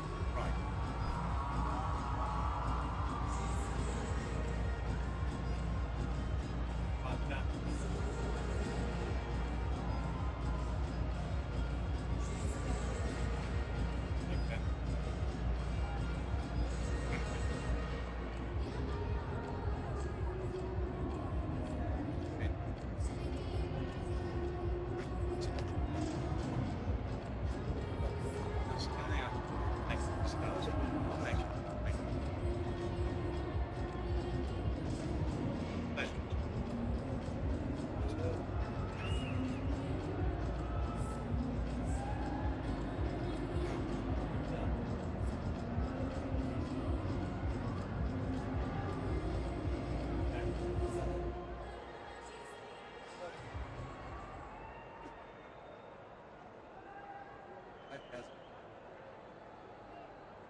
The birthplace of Quaid-e-Azam, the founding father of Pakistan, the Wazir Mansion, historic part of this Karachi city that has so many things going for it.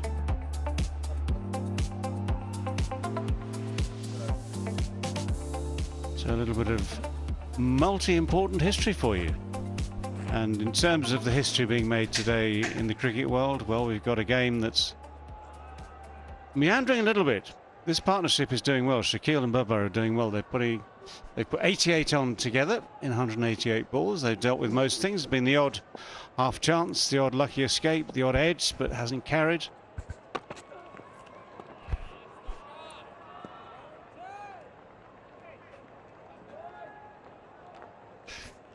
Just wondering, we saw that edge, and I mentioned earlier there hasn't been a single slip catch off the seamer in the series for England. I'm just wondering if Ben Stokes could stand up to the seamers. We saw a clear edge from Saad Shakil that landed short. Folkes is definitely good enough to stand up. This was the edge. Nowhere near carrying, but I know it's a big deflection. Maybe if you're standing up, it'll be too big a deflection, but Folkes is a genius standing up. So, helmet on. Get up to the stumps. It may take the bouncer, but even Folkes could take the bouncer standing up.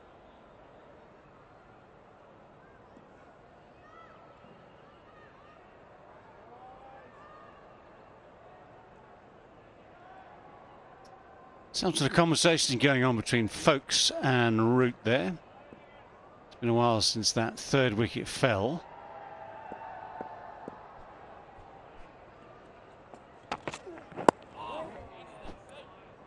Obviously, Ben Stokes very much in command of this England team, but any decent captain would happily take advice from, for instance, a former captain. So you've got Root as a former captain. I'm not sure what he's doing there as part of the advice, just passing the time of day. Folkes as a keeper. Keepers always have good input, don't they? They are sort of the eyes and ears of the team. They're best placed to see what's going on or what's not going on. That one does just carry. They may have just stepped up a little bit. Obviously, if you nick it, takes pace off the ball and then it doesn't carry unless it's an absolute feather.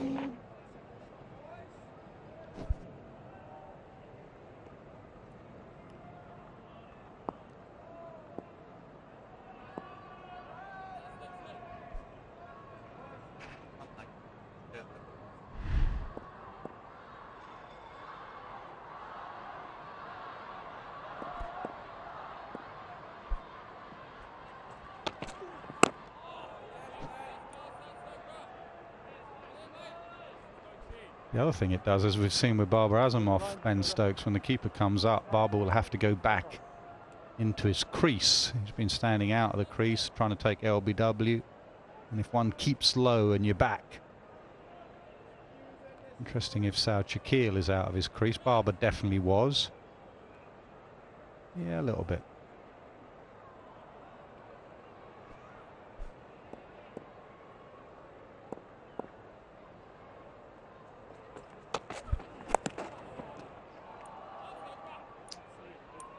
Shakil will keep the strike, 143 for 3.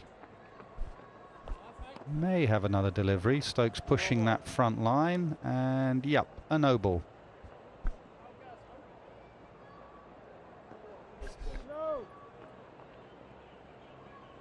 David, talking about taking advice from former captains, Nasser throughout the day has wanted Rehan to bowl, but what, we're into the 49th over now. Well, he's taken a bit of advice from me anyway, because he's up to the stumps, Ben folks. Keeper's up. Barber will have to go back into his crease. That means the edge will carry, and LBW slightly more into play. Barber has to miss it first.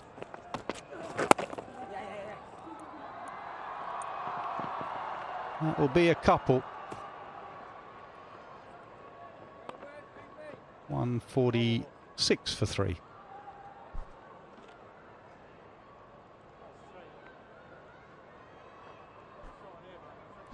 Well, just wondering about the man that Ben Stokes will be referring to at the moment as what's his name?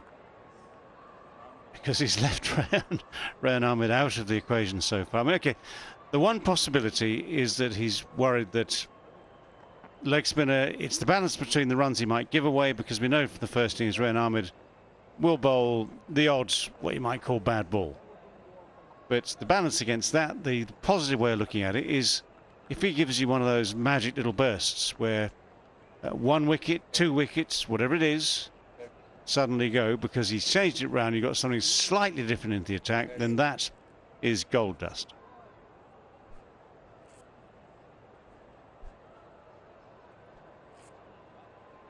Fascinating when you go to other parts of the world and you see the differences in culture, really. Pakistan in this series has been all about spin. For nearly all of yesterday, Barber just bowled his 2 frontline spinners, Nauman Ali and obviously Abrar Ahmed. England throughout this series still see a massive role for their seamers. They picked the extra seamer last game, and here they haven't yet bowled their second frontline spinner, and they're still going with swing and reverse swing, and now the extra pace of Wood and some the odd ball down the leg side to try and find the glove down the leg side of Shakil.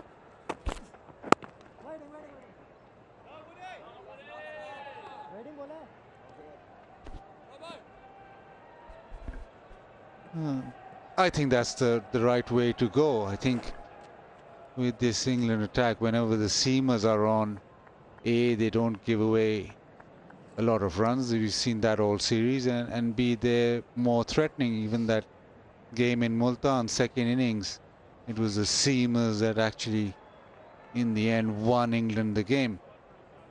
It's tough for the spinners there. That concept of going to the subcontinent and just bowling spin. The wickets in Pakistan totally different to wickets in India, Bangladesh, Sri Lanka, even the UAE. And you need faster men, you need reverse swing, you need those bouncers.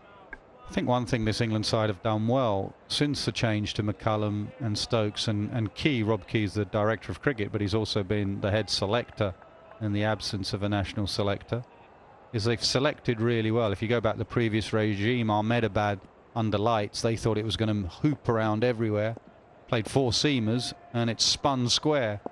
Brisbane left Anderson and Broad out and it did a bit for the seamers.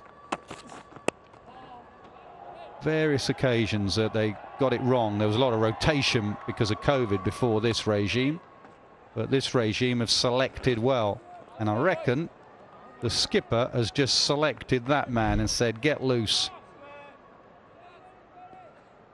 A bit of leg spin. That end, you're on, Rehan. I've not forgotten about you. I've been saving you.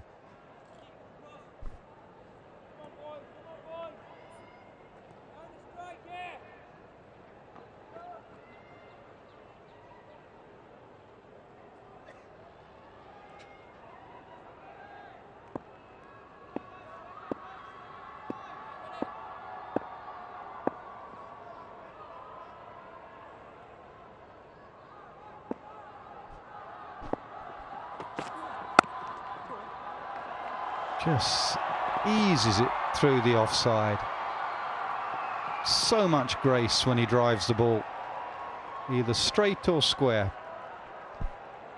150 up for Pakistan.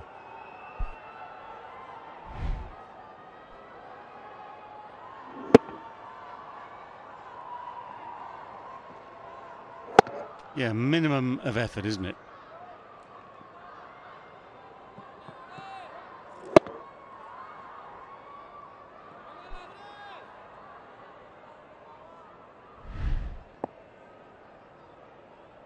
Lead goes above 100.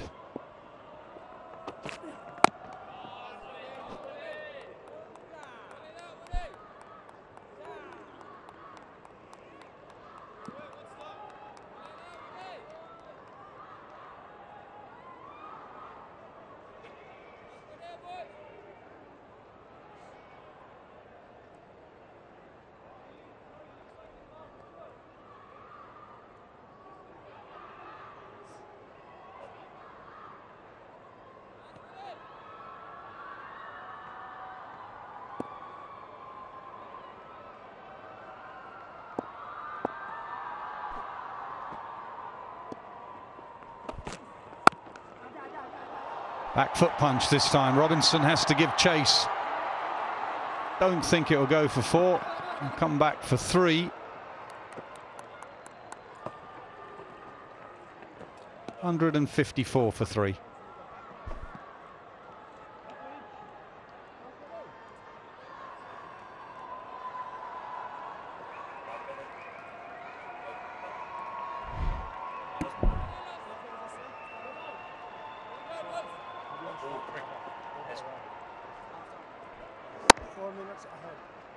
That shot. 1,000 runs now this year in Test match cricket for Babar Azam. First Pakistan captain to do that in a calendar year, averaging 71 and a bit. 4 boundaries today. Exquisite through that offside.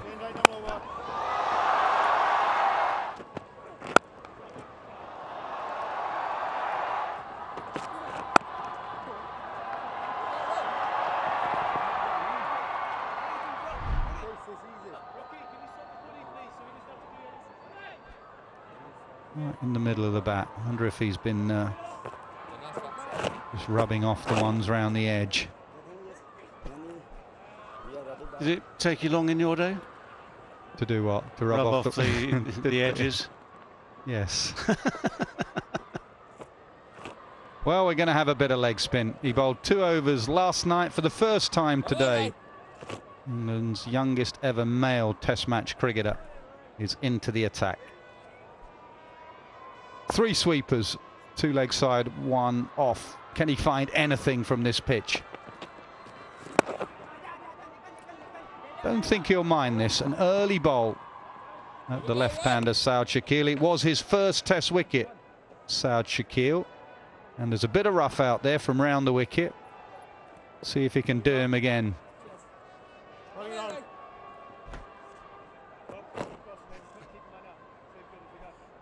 It was a googly and then the leg spinner, and it was a similar field, a slip and a short leg. In the first innings, it was Pope with the catch.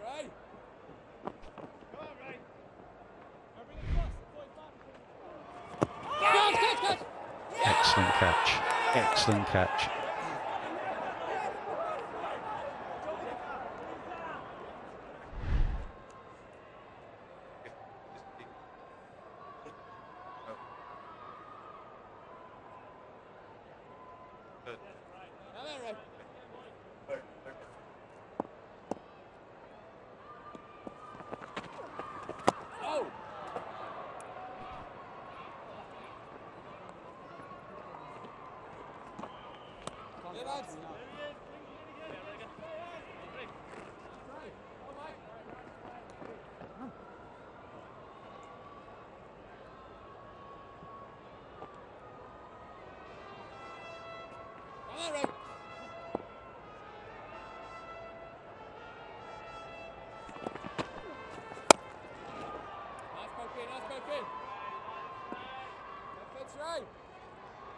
Come on, lads.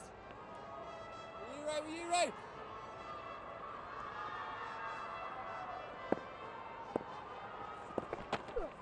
Oh, bowling right.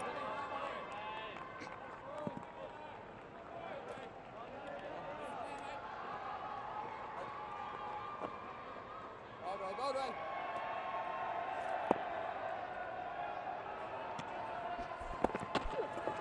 Nice. Very good, Ray. Very good, Ray. Under there, Ray.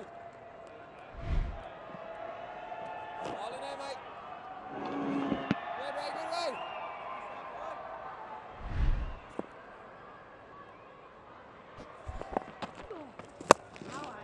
Slightly full in that over, but a decent start from Rayan Ahmed, 156 for 3.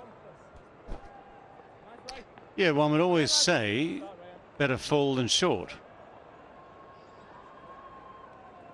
And yes, half the over were full half volleys, therefore either tucked away for one or defended.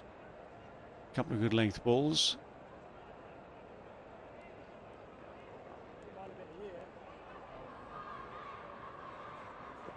He is, after all, allowed just that little time to settle in.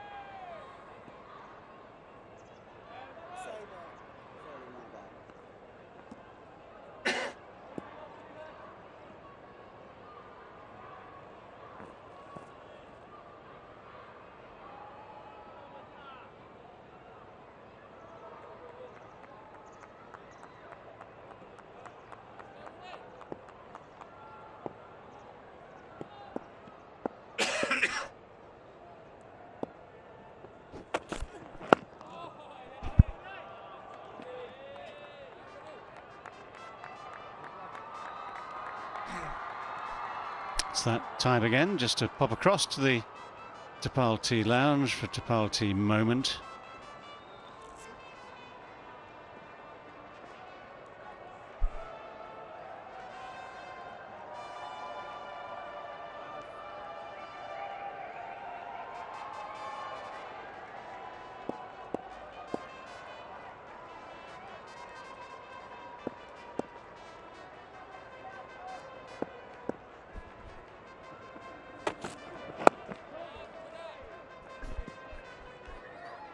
It's that middle session again, which is standing true with the trend. First day just 2 wickets, second day just 1. And so far, none whatsoever. It's the time to bat here at National Bank Cricket Arena. Lunch to tea. Yeah, and there's a feeling that towards the end of play it does spin more. Most sides have had a heavy roller. This innings last night, Pakistan had a light roller and then a light roller this morning. Towards the end of play, the effects of those roller completely goes. May just be a little bit more crumbly with all the wear and tear and the traffic throughout the day. They just got to keep going. If Pakistan are batting tomorrow morning and they have a lead of 200 plus, then they may go heavy roller to try and make it crumble for their spinners. As it if 250 lead, who's winning this game? England are chasing 250, who's winning? There we go, Baz was again. Just one word answer, Baz. Who's winning? There's only one answer to that. 250, England. Pakistan.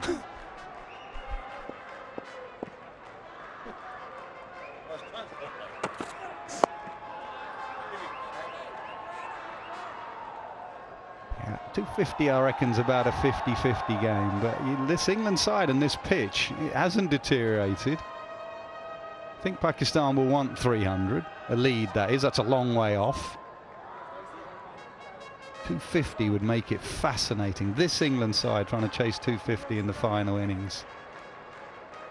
As Viz has it, Pakistan favourites with a 250 lead.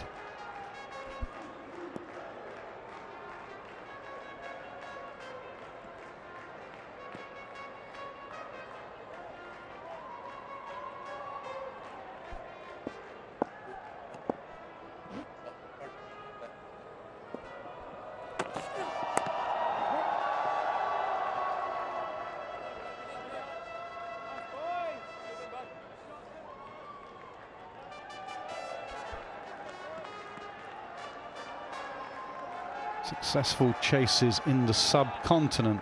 And this is Bazid's point for England, that is. 209 in Mirpur 12 years ago. So 250 would obviously be a record and by some distance. But this pitch, and we've said it in Pakistan, they stay pretty good nowadays. We shall see. 2 days to go yet. That 176 when you limped over, that wasn't very convincing, was it?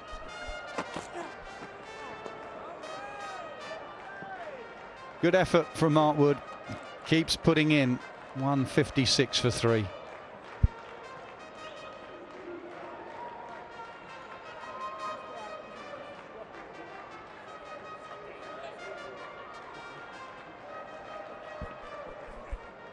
Yeah, the highest successful chase here at Karachi is 314. Pakistan won by 1 wicket against Australia. And they won it on the 5th day, and the last 3 wickets added 79. So your point being that pitches don't deteriorate and it's just a matter of the slowness in the pitch. Exactly that. And then you go recently, Pakistan saved a test match here against Australia. Babar Azam 196. 4th innings, they batted 1,000 deliveries.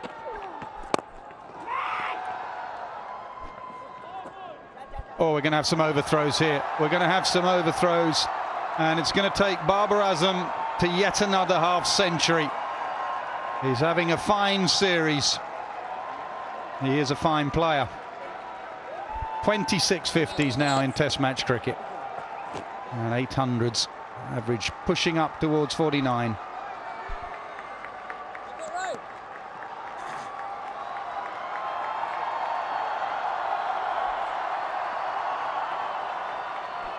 Yeah, he's a national treasure, isn't he? This is one way to add 4 to your total. No one anticipating the throw, no one backing up. That's well bowled. Good length.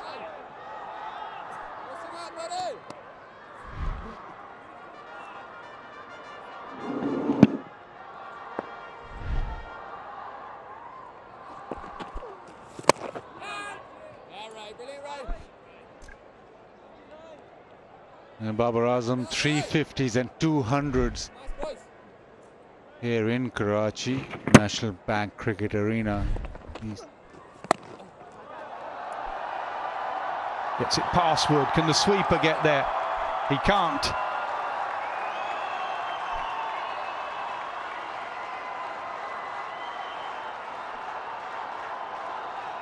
Well, 8 from the over with 1 ball left. Only half of that, of course, is Rayan Ahmed's fault. And again, I would say, if you're going to err on the full side rather than the short side, just escapes the dive here. Mark Wood in the deep didn't have the energy to get across. Oh, gone! He's hit it straight to Pope at mid-wicket, and that is his biggest scalp. It is Babar Azam, and the teenager has done for him. Well, it might not have been exactly as planned, but the change to Rayan Ahmed has indeed brought the wicket. And England will take that breakthrough. Whatever they think about the method of dismissal, it's a bit short, yes, and it's one of those ones we've seen all sorts of batsmen put away with impunity. But it is drilled hard, straight at Ollie Pope. Give credit to Ollie Pope, because that ball might not have come right out of the middle, but it was drilled straight at him. Babar Azam cannot comprehend what he's just done, but he is on his way slowly back for 54, wondering how he could have played that shot better. It's 4 down now for 164.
Mohammad Rizwan comes in at number 6. 114 for 4 effectively here, Pakistan, averaging nearly 40. And he's had some big moments already in his Test career. Babar Azam this week. First cap, first wicket, first run, first legend. Babar Azam, best player in Pakistan. Not the best delivery he'll ever bowl, but he'll have him. He'll take him. And that's an excellent catch from Ollie Pope at mid-wicket. Babar doesn't quite comprehend how he got it there. Up or down? He feels he should have gone down. Dad is thrilled.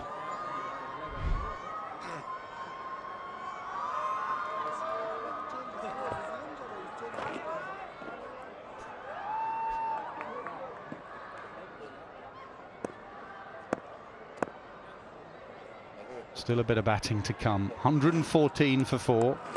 Ran Ahmed now has 3 Test wickets.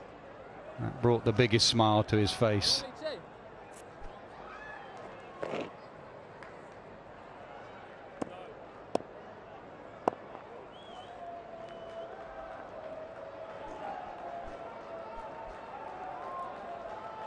Well, it's always lovely to see a cricketer enjoying himself immensely on the field.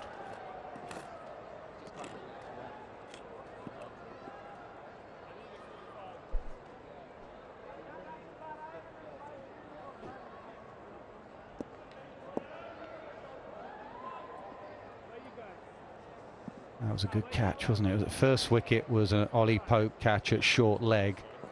And then his first wicket in the second innings was a completely different effort. Ollie Pope at short mid-wicket.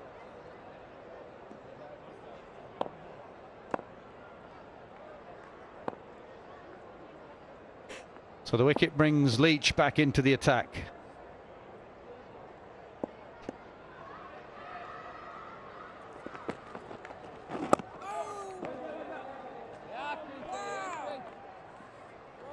Seen some good catches at mid-wicket in this game. A couple that Pakistan took. That went sharply to Ollie Pope.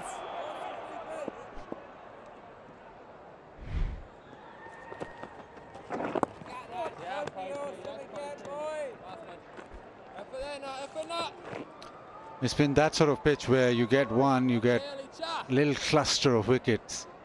England be hoping that they can strike back to back. We've seen this all throughout the Test match. There was a long pause when Babar walked off. He didn't go off the field. He waited for Rizwan to come on the field.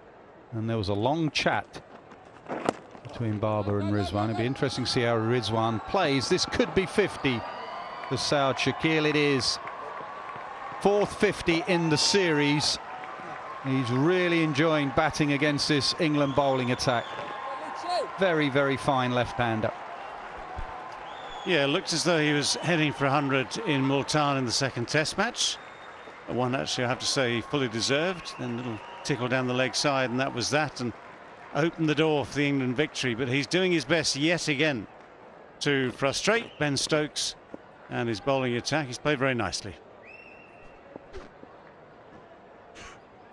Can he convert? Can he get his first Test 100? Halfway there, bit of spin. Just past Ollie Pope.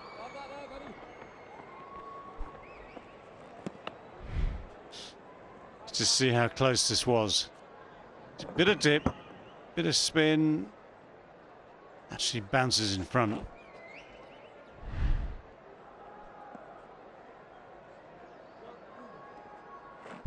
How does Rizwan play? It was a soft dismissal in the first innings, wasn't it? He chipped a full toss to Stokes in the deep.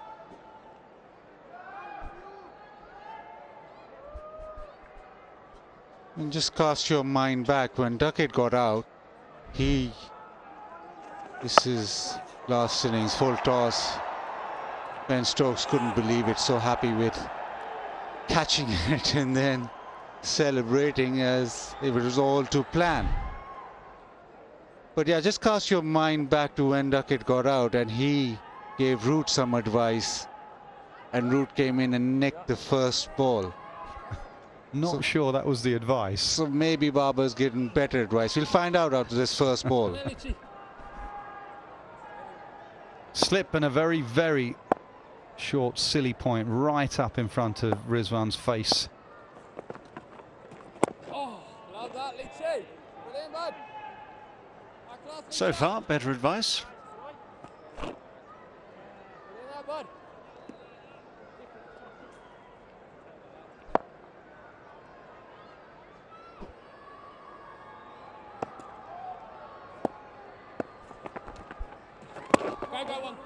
And he's off the mark. 168 for 4.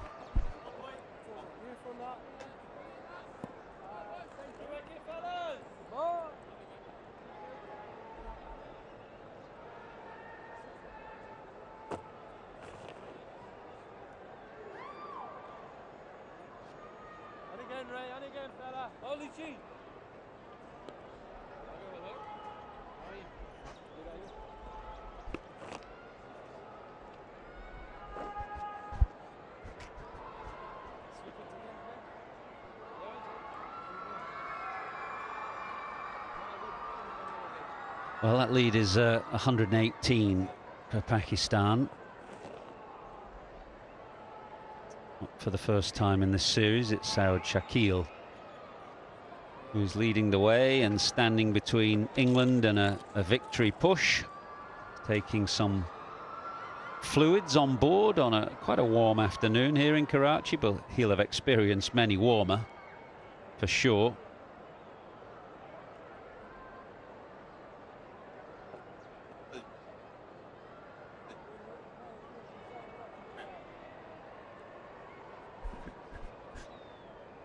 I think what he's taking right now is a pickle juice. That's what the modern cricketers take, just to avoid those cramps. In our days, it was a salt water or salt tablets. Well, it didn't take long, did it, for Rayan Ahmed to bring some success. He was ignored for a long time and then took 11 balls to pick up his first wicket. It was a curious omission just because of the long partnership between Shakil and Babar. Babar, who has struggled with the googly from time to time, and Shakil, a left-hander, who Rayan Ahmed had dismissed in the first innings. So it's curious why he was ignored for so long, but he's into the attack now and already has a wicket.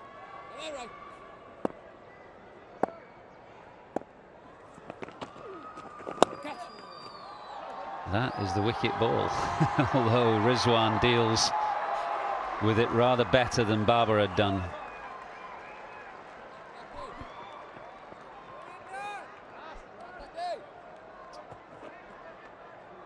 Trying to repeat the dose.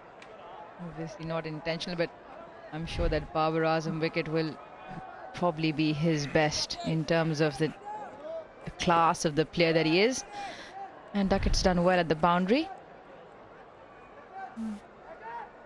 It took a while before he's come on, but he's done the damage right up.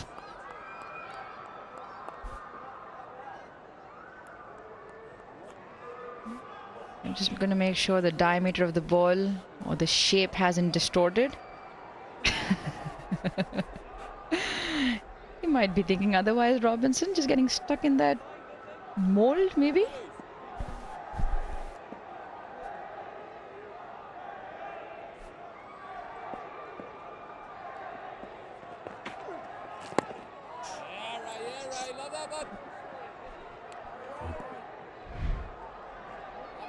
Pope is in there at short leg, and that's where he picked up Shakil off Rayan Ahmed in the first innings. Inside edge that was brilliantly taken. Good diving catch coming forward.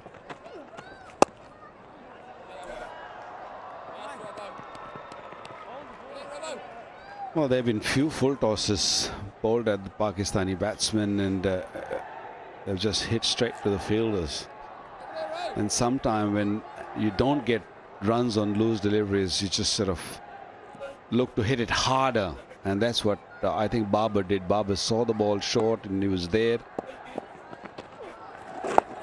instead of sort of putting it in the gap, he just tried to smoke it. And a brilliant catch taken. This was a googly, bounced a bit more to Rizwan.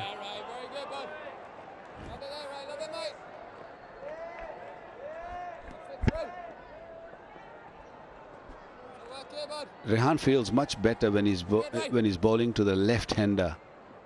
I think the angles make him more comfortable.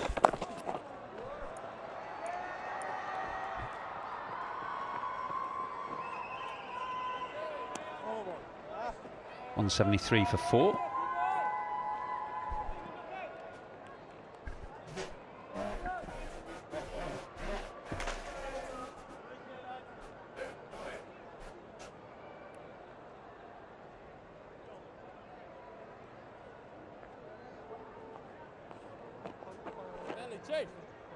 It's a small sample size, obviously, in this series, given that this is his first match.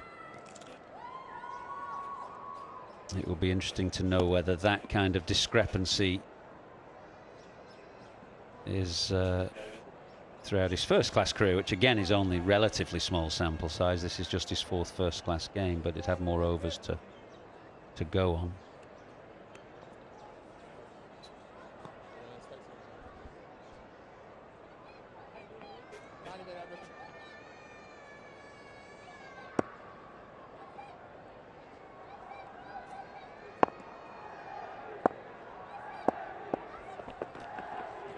Nice, on that.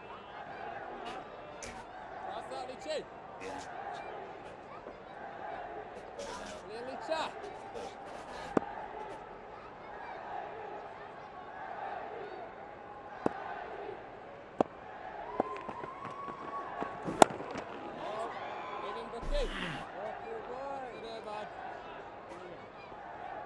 That's Lichi.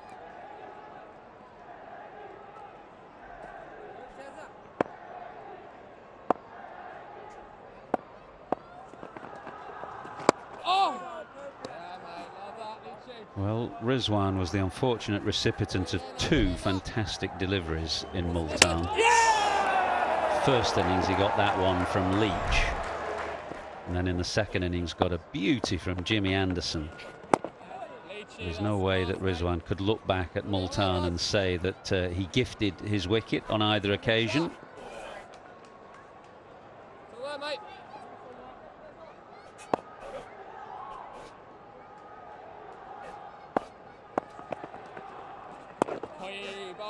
It's a good line.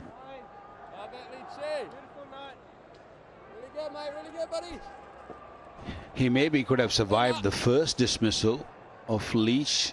He could have maybe gone forward, but the delivery from Anderson was just way too good. Oh, that one very, very close to that silly point fielder. Pope is really close. He's right on the edge of the cut strip, and as Rizwan just props forward, he senses an opportunity and tries to get his fingertips under the ball. You can see how close he is. Hard to call it a chance. In fact, I don't think you can, but what the really good close fielders do is that they anticipate. They see the shot that the batsman is looking to play, and they anticipate, and there Rizwan would just looking to play defensively, so Pope can kind of edge himself even closer than where he started. No, not quite. Yeah, the reaction time is so little, and he's standing really, really close to Rizwan. And as Rizwan comes forward, the natural thing is that the fielder, the silly point, is going to go up a little bit. He's just going to go up with that stride from the batsman, and the ball was sort of dying and going downward, and not easy with that sort of. This is a better position. It's a bit longer. It'd be easier to catch.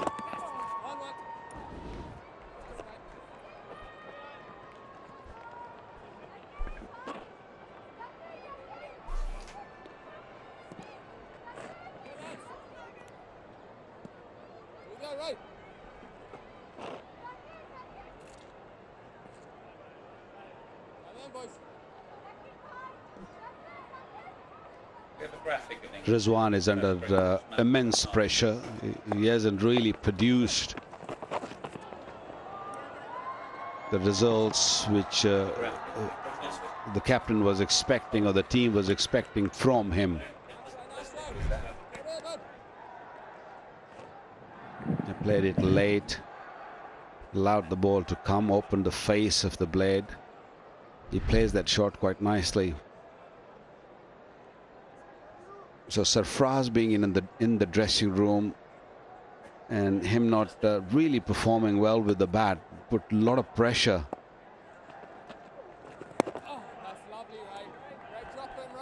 And on top of that, you receive few deliveries which are unplayable.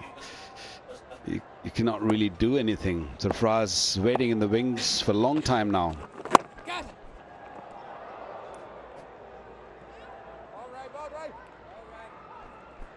Crawley is at short extra cover. It was just in the air for a short while actually from Rizwan as he looked to force this off the back foot. Wow.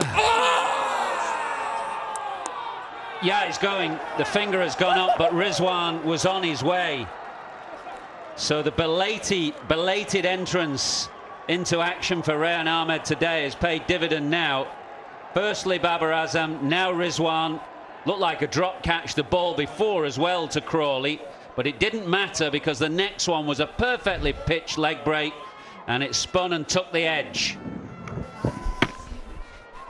What a delivery. Lovely, excellent line, excellent length, and just the faint tickle on the outside edge of Rizwan's bat. Goes for 7. Pakistan now 176 for 5.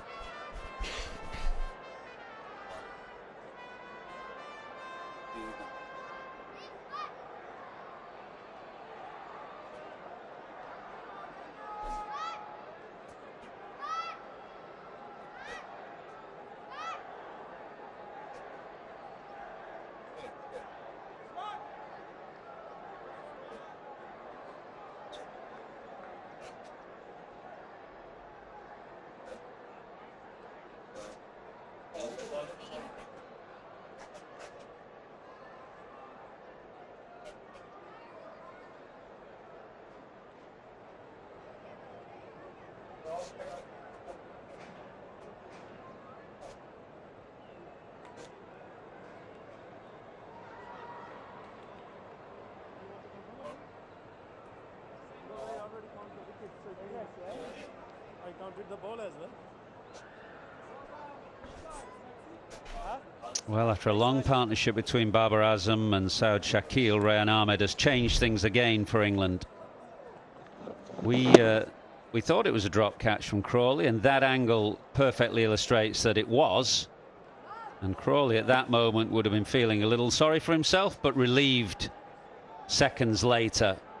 Lovely leg break bowled by Rayan Ahmed, who generally spins his googly more, but that one definitely went off the pitch just enough to take the edge.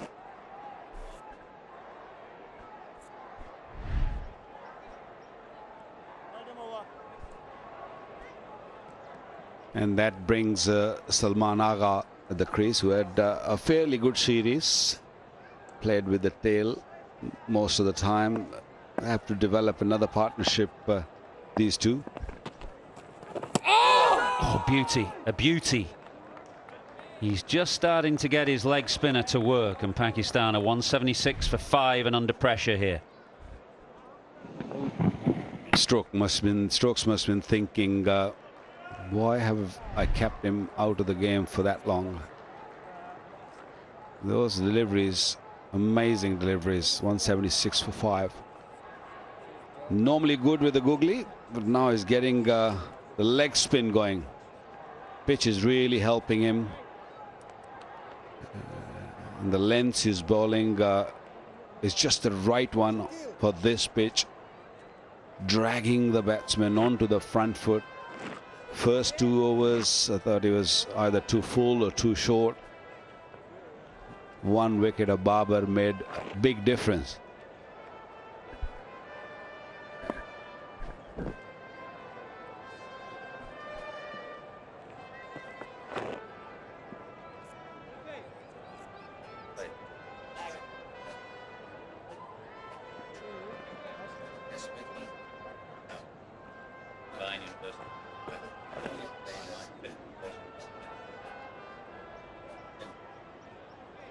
Well, Leach gives way to Root, partly because of the left-hander.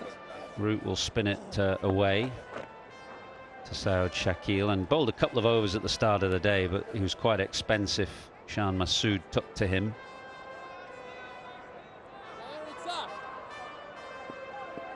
Amazing how the rhythm of the game here, not much happens for a long period of time,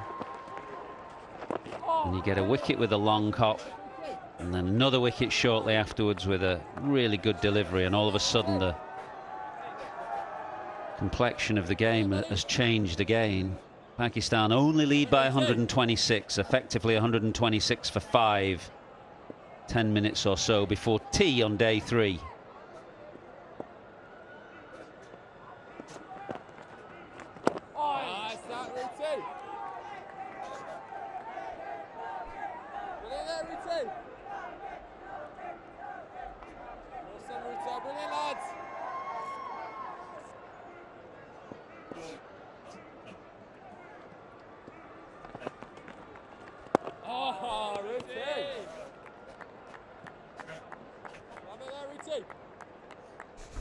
Should mention that the dismissal of Rizwan was Ben Foakes' 50th catch as a wicketkeeper in Test cricket.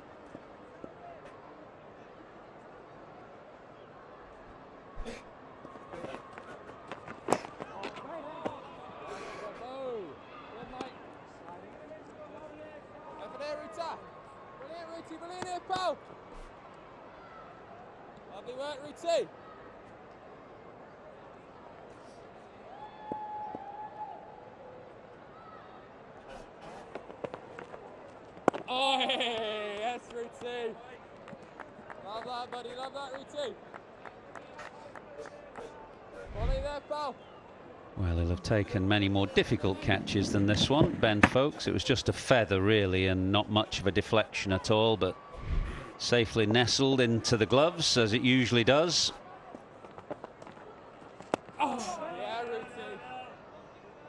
176 for 5.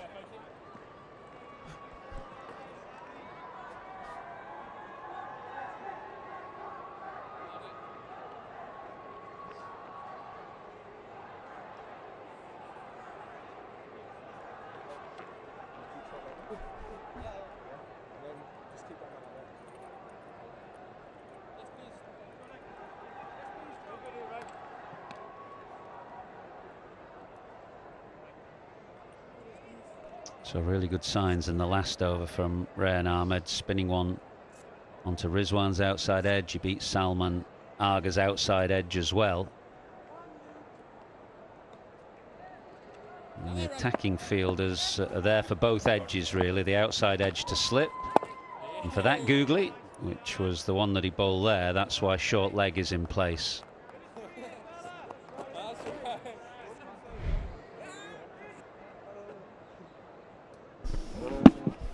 Yeah, he's got good control over the googly.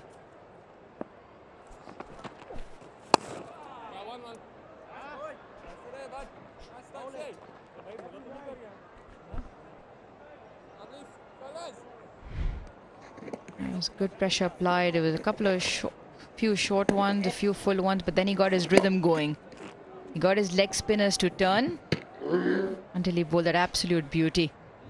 First one up to Salman as well is just getting the leg spinner to turn right in front, inviting the batter to play.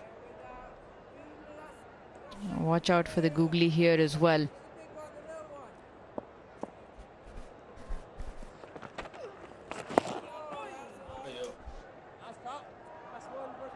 He does bowl that googly quite frequently from round the wicket to the left-handers. That's flicked out of the back of the hand as well. It's got a long way to spin when it pitches outside leg stump.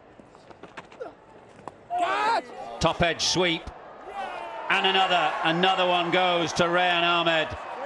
What a wonderful entry he's made into the game this afternoon. He was made to wait for the best part of 3 hours, but he's making up for it now. Rehan Ahmed on the roll. This was a third wicket, and that to a very important wicket of Saud Shakil, another googly maybe, just bounced in on him. Couldn't resist the sweep, and an easy catch. Leach pouching it beautifully. Big smile, happy boy.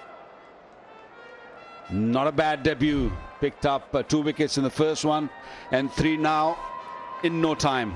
Saud Shakil gone for 53, 177 for 6.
Pakistan in real trouble here, leading by 127, but 6 wickets down now. 3 have fallen to the teenage leg spinner Rayan Ahmed, who won't be unhappy to see another left-hander come to the crease. Fahim Ashraf, he likes bowling to left-handers because he's got a googly that works. It gets overspin and bounce, and that's why the top edge came from that sweep from Saud Shakil, who played really well until that moment. But it's a more delight for Rayan Ahmed. What a debut he is having here for England.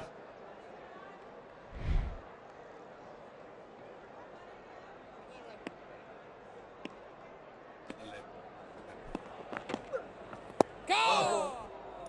Yeah, mate. Something in this series for debutants. Abrar picked up 11 on his. Rehan has 5-2 in the first innings, 3 now, and he looks like he's getting into a really good rhythm with one more left-hander now at the crease. He picked up Fahim in the first innings with a googly.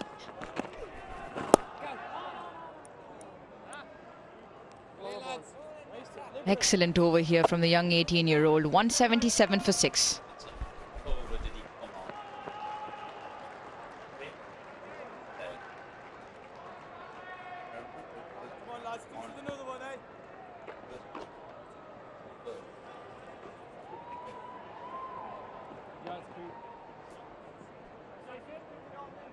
Well, the wickets have come in clusters. 3 very quickly to Jack Leach this morning. And now 3 in quick time to Rayan Ahmed this afternoon. That's how the rhythm of the game goes here sometimes in the subcontinent. Things don't happen for a long period of time, but get a wicket, it can be the hardest thing to get started as a batter, and therefore sometimes the wickets come in clusters, as they have done today. Stokes now taking Root out of the attack, bringing his main spinner Jack Leach back on.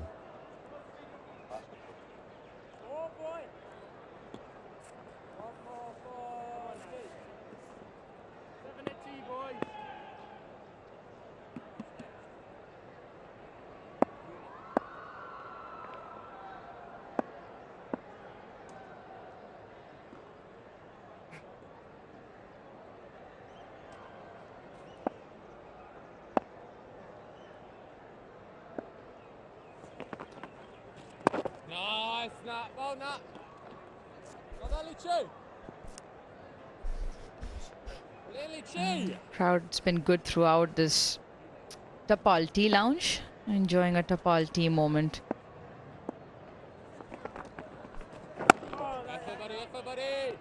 Yeah, as you talk about the wickets coming in clusters, just 1 run between the first 3 to fall all to Leach, and just 13 between the last 3 that have just fallen. And big wickets those, Babar Azam, Rizwan and Saud Shakil.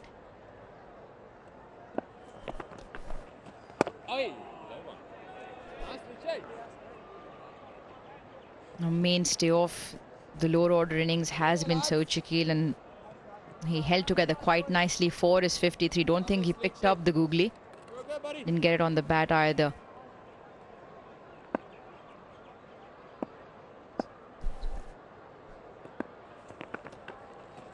Nice, Nata. Brilliant, mate.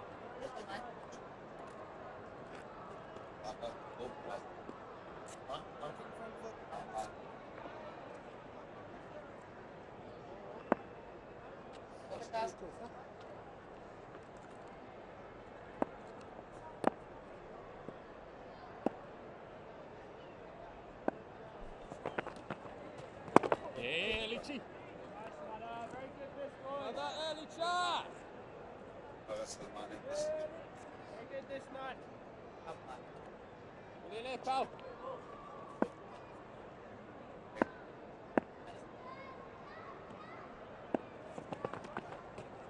Nice start, Nata. That's over. That's time. That's tea. That should be tea, yes. Joel Wilson just knocks the bails off and tea is called, and England will be really happy with that session that for a long period was a frustrating one for them, as Babar Azam and Saud Shakil played so calmly throughout the first half of that session, but the introduction of that man on screen there, 18-year-old Rehan Ahmed, changed everything. Had to wait a long time. 51st over of the innings, the 43rd of the day, before he was given his first ball, but he picked up Babar Azam, caught up mid-wicket, and Saud Shakil caught sweeping, and Mohammad Rizwan pushing forward and caught behind. So England have taken 3 in the morning, 3 in the afternoon, and they're in control of this game at the moment, with Pakistan leading by 127, but 6 down, tea time on day 3.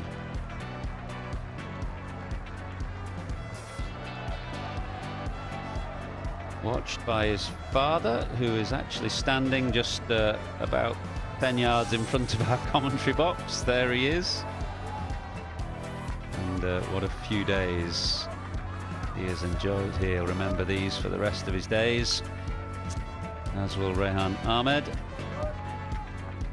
He's got a bit more work to do, one assumes, in the afternoon. I don't think Ben Stokes will be keeping him out of the attack for that long in the final session of the day. That was the damage that he caused, just ridding England of Pakistan's middle order. Babar, Shakil and Rizwan all falling to the leg spinner, and the first 3 to Jack Leach earlier in the day. 177 for 6.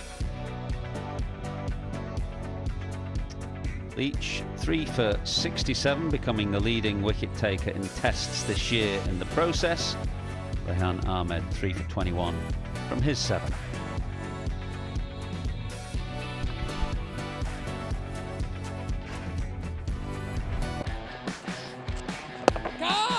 Pakistan came out looking for runs to score whenever they were on offer. The captain looked in sublime touch. He played some really good strokes, including his signature cover drive.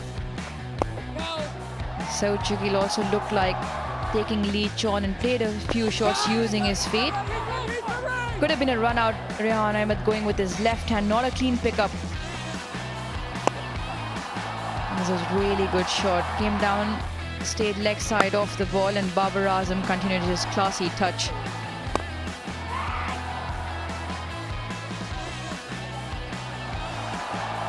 There was runs for Babar Azam once again as he keeps piling them on his international test career. He'll feel very disappointed, Babar Azam. Other end of the spectrum will be Rehan Ahmed. What a legend to pick up. Short, long hop, it was there to be hit. Babar hit it straight to Pope. Sochikil brought up his 50 once again in this test match. And then there was a drop chance from Crawley. It did not matter because in the very next delivery, he bowled this absolute ripper. Faint tickle to Foakes and Rehan Ahmed with his second wicket of the day in quick succession. It didn't take long for the top edge from Sochikil's bat. Comfortable catch for Leach. That was his third. The youngster taking all the damage. Match summary so far. The line at the bottom extremely important. Pakistan stand at 177 for 6. Their lead at the moment 127. Don't go anywhere. The action will be back after this short break.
Well, start of session 2 on day 3, and it was Babar and Saud Shakil who offered resistance and tried to form a mini partnership to keep Pakistan going in their second innings, but the spinners have been right on the money and they have been getting the breakthroughs at the right time. Saud Shakil did offer some attack to the opposition, but in comes Rehan Ahmed and he gets 3 wickets in the session and puts Pakistan onto the back foot. Quick look at the match summary with Pakistan having a lead of 127. The problem is that they are 6 down for 177, and that probably won't be enough with 2 more days to go. Hello and welcome to Inverex Solar Energy Pitchside Studio. I've got David Gower, Wakar Yunus alongside me. David, my first question, you asked for 3 or predicted 3 wickets in the first session or per session? We lost 3 more. I'm happy with per session. Where I wasn't quite so happy, actually, I kept sort of saying to myself through the afternoon and through the end of the morning session too, where is Rayan Ahmed? Because here was a man who, you know, on a pitch like this might just make a difference. Okay, I know there's an irony because the breakthrough that came with the wicket of Babar Azam was a short ball that was certainly not planned. Good catch. That was actually, despite the fact that it wasn't middled, was hit hard. And Ollie Pope did a really good job at mid-wicket there. But it's that sort of thing that leg spinners sometimes do. Whether it's little uncertainty, whatever it is that just causes the miscue, leg spinners have that little knack. And I just thought that there was a good case for putting him on to attack a little earlier. Then he followed up very swiftly after that with the Rizwan. It's that perfect leg break, little tiny edge through. Obviously no point in hanging around nowadays with the technology that's watching the game as well as we are, or in fact even better than we are. So the catch completed by folks very nicely, very smoothly. So 2 in a hurry for Rayan Ahmed. And then 1 more still to come. Another important wicket in Saud Shakil, who's played so beautifully throughout the series. The top edge, safety taken by Jack Leach. So a really good spell, 3 in a hurry. And that's changed the course of the day yet again. Well, if you actually look at a certain pattern, a constant that is going on in this test series with Pakistan's batting, especially in the middle order. Once Saud and Babar get out, there's a bit of a nosedive. There's no resistance coming in. Someone like Harry Brook, what he does for England. Well, I thought the Pakistani batsmen overall played really, really well in this session. It's just that one small period where they lost their concentration, or they were trying to attack Rehan, you know, out of the attack. So I think that's where they lost it. They were, you know, Babar trying to hit it too hard, a couple of really good deliveries, and playing a sweep shot to a right arm leg spinner who's got a really good googly was a very, very risky shot, especially when there is a lot of rough around the bat. And you know, Saud overall played so well, defensive, and you know, but you know, losing those 3 wickets really put Pakistan on the back foot and kind of in a position where they can lose this match. Now they need another partnership. Can they build that? We have to really see, because Agha Salman have got the potential. He's got 250s in this game. Can he manage another one here? Pakistan at least need 200 runs to make a game out of it. Yeah. There's a term, soft dismissal, that has been used quite a lot in the commentary. Where would you place Babar's wicket in terms of that? Look, this thing happens as David just explained. The right-arm leg spinner have this nag that they sometimes bowl a poor delivery, and he's 18 and wasn't really expecting this to go to the fielder, and you have to have a fielder at the right place, and he was in a way lucky that he was there, and he was caught very nicely. Sometimes when you hit it so hard, it just pops out of your hands, and Pope didn't pop the ball. Yeah. I mean, the ultimate soft dismissal implies mistakes all round. And from Babar's point of view, it's a shot he plays normally with exquisite skill. He'd normally nail that for 4, a little bit short. You know, people like Babar, like Harry Brook, for instance, they're so quick on the back foot like that. And it probably just didn't, I mean, just look at the way he hit it. Yeah. It was probably just a fraction slow off the pitch. So he was just, I mean, he was basically, what, 3 or 4 inches away from the meat of the bat. If he'd nailed it at the meat of the bat, it's 4 runs, the game moves on.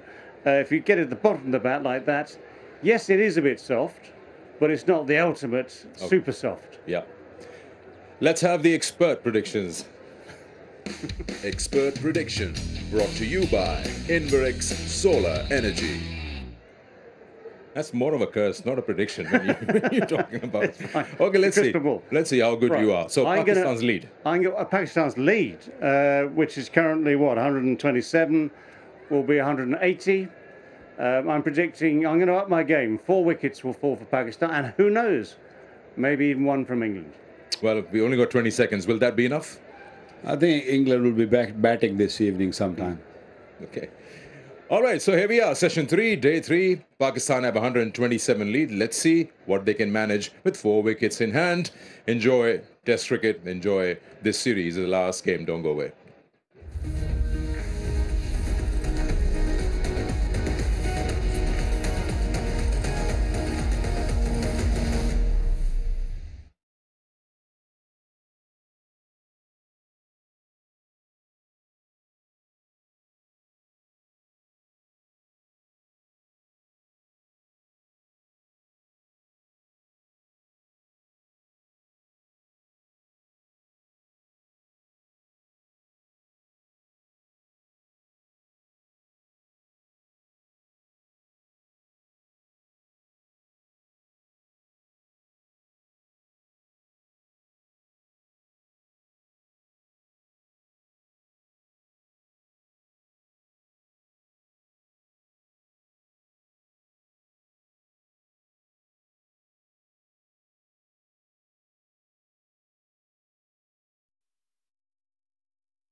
After two sessions of Day 3, Dafa News presents KFC Pakistan versus England Test Series 2022.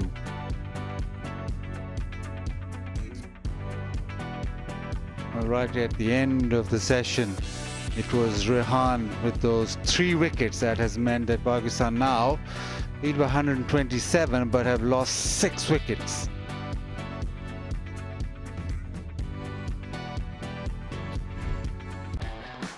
Brought on in the 42nd over of the day, Rehan Ahmed.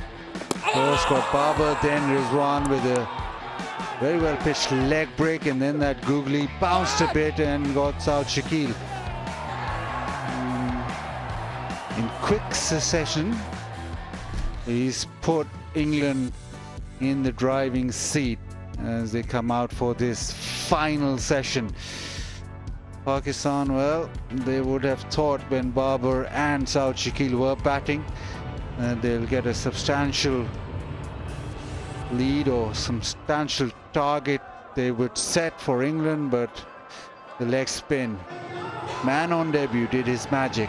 Stokes turned to him fairly late in the piece, but he'd been so happy just picking up Babar at first, but then the couple of massive blows with Rizwan and South Shakil, that means that England now just 4 wickets away, and then a target to chase to become the first side ever to whitewash Pakistan in Pakistan.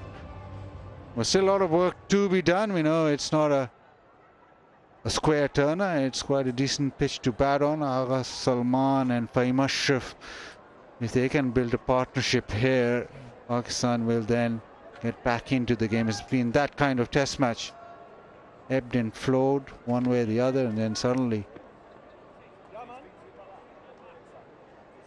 Pakistan or England, they come roaring back. But right now, all the focus is on these two men. Salman Agha has had a decent series, a good player of spin. Fahim Ashraf just bowled that one over, and the focus now will be what contribution he can make with the bat.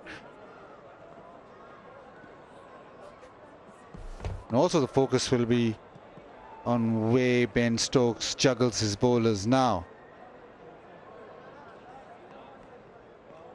Rehan by far the most effective in that post-lunch session, and he will carry on. He prefers bowling, well, we've seen him bowl better to left-handers, that googly, and from round the wicket. He got Fahim Ashraf in the first innings as well with a very well pitched googly, so probably want to repeat that dose again. But yeah, what we've seen is that wickets have fallen in little clusters. We're underway in the final session.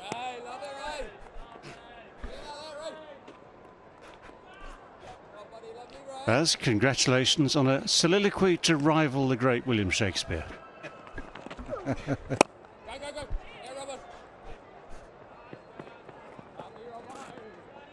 Well, it took a while, didn't it, to get Rayan Ahmed into the attack.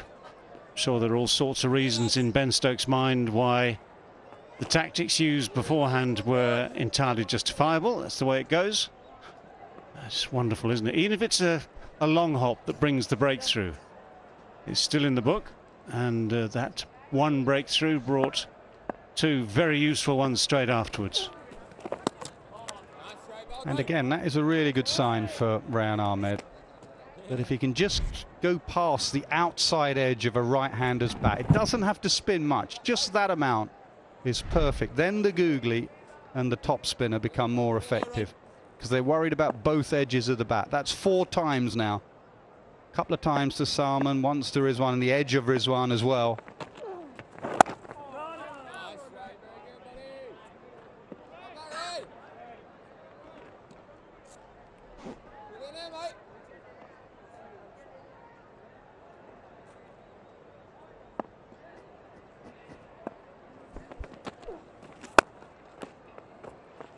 They've missed out, Pakistan. There's been 3 or 4 full tosses they've not put away, and then that short ball, obviously, to Barber that got the wicket. When you're facing Rayan Ahmed, you know you're going to get the odd ball that's a 4 ball. Make sure you put it away. Runs vital. 4th innings chase.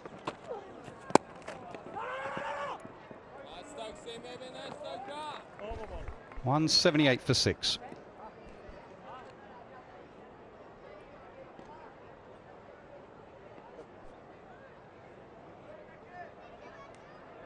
Well, it's been a tasting day overall for Pakistan so far. Not out of it yet, as they say, but start of the day, people were talking about a lead, a possible lead, if someone like Babar or Syed played well. A possible lead of, say, somewhere in the region of 300. That's looking, or was certainly optimistic at the time. Lead of 300, as mentioned at the start of the day, is looking out of the question now. Stands at 128 with only 4 wickets left. What is enough to give yourself half a chance of a game?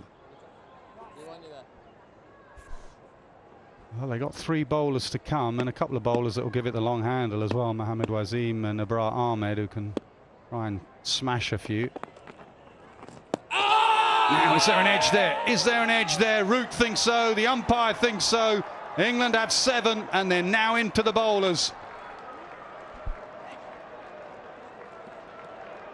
Well, not for the first time in this match. Joe Root has been introduced and he strikes straight away. It's taken him 0 time, just the 1 ball. Not the most judicious of strokes. They're just tossed up there, bit of drift, a lot of turn. A lot of turn and the thinnest of edges. So the perfect way for England to start this final session of the day. By Ashraf Khan for 178 for 7.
Well, England are into the bowlers, but they've got a bowler who can bat in Noman Ali. He's got a test best of 97 against Zimbabwe.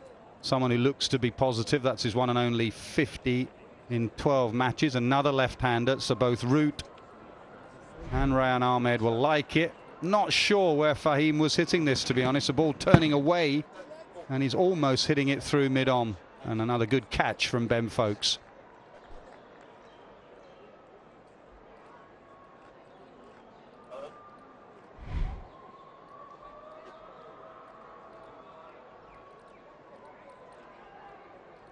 So effectively 128 for 7 here, Pakistan. Still 2 days to go and still 38 overs or 37, and this one left today. Oh! Very good from Joe Root. Well, whatever's happened, the events of the last couple of hours, probably just less than that, last hour or so, have just introduced indecision into the batting of Pakistan's middle and lower order. Well, they'll need a little bit of a Mark Wood type innings from one of these lower orders. Salman will play with the tail as he's done well in this series, but someone needs to stay with him. Mark Wood in the last couple of games has got a 35 and a 36. Can't just be down to Salman because England will starve him of the strike.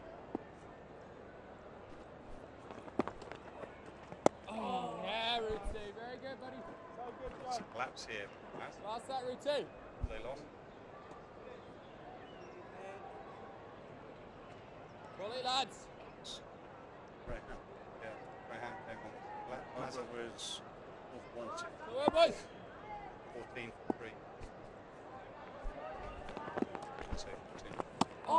Good take again. It's a bit of bounce out there for Root. We've seen this in the last session of each of the previous days. Just in the last session, it just bounces a bit more and does a bit more for the spinner. Collapse has been 14 for 4. Brilliant, mate. Brilliant here, bud.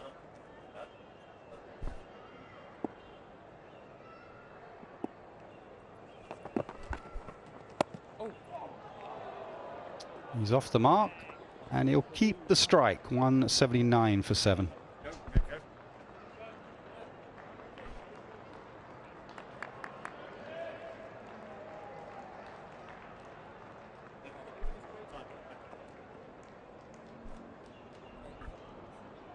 Well, a real purposeful stride from England's captain. Had to be very patient, or decided to be very patient.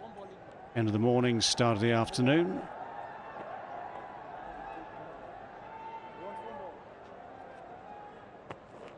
Same place for Saud, yeah? Well, you can argue, was it a stroke of genius holding Rayan Ahmed back for the collapse, or could he have introduced him earlier? Either way, he started the collapse. And now lower order batters, even if they bowl spin, don't like facing wrist spin. He can go through his variations here. Great to have a wrist spinner against the tail.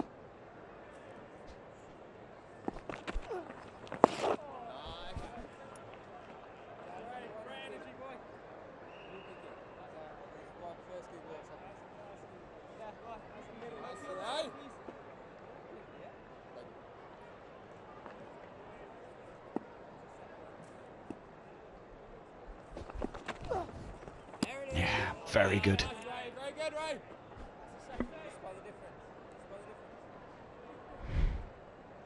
Yeah, fizzes through. Just again, just turns, well, just a fraction too much. Goes the other way this time.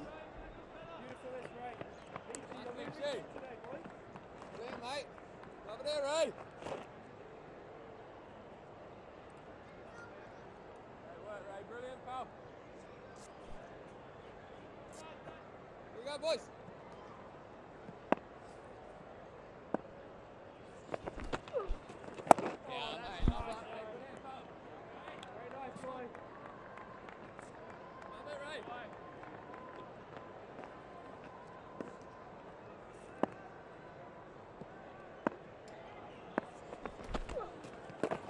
Nicely bowled again. Bowled really nicely in this spell. Yeah, he started with a bit of a gift from Barber, but deliveries like this will do his confidence a lot of good.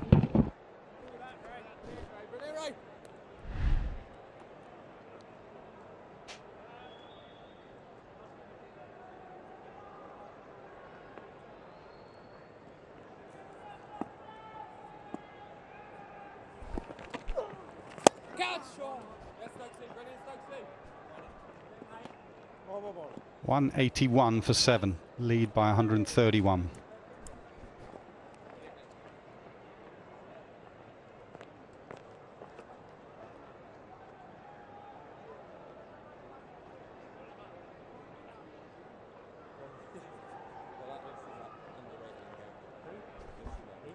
Can they give themselves something to defend? 200 psychologically, 69 more with the tail.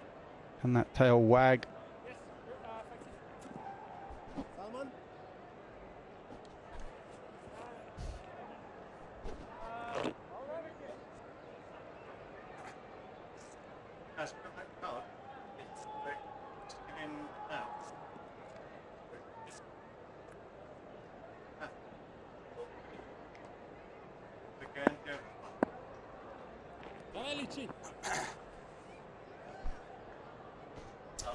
No one out on the sweep for Salman. He's a very good sweeper. Reminds me a bit of Yunus Khan, how low he gets with his sweep. But they might want him to sweep for the top edge, as we saw with Saud Shakil.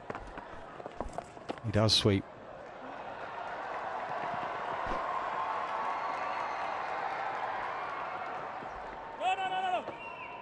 Again, it's where Stokes has been good. That wicket of Saud Shakil. We've seen Barber just have fielders on the boundary, right back on the boundary.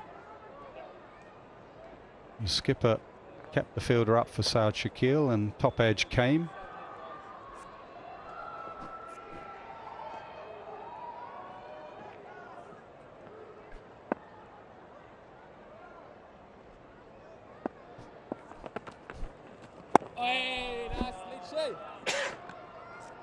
Interesting that Root gets a wicket and he's removed from the attack straight away.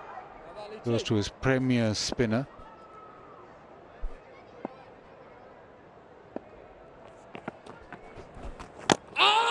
Good take again, good take. I think it's the bat hitting the ground. There's a noise, but I reckon it's the bat hitting the ground.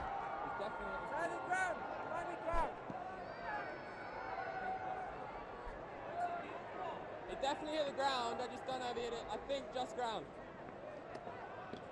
Stokes thinks it's the bat hitting the ground. Folks. And Stokes. Okay, maybe they agree, but I think it was... probably Chris Wokes watching back in England as well. That's all, folks. Nicely, Yeah, I was... Yes, it was more folks who was closest to it saying he definitely hit the ground, but he wasn't sure whether he'd made contact with the bat, and Ultra Edge would suggest that's exactly it. Nice lead, Chi. Brilliant, bud. You're in.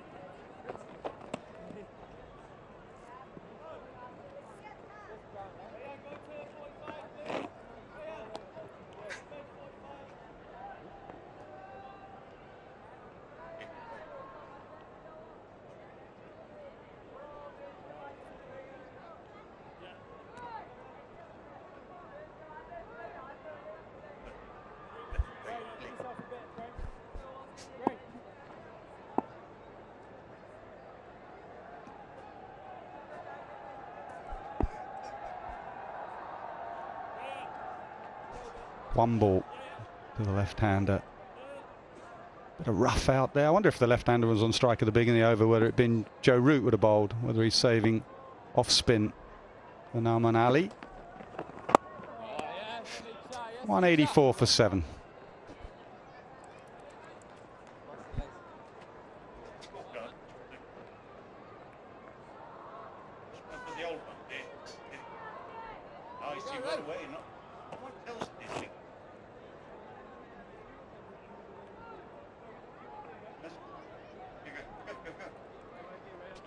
Yeah, just thinking about sort of the likelihoods in this game. I just want to encourage Pakistan a wee bit because, and from my own living memory, I know there's probably better examples.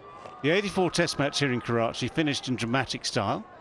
Pakistan won it, yep, 3 wickets, 66 for 7. And I have to say, by then the ball was turning square. Interesting game, actually. 182, 277, 159, and then a low target. Go. I wonder why you called for that scorecard, Well, no, David. Because my memory is limited. So, is there something caught your eye, Nas? Just pointed out to me. Go on.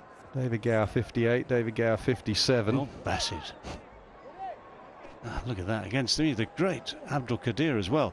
It was more a question of saying, okay, things can happen at the end of a game. And everyone's assuming that if these last few wickets go down cheaply, that England will just stroll to victory. It could be twists in the tail.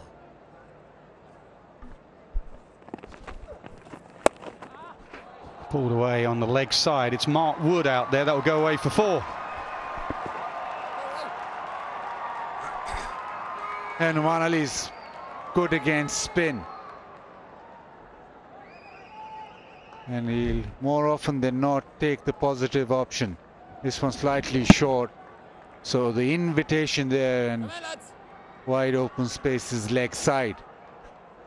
Yeah, unlike Babar Azam, it just decides to go over the top. It's a good comeback.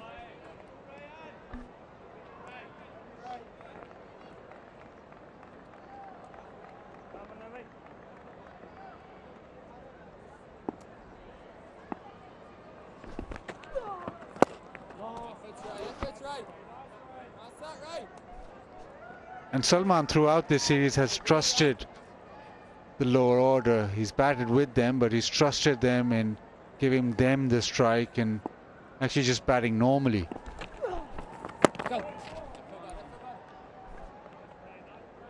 And he has Nauman, who plays well against spin. He's quite decent at first class level as well. Then got Wasim, who can strike a long ball. But Salman will just keep on batting normally. Pulled again, exactly the same area, exactly the same result. Couple of drag downs, couple of 4s. The lead now 1-4-3. Yeah, Ran Ahmed will be annoyed at himself for this. He, like every other spinner in this series, let alone in this game, knows you drop it short, you do so at your own peril. That's way short. You don't always get it smacked straight to mid-wicket. Yeah, good reaction.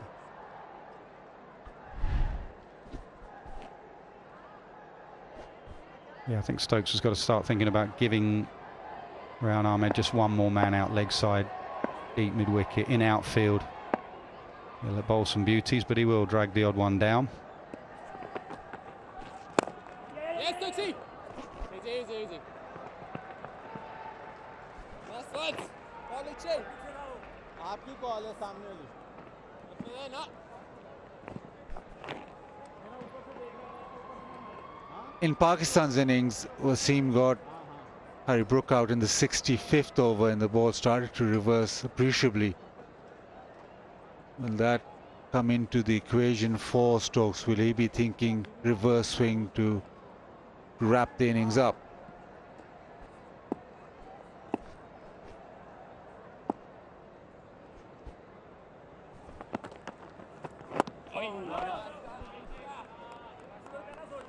Yeah, it could be very astute of you, Baz. Let's face it, England have done that in the previous 2 test matches on this tour.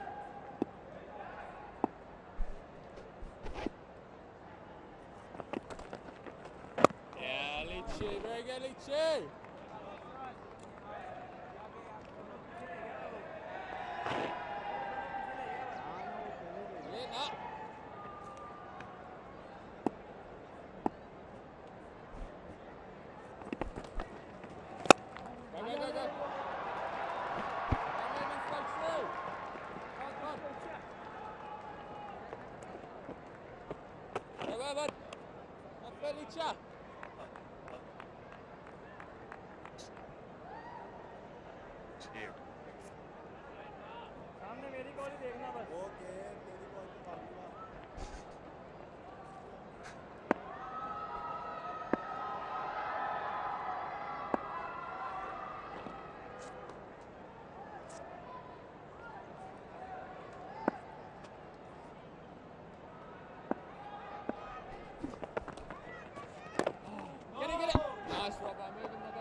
Just gets an inside edge on it. Leach was interested for a while. 195 for 7.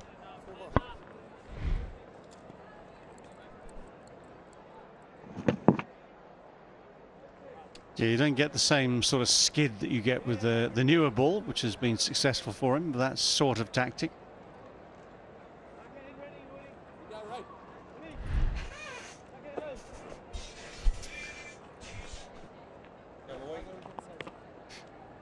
Well, he has given him a little bit more cover, a little bit of a drag down, 2 drag downs in the last over, and man goes out, Crawley, to a deep mid-wicket. It's not so much an in-out field, it's only a slip in, but he's just giving him a bit more cover.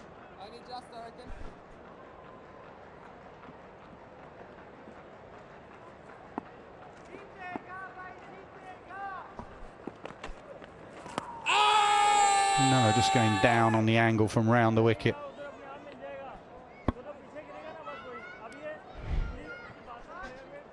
Yeah, but encouraging. You want him to beat the bat, one way or the other, leg side or offside.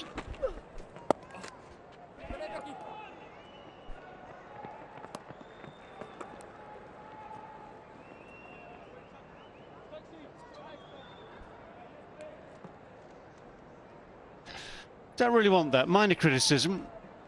You've got Rayan Ahmed bowling at Norman Ali, and you've got a man at the crease you want to target for those 4 or 5 or 6 balls. So don't want to give away that little one.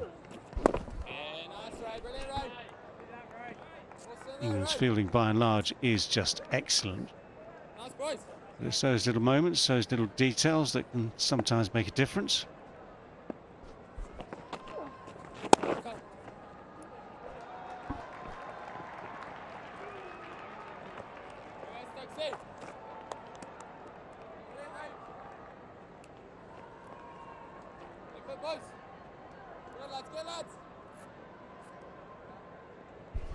Wondering if you can bring another man in, maybe backward point, a slip and a short leg for when he does land it perfectly in the rough.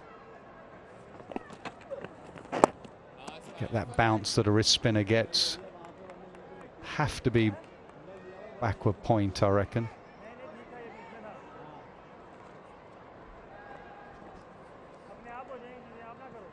Often when you put the field back for a wrist spinner, he bowls better, he has more confidence. And then you get that. So it's a balancing act. When you bring him in, the odd short ball comes, 197 for 7.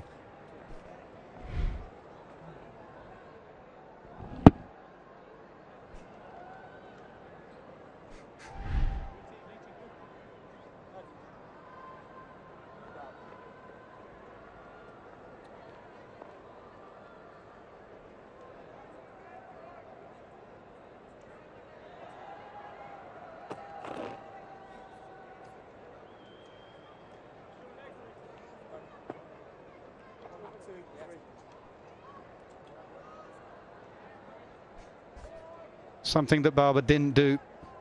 Didn't go to his part-time spinners, off spinners, didn't change it up at all. Stokes changes it up depending who's on strike, depending on gut feel. He captains a lot on gut feel. I think ideally they'd want Noman Ali, the left-hander, for root with the off spinner.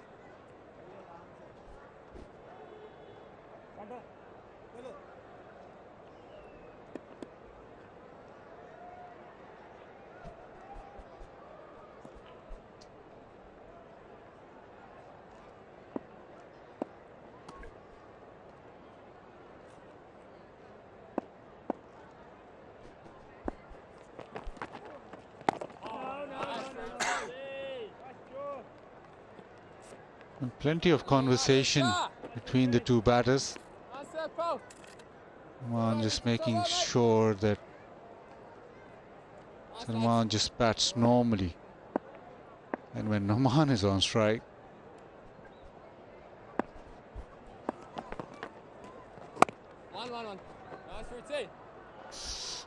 when Noman comes on strike, Salman tells him that don't try and force the issue. Just bat normally and the runs will flow. Now, Noman likes hitting over the top. And be interesting if he does resist and for how long. Stokes has just brought those mid-on and mid-on closer.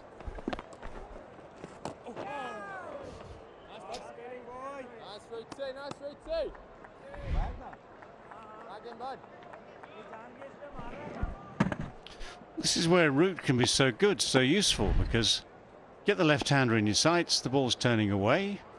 There's enough grip to beat the bat.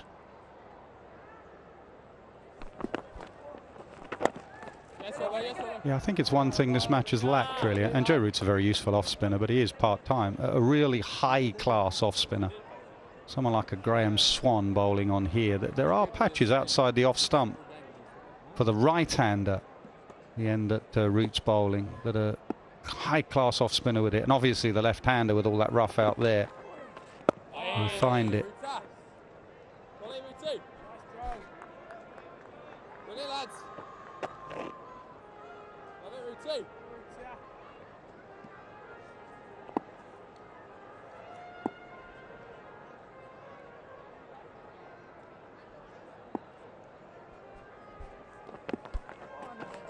I think he tried to bounce him there.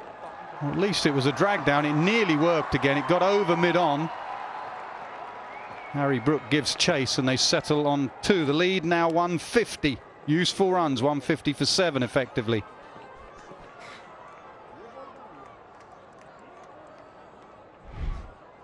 Have another look at this. Turns.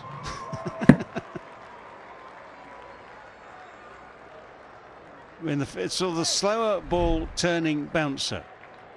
Almost unique of its sort.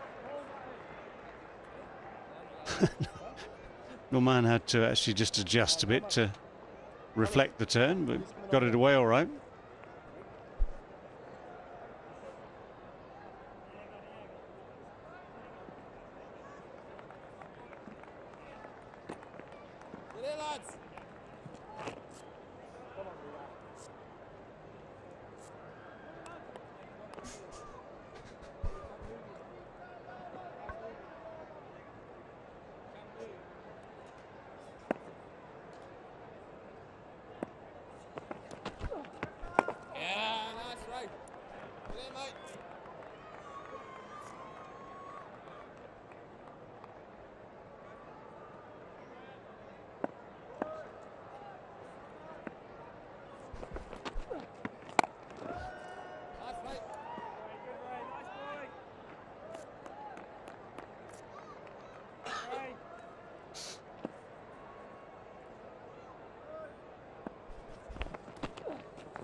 Good, Ray.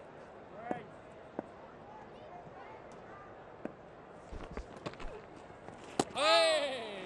Yeah, you can pick sometimes the wrong and online. I know you can be made a fool of, but you know if it's wide outside off, it could well be the wrong and online. Then you just have to be brave and comfortable. It's not going to spin back too much.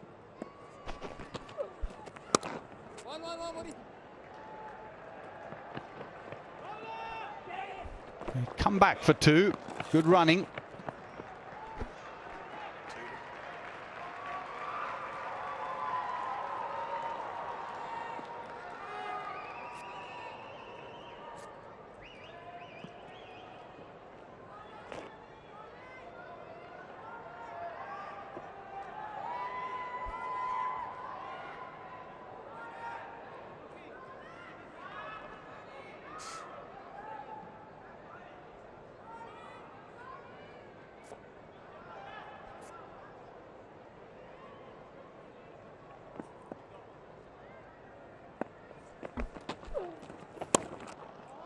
Short, put away.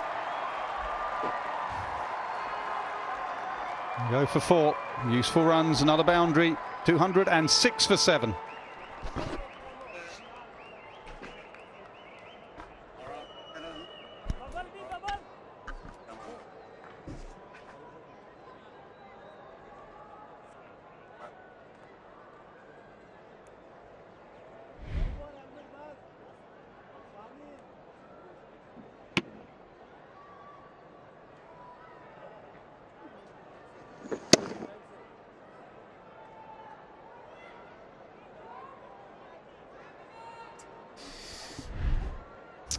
Well, Pakistan needed a partnership after Rayan Ahmed took 3 quick wickets before tea.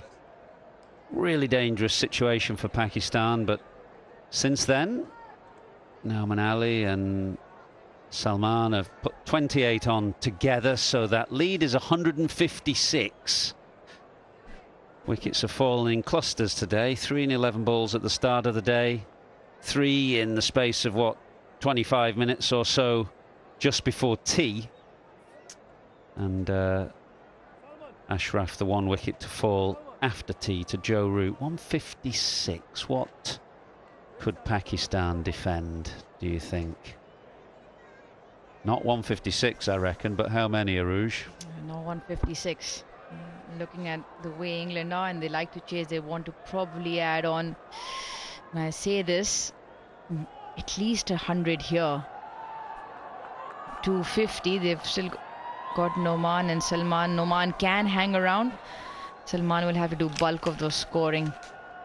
They need something to put England under pressure. They know England's going to come for them. They know England's going to look for the win. They know England's going to like to score quickly. Has to be just something that pushes them. Well, I reckon an attack of Waqar, Wazim, Mushtaq, Saqlain might defend 200, but what can this attack defend, Waqar? Well, there's a saying, beggars can't be choosers. I'll take maybe 210, and I hope that our spinners will give a good fight. I won't say that we'll win on that, but at least we'll put up a fight. Yeah, well, with Abrar Ahmed in the attack, all things are possible, I guess. He's taken 15 wickets in 3 innings so far. No sign that England are picking him or playing him any more confidently now than they were, so who knows, but they need a few more yet. 156 is not enough for sure. As Stokes turns to Wood from the far end, and by the looks of things, for some short pitch bowling. A leg slip, a short leg, route at slip. So the field set for some very deliberate short pitch bowling. It was this ploy that really turned the game in Multan when it was getting very close on the final day there. So no questions that Salman Agha can cope with it, but he just needs his tail ender to show some ticker. Those batting with him need to show a bit of ticker and a bit of fight, as they need 70 or 80 more minimum.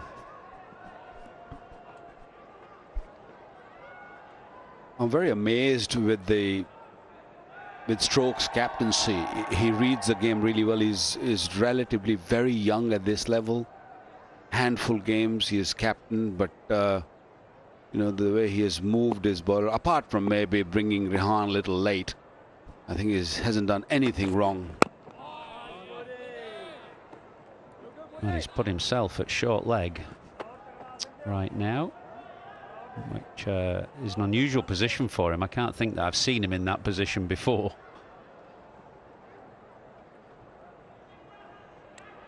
I don't think he is there for to catch. I think he's just getting into Noman's ear a little bit. Just, you can clearly see he's just chattering a little bit. He's staring at him. A bit of smile. Yep.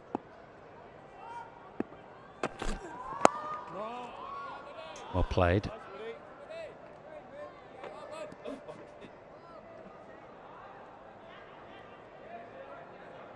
Trying to see if Ollie Pope is on the field. No, he's off the field momentarily, and that's clearly why Stokes is at Boot Hill. Why is it called Boot Hill? I don't know.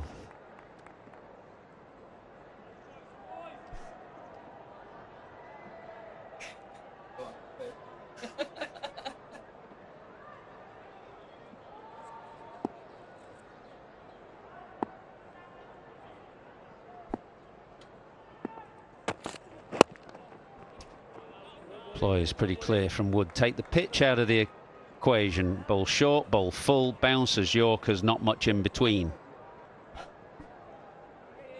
Yes, mate. Yeah.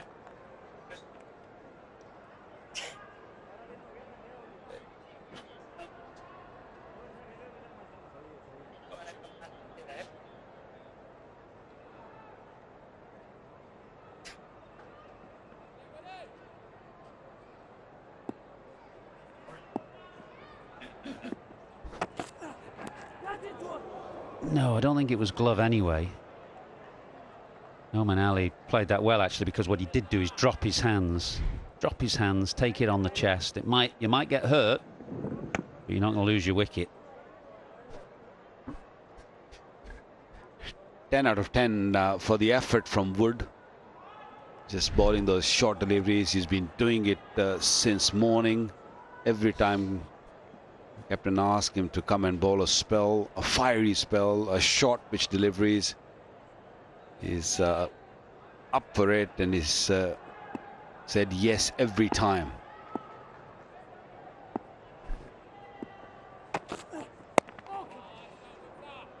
Well played. Very well played. 206 for 7.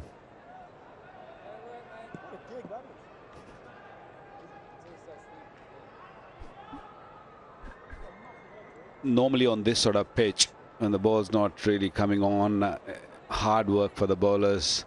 When the captain looks at you, you just turn your face away. Thought you said after tea was the time to bowl here in Karachi. Yeah.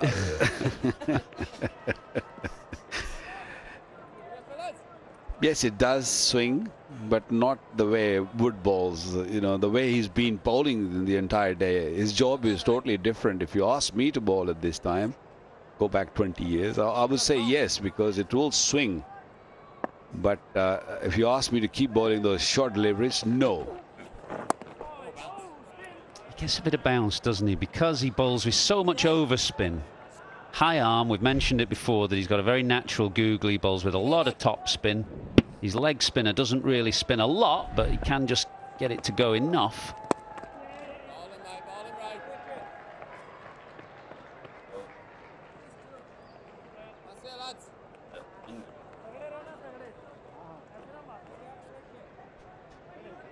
So for the uninitiated, a leg spinner has 4 basic deliveries really and variations thereof. He's got his leg spinner, he's got the googly, he's got the top spinner which will dip and bounce, and then the flipper. So imagine hitting a tennis ball with overspin, and you'll see it kind of arc to the other side of the net, and then if you undercut it, and it'll kind of the trajectory will be very different, flatter, and that's the flipper. And really those are the only 4 deliveries, and the variations thereof. You can push one out of the front of the hand as Shane Warne used to do and Adil Rashid does. They're just variations on the same theme, and you can vary the amount of side spin and overspin that you put on the ball.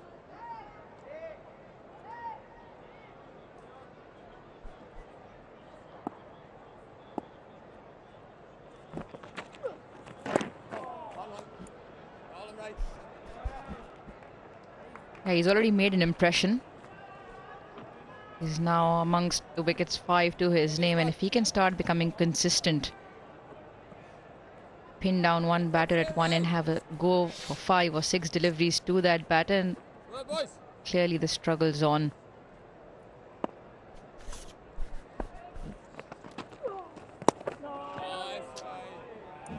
.208 for 7. What I think about a young leg spinner in England now, though, is just how much more information there is out there because of, well, all kinds of factors really. Social media means that you see, and the coverage of cricket, you see whichever wrist spinners are bowling around the world. T20 has brought a lot more wrist spin back into the game. There's a beautiful little clip actually of when Rehan Ahmed was just 12 or 13 talking to Shane Warne, who gave him all that advice. I mean, I used to bowl a bit of leg spin way back in the day, but there were no wrist spinners in English county cricket then. There was no information really, and it was just there's just more information around now to pick up on and absorb.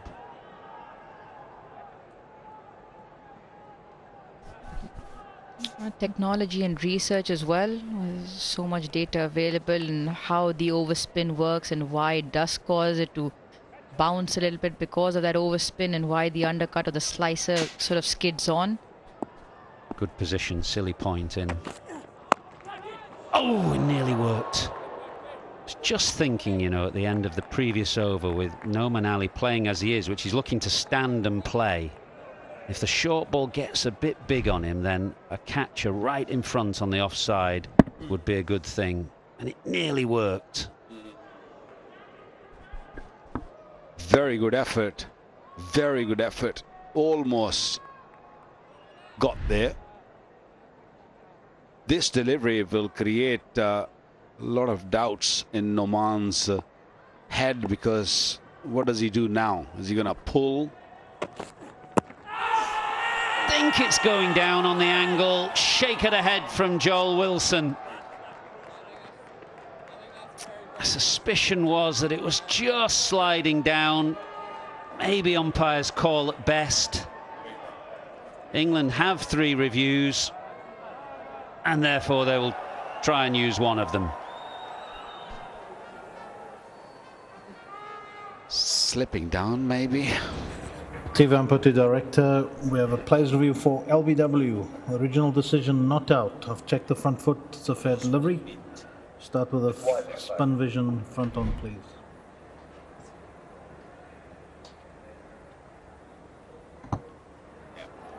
I have to check with Ultra Edge if there's any bat involved. That's on the pad first. Ball tracking when ready, please. Impact is in line and it's hitting the stumps. So you'll have to reverse your decision, Joel. I'll tell you when you're on screen. On screen now. Good review call by England. And you feel for Joel Wilson there a bit. I think what confused him, and kind of what confused me at real speed, was that just after it hit Noman Ali, he then moved that pad out of the way. So for a moment you saw a lot of the stumps. And that created the impression that the ball was missing leg stump as he moved that pad out of the way. But at point of impact, He was in line and was going to go on to hit middle and leg. So a superb bit of bowling from Mark Wood, the short bouncer, then the full fast delivery, and Pakistan are 8 down now and leading by 158.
Pakistan are 158 ahead, but they've lost 8 wickets in their second innings now as Mohammad Wasim comes out to join Salman Agha, who now will maybe have to play slightly differently with just numbers 10 and 11 for company.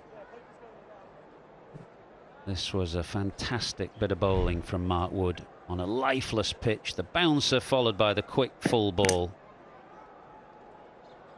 Well, the bouncer did the trick. Nowhere in the world Noman was thinking that Wood is going to come quickly, will come at the stumps. He was just aiming at the short delivery, thinking that it's going to be short, and that delivery was fast. 149 kilometers an hour.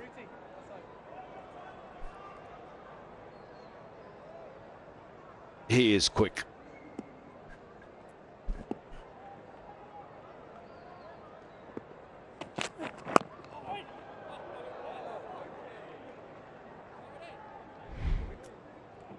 Yeah, and a bit of sympathy for Joel Wilson because of the point that I made then. There you see a lot of the stumps there, but it's almost after the impact.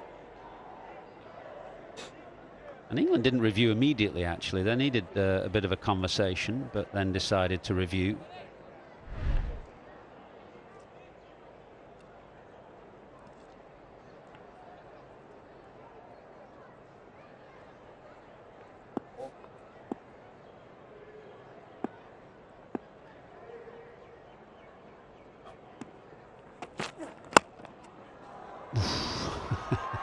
See a big back lift like that, and you just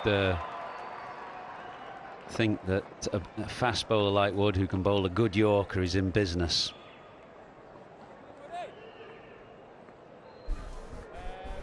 As the pace, he's bowling quick again, 146. He's got the bat just in time. I'm sure Salman at some point will go on to him and tell him, just low pad, get it down in time. That's the delivery you're talking about. 149 that cleaned up Noman Ali, trapped him in front of the stumps. He was done for pace. Yeah, watch out those toes. So what will Salman do now? He's probably going to have to try, once he gets on strike, to manoeuvre the strike to get as much strike as he can and be as aggressive as he can.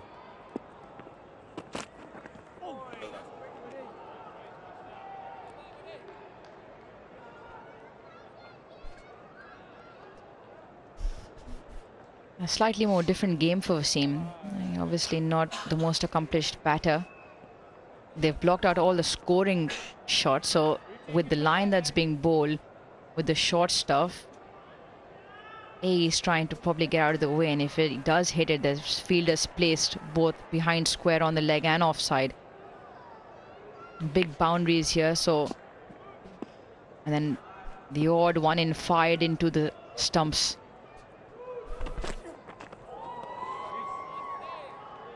Well played, survives those 2 bouncers from Mark Wood, 210 for 8.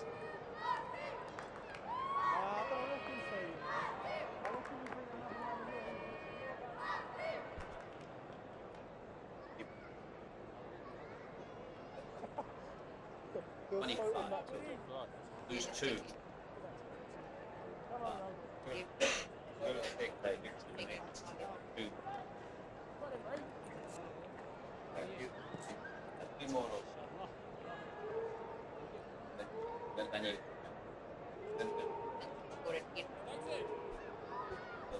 Just the one partnership of note, really, between Babar Azam and Saud Shakil. Either side of that, wickets tumbling in clusters. And England now just trying to finish things off, hoping that Salman Agha cannot create too much damage. It's been a good day for England so far. Salman has belted that leg side. Ben Duckett is out in the deep, and therefore he can only get 1.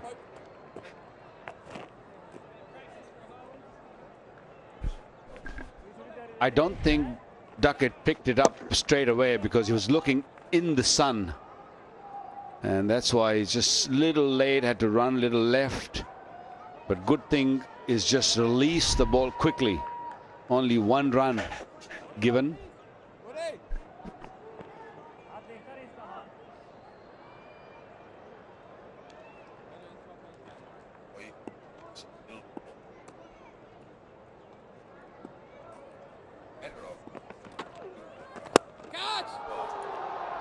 Gone. It's another wicket to Rehan Ahmed. Robinson, the catcher, at mid-off. And that is 4 now for the young leg spinner, who had to show some patience today. Wasn't introduced until more than 3 hours into the day's play. He's making quick work of it now. Yeah, he's tossed it up again. It is the wrong one. Doesn't get it anywhere in the middle of Wasim Jr. Very, very simple catch to Robinson. And the smile for Rehan grows even bigger. Mohammad Wasim walks back for 2. Pakistan now just with a lead of 169, 1 wicket to go.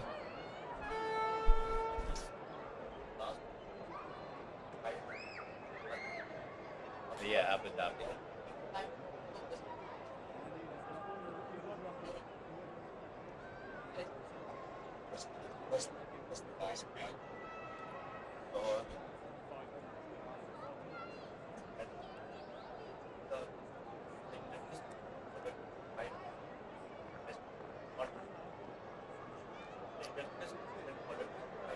Well, he must be the youngest player, so if he gets behind, got to be the youngest to take.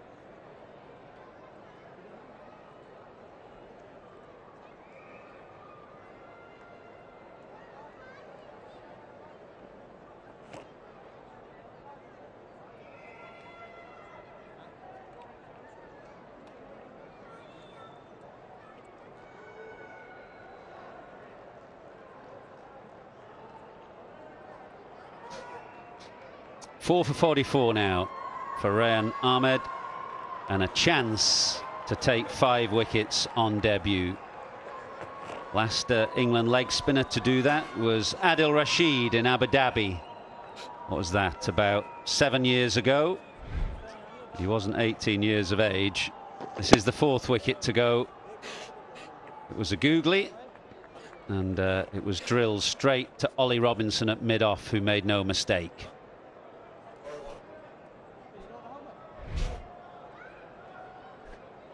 That's very smartly bowled, because the pace on that delivery was literally nothing. He bowled very slowly, just gave a lot of air. He knew that Wasim is going to look to play that big shot, so he had to make the pace.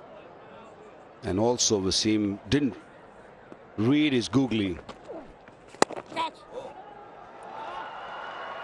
Well, it gets Salman on strike, which is really what Pakistan want now. They want Salman to try and manipulate the strike, dominate the strike. They've got to get this lead up.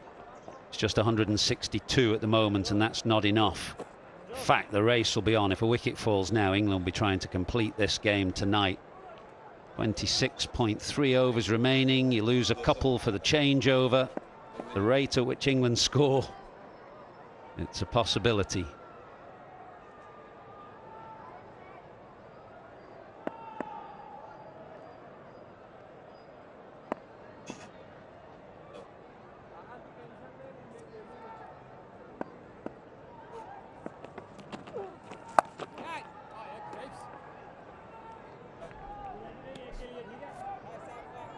2 balls left. He'll be looking for a single, maybe to give Abrar 1 to survive.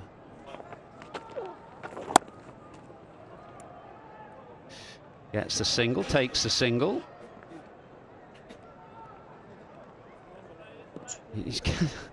Abrar's brought his helmet out because obviously Mark Wood's bowling at the other end, but he doesn't want to wear it facing Rehan Ahmed, so we have this odd situation where he hands it to Salman at the non-striker's end.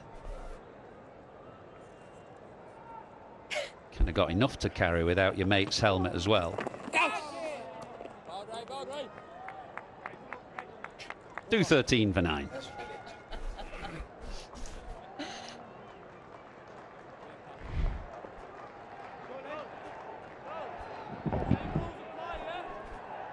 Well, Rehan Ahmed's dad is sat right in front of us in the commentary position here. He had his hands to his mouth in a kind of praying position just before the last ball went down. What a moment it would be for him and his son if he could get 5 wickets on debut.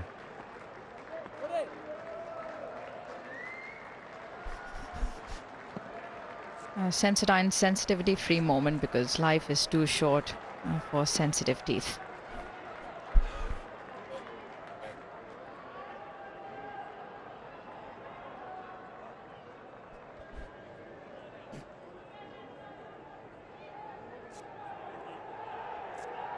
Well, Rehan's dad would be thinking, can Wood bowl an over without a wicket? Give my son a go. One more chance. 6 more deliveries.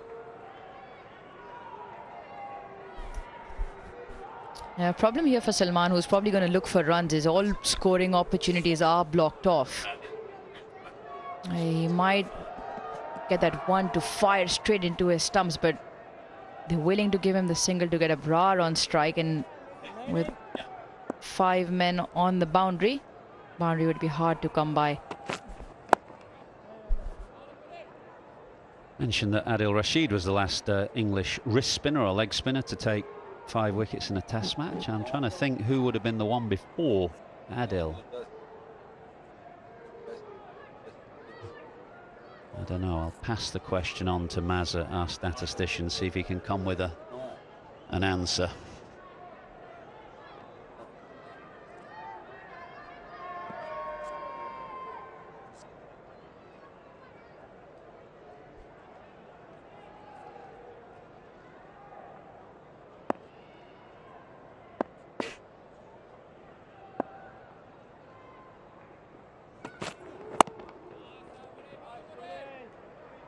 Well, it's a very specific strategy for Mark Wood in this post-tee spell. As I said before, basically take the pitch out of the equation, try and bowl short at the head or full at the toes, because you're just getting no help from bowling a traditional English style length.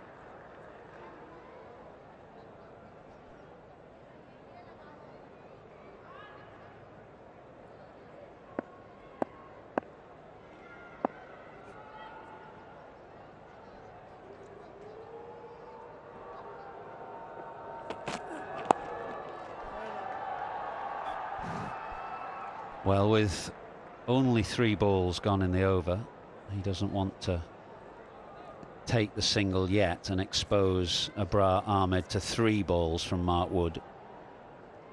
Might take a single off the next.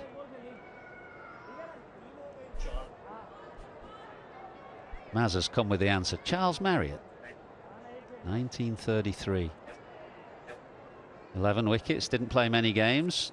Just the one. He was a school teacher in the main, and he wrote a wonderful book on leg spin, actually, which I had as a boy, The Art of Leg Spin.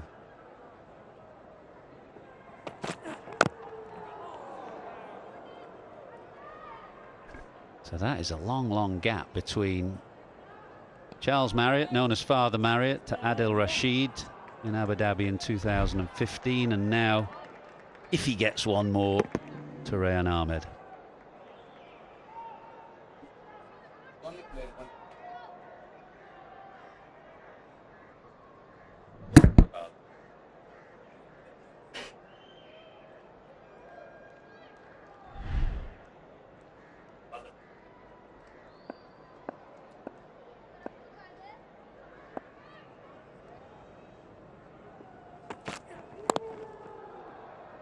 Yeah, he takes the single now off the 5th ball.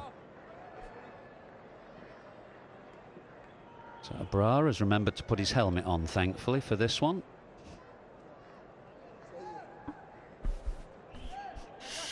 Yeah, some scene out there when he walked out, he chucked his helmet to Salman to hold it at the non-striker's end. I don't think he gave it to Salman. He gave it to the short leg fielder and asked him to give it to the non-striker. Absolutely. He chucked it to Ollie Pope and said, mate, come on, just pass it on to my partner down the other end and he can carry it. Yeah, help me. I've got other issues to deal with. Well, I'm sure he's got it on really firm and tight now with one delivery.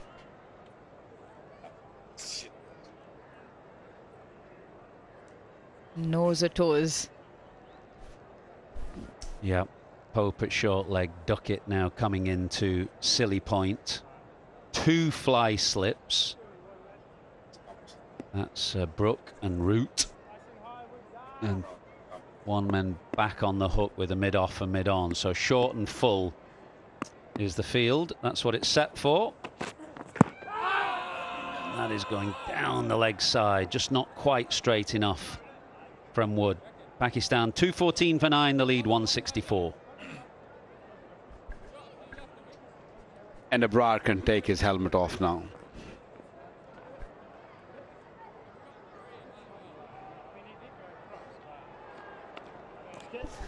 In fact, Ben Stokes has called for the review, I think. Just before the clock ran down, he thought, why not? We've got 3 left. TV Ampatu Director, we have a players review for LBW. Original decision not out. I've checked the front foot. It's a fair delivery. Can we start with the front on spin vision, please? White black, roll black.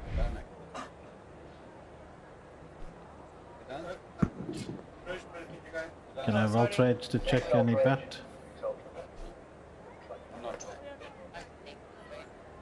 Right, no bat involved. Ball tracking when ready, please.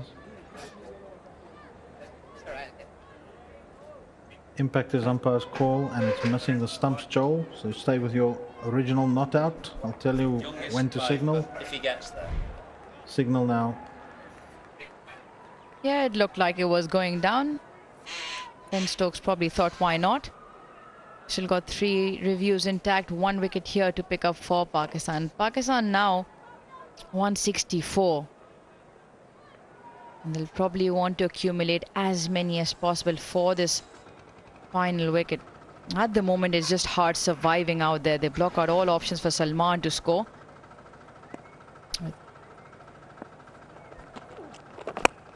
Nice come down the wicket straight to the fielder. This is the trouble for Pakistan. Salman, yes, playing on 19. There's 4 men on the leg side. Deep backward square, deep mid wicket. Deep fine, long on, point, deep third, long off. Well, that one is nicely struck and has really tested Robinson there on the edge.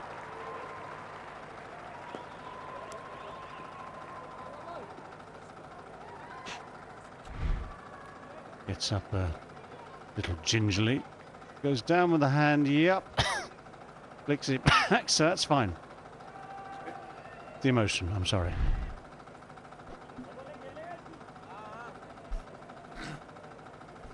Yeah, those are the options Salman has. Either pick up 2 or look for the boundary.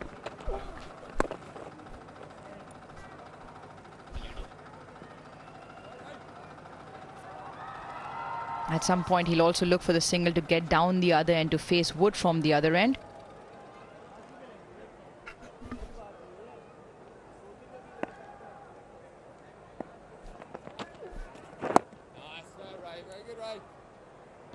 Yeah, I'm sure that's a plan with which Abrar would agree quite readily.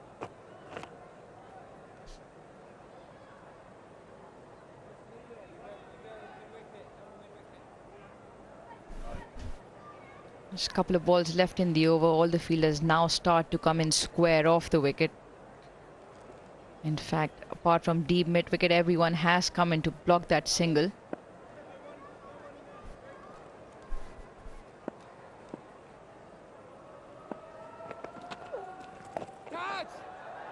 It's in the air and drops safely into the hands of long leg, short long leg. It's Pfeiffer. Rehan Ahmed becomes the youngest ever debutant in Test history to take a Pfeiffer in Test matches. Previous, Pat Cummins, 18 years, 196 days. What a day it is for him. What a day it is for his dad, watching on from just below us in this pavilion. He will grab the ball. He will keep that ball for life. And that smile will not disappear from his face for a long, long time. There's Dad, looking on very, very proudly. Took a long time to get him into the attack this afternoon. England using other tactics to try and prize wickets out, but when he did come into the attack, there was an immediate response. And here he is in his first Test match, 18 years old, leading the side off, as is the traditional ploy with all 5 wicket takers. And a little bit of bravado as well, tossing the ball in the air with that spin of his. It's a lovely sight, a beautiful scene. Some people thought he was coming on this leg of the tour after that visit to Abu Dhabi, the pre-tour visit to Abu Dhabi, just to gain some experience, have a look, see if he fitted in. Well, he does fit in. Not only does he fit in, today he's a little star as well.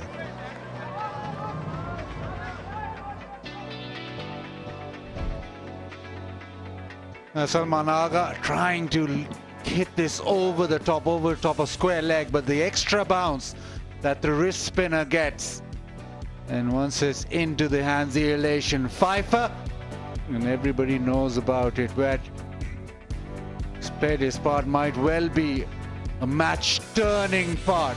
Emotions flowing, and what a debut for this lad. It's been a dream debut to say the least, but he's made sure that England now in the driver's seat. That 12 overs spell today where he's got his 5 wickets.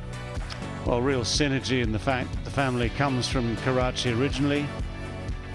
And Karachi, the scene of his first Test match, the scene of his first fiver, 5-4. And Pakistan, 216 all out in the second innings. Couple of 50s.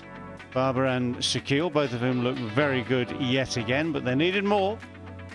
And if you want to just pinpoint a bowling performance here, just go 3 down, look at the name, Rehan Ahmed, 14 overs and 5 deliveries. 1 maiden, 5 for 48, but 3 to Leach, 1 to Root, 1 to Wood as well. It's always a team effort when England are in the field. Nonetheless, they will all be applauding Rehan Ahmed in the dressing room as I speak. So the conclusion of Pakistan's second innings, the third of the match. England in the fourth and final innings of this third and final Test match will need 167 runs to win.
So this is where we're at in this third and final test match, 3/4 of the way through in terms of innings.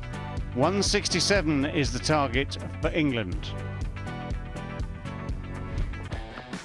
Now the wickets. First of all, Jack Leach found a way through there. Shan Masood trying to reverse sweep, keeps a bit low, but it comes off the bottom edge and actually gets dragged back onto the stumps. 1 for 53 at that stage. Straight afterwards, Azhar Ali playing his final test match innings. Beaten in the flight and with a little bit of turn right at the end as well. That off stump disturbed, so a duck for Azhar Ali, bowled by Jack Leach.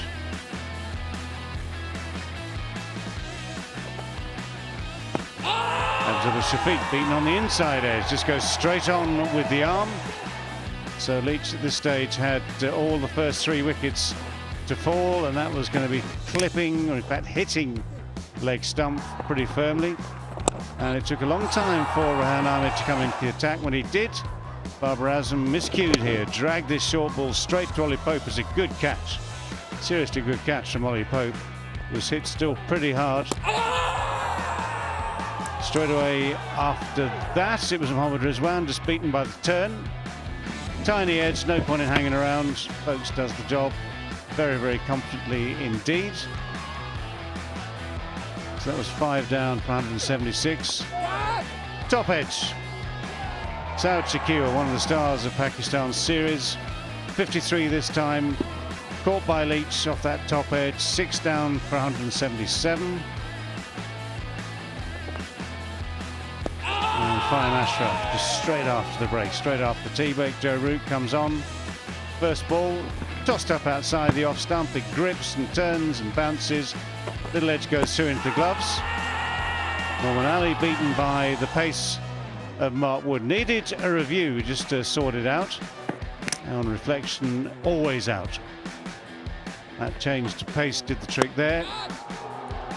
Mohammad Wasim gifting one with that catch to mid-off. Tossed up nicely wide of off stump, although it's a googly.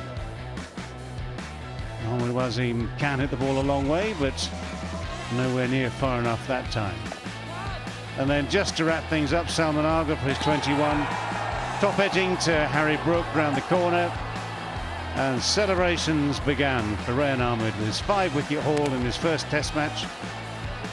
Just to reiterate, the youngest debutant in test history to take a 5-4. Previous one being Pat Cummins. So a great day for him. And that 5-wicket haul puts England into pole position. They've still got to get the runs. The twin ambitions today for England were to bowl Pakistan out and to bowl them out for the sort of total of runs that gives them an easier route to victory yet again. But it's 167 runs. Pakistan will have to take the view that they're not going to make it easy for England to get to this target. Yes, Pakistan would have loved to have had a total of 300 or so. That ain't going to happen, but they've got to make the most of what they've got on the board. And as ever, runs on the board count for something. For England, there's, well, shall we say an hour and a quarter? Is it time or overs tonight? How we're looking? 22 overs left, actually, so yes, it's likely to be... well, anyway, give or take, it'll be 5:30. And as my co-colleague there, do you need a co-colleague? You just need a colleague. Aruj Mumtaz says, indeed, time will tell. Thank you for that. We're here all day. Well, until 5:30. So no surprises. Abrar will open the bowling from the pavilion end.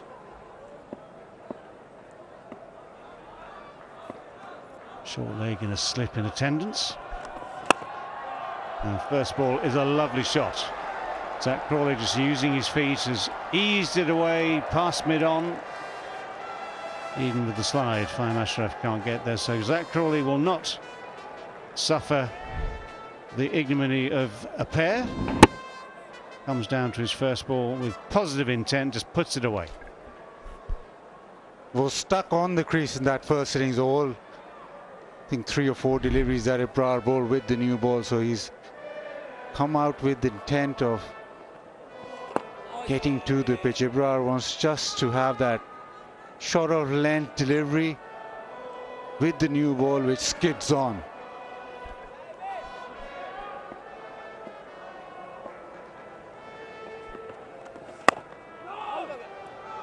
Trying the same again.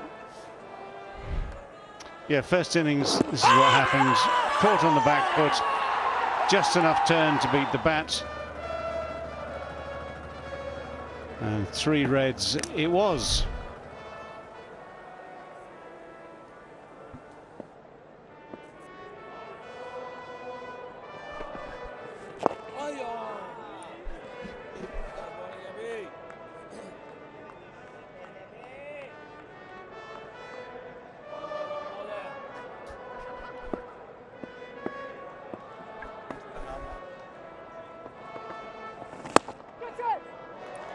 Oh, that's a super shot. That is the way to get yourself going at the start of this second innings. That's the Zach Crawley that Zach Crawley really wants to be. It's pitched up, slightly over pitch, but Zach Crawley looks like he's come out to score runs. But the hard new ball coming onto the bat, his timing has been good so far. Well, it's a good shout. I would suggest that straight away the distance that Crawley has come down will obviate any possible reviews. Came a long, long way down. It did look straight. Aston Ra's decision out there is not out.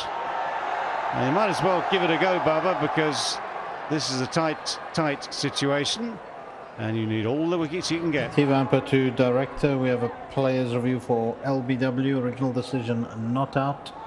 Check the front foot, fair delivery. Can we start with the front on spin vision, please?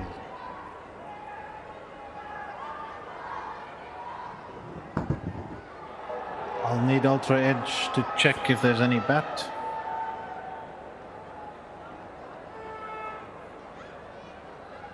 Yeah, just let her go into the pad.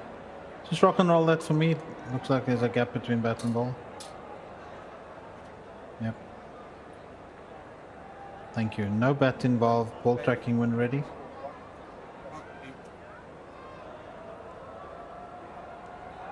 Impact is over 3 meters.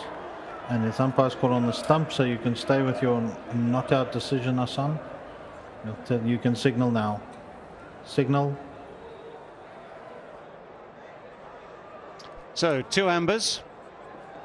Close run thing, maybe, but the distance down the pitch was the first thing, the angle was the second. And no surprise, actually, that went to amber twice. No surprise that Zach Crawley remains not out on 8. So a blistering first over yet again from Zach Crawley. 2 boundaries. At the other end, Ben Duckett, who's had a pretty good series in general terms as well.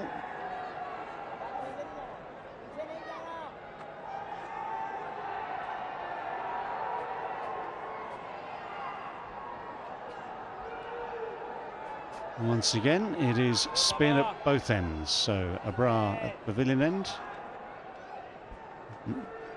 Norman Ali at the other end.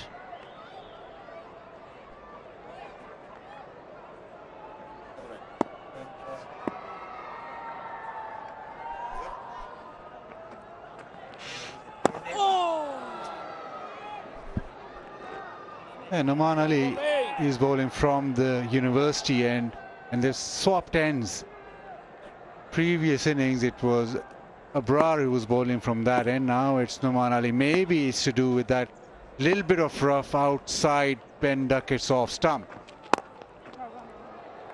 Well, he's missed the rough and Ben Duckett has found the middle. Hammered it away. Norman Ali turns straight away, probably in self-disgust, to be honest. Way short.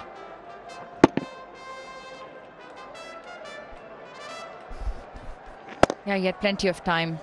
It was a gentle long hop, he could have put away anywhere. 3 boundaries now to start off. Sweep shot gets an early look in as well. Safe to say they're going for it. I said that earlier, no matter what happens, it'll happen very quickly. England will come out and look for these runs and try and get them in quick fashion. There's a fourth boundary. And already with a span of 2 overs, all England need is 151.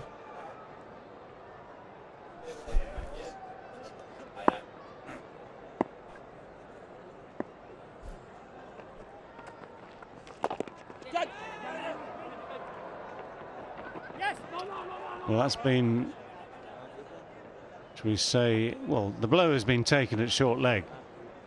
Another powerful sweep shot. There's a degree of concern being shown here. Yeah, down goes the head, the early view of the intended shot. It's banged off the knee now. Question is whether or not that pad underneath the trousers has done its job. Seems as though it has. Abdullah Shafiq would have felt it nonetheless.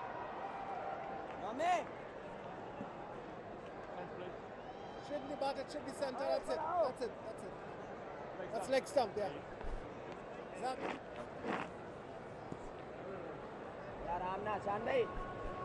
This is the angle that Noman Ali will enjoy more. The new ball, he'll angle it back in, probably make the ball skid off the surface, attack that front pad.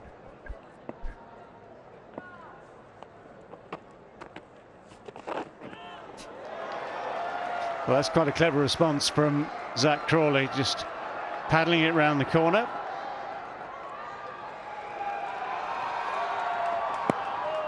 Yeah, the big difference between Zach Crawley in the first innings and this second, just 10-15 minutes to go when they last came in, and it was just a question of survival. Here they've got a target in mind. They don't want to give wickets away. They want to take advantage of the new ball as best they can. Want to establish some sort of dominance early over the bowling. So far, so good with that plan.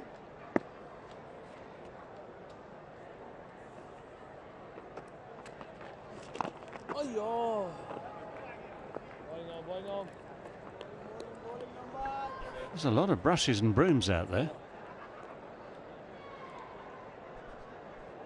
Not enough shots being played for your liking, David. As I'm content, whatever happens.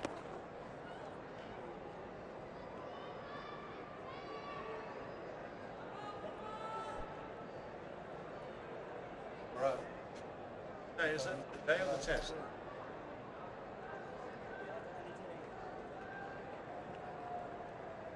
What period is that? 50,000.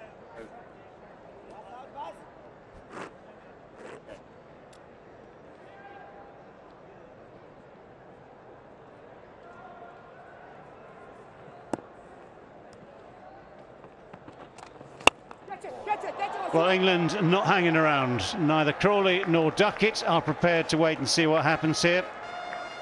It's their last chance in the series to deal with the Bra and with Norman Ali and Pakistan spin in general terms, and they are off at an electric pace. Now there were shouts of catch it because he didn't quite get it from the middle. He got a toe end of the bat, but still managed to well clear Wasim Jr. Time for the reverse sweep. It's a shot a ball from Ben Duckett.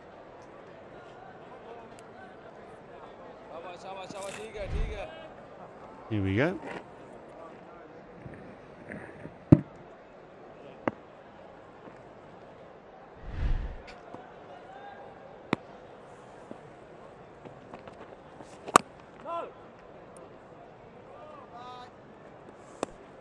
Dull.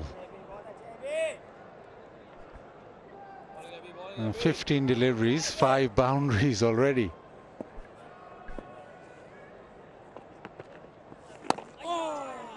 So bowled. Yeah, I said it was an electric start. Here we are. Osaka will be presenting 10,000 rupees each and every time the boundaries are hit with the LED lights lit up. It's 50 grand so far. Come on, double it. Here we go again. Crawley has gone leg side. Enterprising stuff, bold stuff, and very successfully bold stuff too. He's also going to join into the fun. Down the wicket again. More of the inside edge of the bat. The outfield very quick. 8 of the first over, 13 off the next. 9 of this one. Oh, powerfully struck. Abrar had no chance of reacting to it. Mid-off was deep. He had no chance of getting across to it. This is extraordinary cricket. 34 without loss. McCullum well, McCullum appears completely unmoved. This is just run-of-the-mill to him. But that was hit with great power. Abrar just kind of stuck a hand out, didn't really mean it.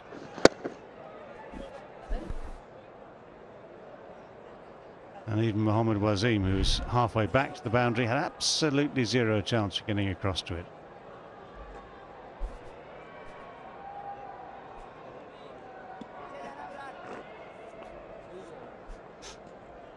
Well, what does Barber do next? A moment ago, when we started this innings, it was 167 to win. 2 moments later, it's just 133 to win. Still sticking with the agreed ploy with Norman Ali. More men in the deep, though. Oh, the full toss. The gift full toss. Reversed away without any hesitation for 4 more. I'd like to write a caption to any expression that Barber has on his face at the moment, but it's probably not broadcastable. Now that's 8 boundaries now. They required a run rate, allowing the number of overs at 7.5. They're scoring at 12.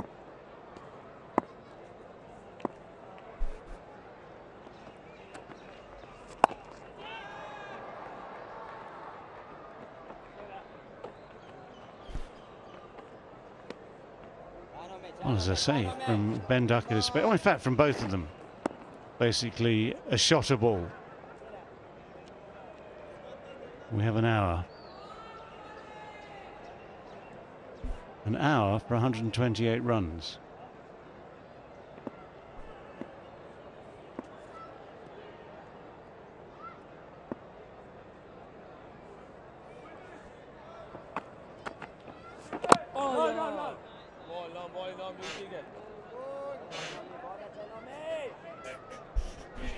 Yeah, Pakistan not being able to apply any pressure whatsoever. Duckett is 20 from just the 9 deliveries. Crawley 19 off the 12.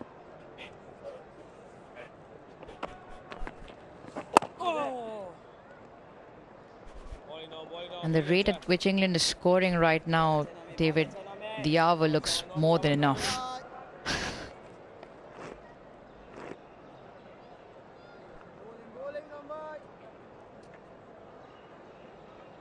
Well, England players are reputed to enjoy their golf.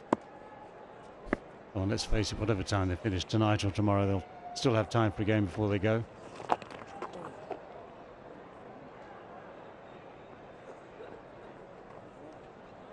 Well, it's a powerless Pakistan at this stage to do anything about it, it seems. When batsmen take this sort of view and put so much pressure on even high-quality spin bowlers, I mean, Abrar is outstanding, Nouman Ali is experienced, he's been around the tracks for many years now, but neither seems to have any response.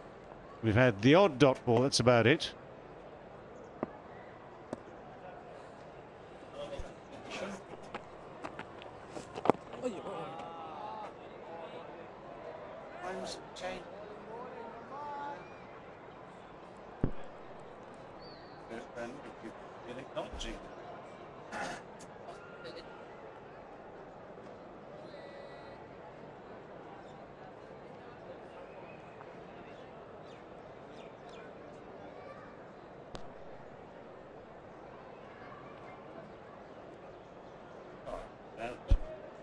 That's enough.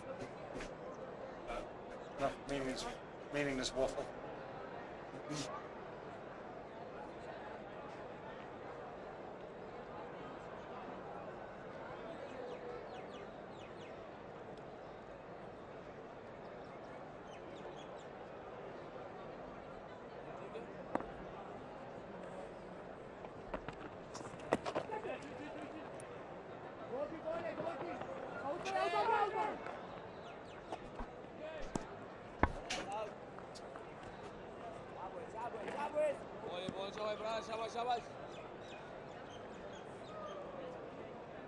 Well, what an incredible couple of hours for England, either side of tea, and then now the run chase. Nice little paddle sweep, a variety of sweeps, hard sweep, slog sweep, reverse sweep, and now the paddle sweep.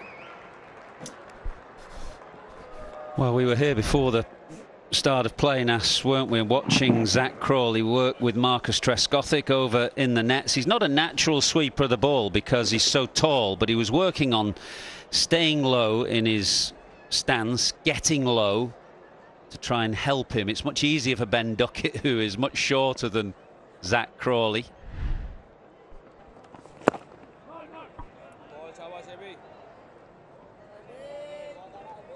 They'll want to try and win it tonight. Problem for England will be the light. England can claim the extra half hour, but it will be dark. Matches have been won here in the dark before. 5:52 that game finished without the benefit of floodlights. But with the benefit of Steve Buckner.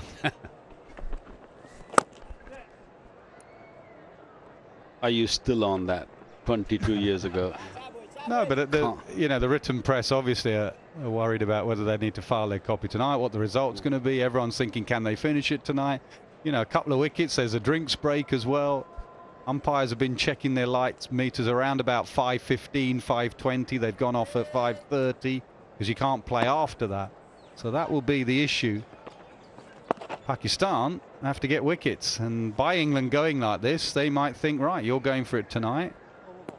We could try and win the game because of it. It's a long way off, 49 for none.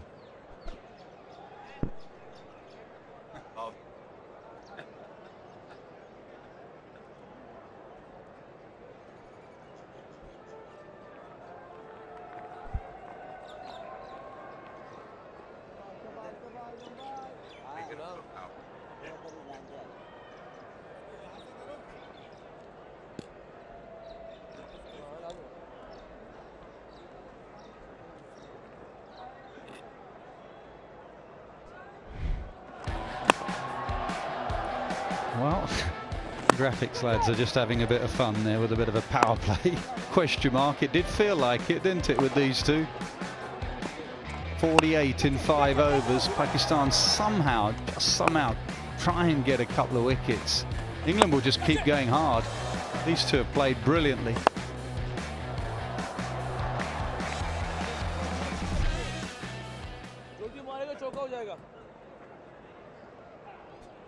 Short leg's gone. I think that's the right move. Short leg was just a target for Duckett. He'd been having bits chipped off him.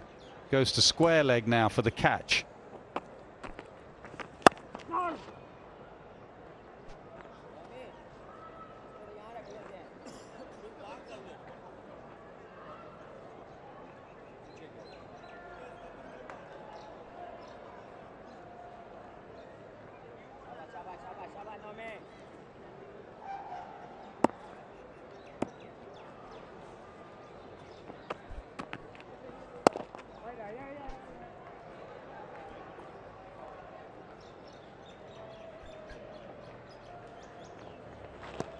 $118 required of what, 16.4 overs. If you consider this a T20 game, should score it with ease, no problem at all. But you're right, Nas, it's the light thing. Light might be an issue. Oh yes.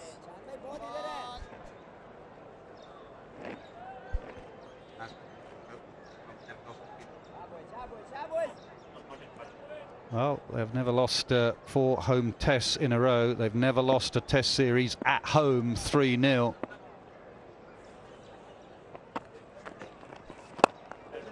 Hits it past extra cover. Can long off get there? No. That's a really good shot from Zach Crawley. He looks such a player when he's been positive like this against spin. 50 partnership in just 5 overs and 4 balls. Yeah, lovely shot. The thing about Crawley is how hard he hits the ball, actually. There's almost a long off in place. He's, what, 10 or 15 in from the boundary edge there, Saud Shakil, but he had no chance of cutting that off.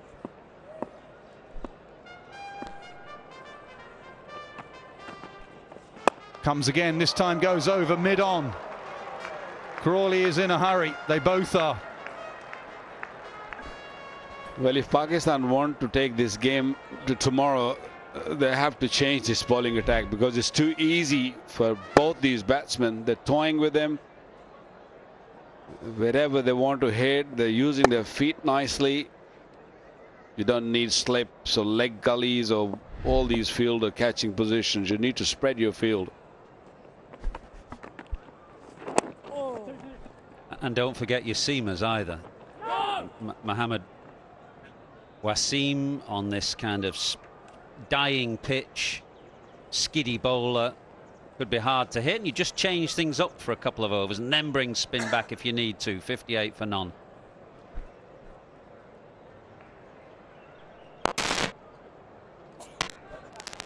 Yeah, I didn't understand the leg gully situation at all when there's sweeps, reverse sweeps, been hit over the top, big shots. I'm not sure it was going to leg gully. And it is going to be a change of pace, which A, will reduce the over rate. B, Babar Azam will reduce the run rate.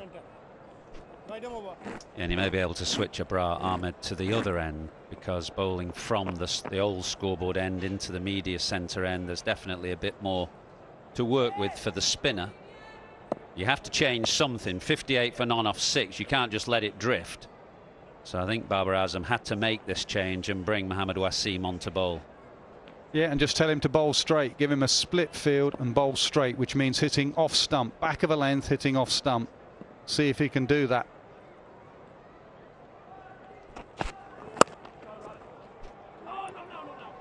Half a chance of a run out. Duckett gets back.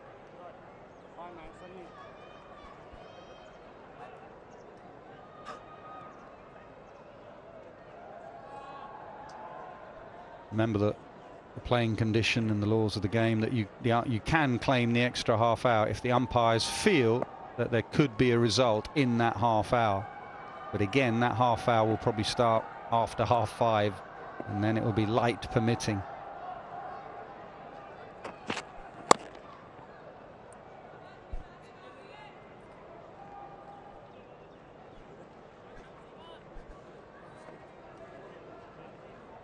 The body language of the Pakistani boys not very attractive. Heads are down on their heels.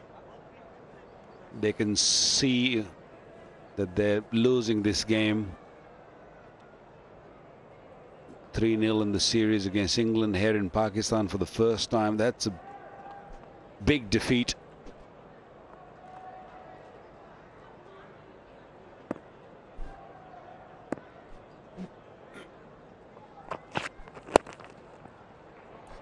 That's clipped nicely, isn't it? It's timed beautifully. And that'll go away for 4 as well. Again, Pakistan seamers bowling both sides of the wicket. Babar's set the field outside off, and this ball's on leg stump. Easy as you like for Duckett. Easy as you like, but it is a sweet piece of timing. And that's encouraged Babar now to make a change to the field. So he's brought one man back over to the leg side. It's more of a split field now.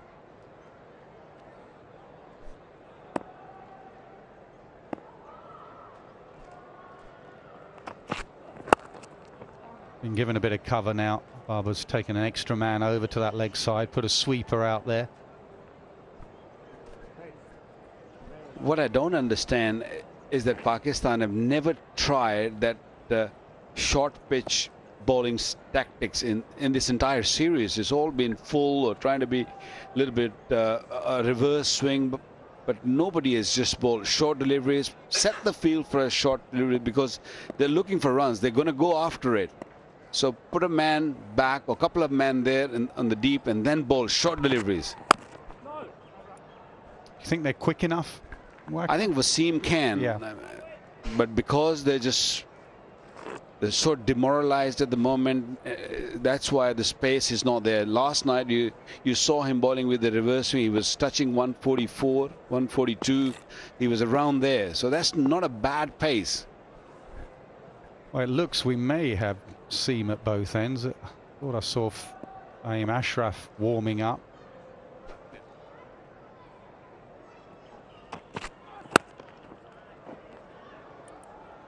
Good comeback after the ball down the leg side. Will it be Fahim or will it be Abrar?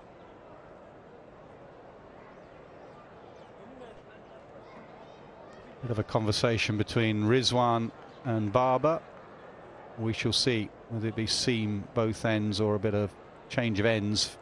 Looks like Fahim's taking his hat off. Yep, it's going to be seam both ends.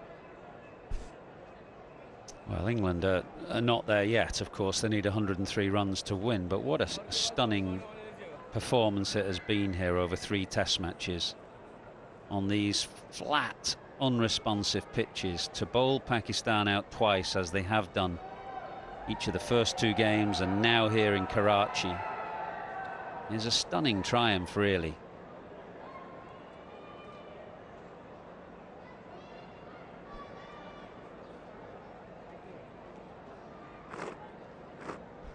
So the spinners didn't work. They got belted by Duckett and Crawley. It's going to be medium quick and medium from Fahim. He is a line bowler, so they'll be hoping for a bit of control for him.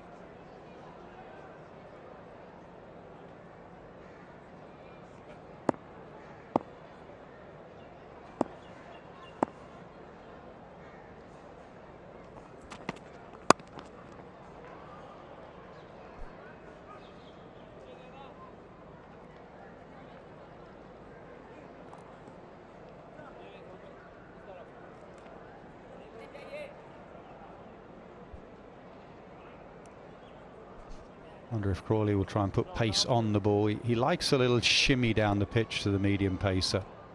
Shimmy sort of offside and clip leg side. He's very strong leg side. So Fahim will have to watch his feet. And that's why they're reinforcing the leg side.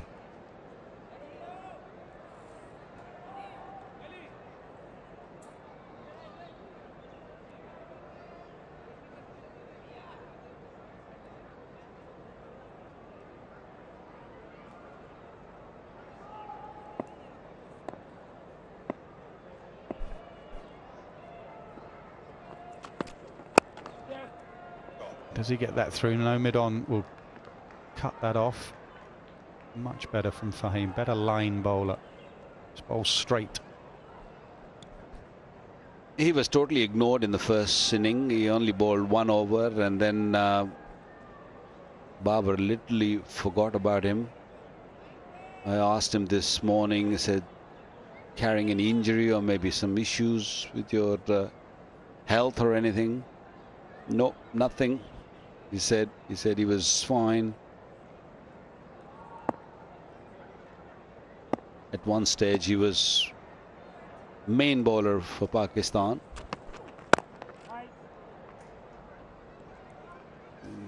When the captain loses confidence in you, it is difficult then. What about Duckett? As you've opened in England for a number of years, you've seen recently the conditions in England with the new Duke's ball. Is he a horses for courses selection in this part of the world as an opener, or do you see him as a viable opener in England? Well, I think he was a horses for courses selection for this particular tour, subcontinental style tour.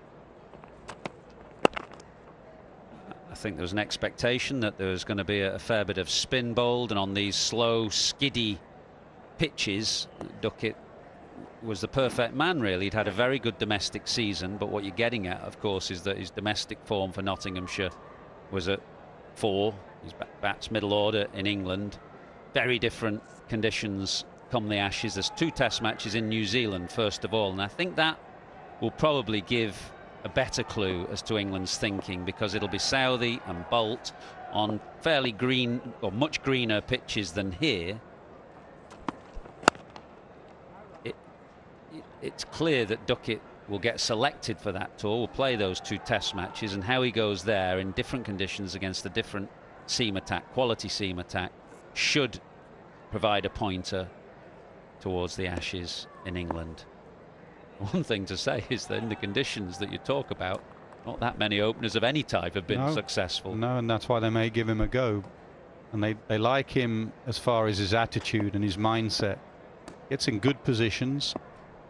And his tempo of batting is what they're looking for, but it is a different game against the Duke's ball, as most openers have found in the last few years in England, home and abroad. 67 for none. Adding to Nas's question, Bairstow or Brook? You tried to drag me down that path last evening. I'm just looking for an answer. Yeah, no, Harry, you know, given the form, again, there are those 2 test matches in New Zealand. You cannot discount those. Bairstow's not going to be available for those. We understand that Bairstow will make his comeback in the IPL. Clearly, the way Bairstow played in the summer, I'd have to say he's got to be in the team. But the way Brook has played here, he's got to be in the team too. So there are some options. They could give Bairstow the gloves. That's one particular option if they want to strengthen and lengthen the batting. But the more of an issue is at the top here. Just winding you up at this. I knew the answer.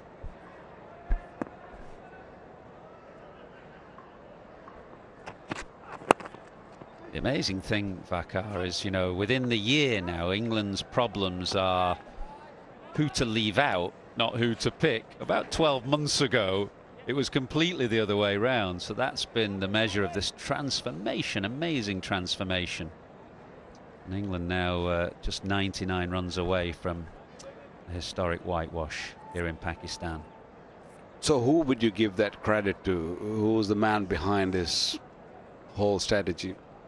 Well, Stokes principally, McCullum, but obviously Rob Key, who brought them both into post.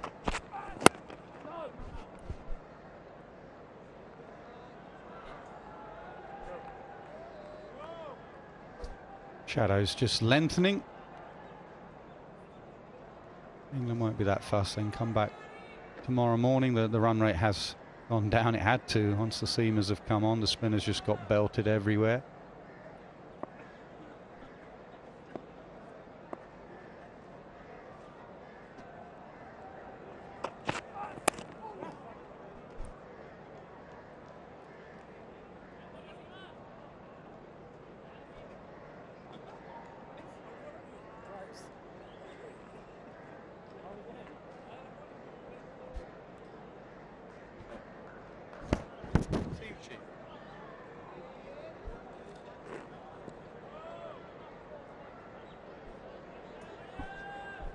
Wonder if England will think about getting funky with the order at all. Next man in, whether it will just be Pope or whether someone will go in for a bit of a bash. They're all going to have a bash, I think. No one's going to be blocking it. Brook is in good nick, whether they might promote him. Stokes sometimes wants to go up the order. I think they'll be pretty settled. Pope's played well, so he's not like he's out of nick.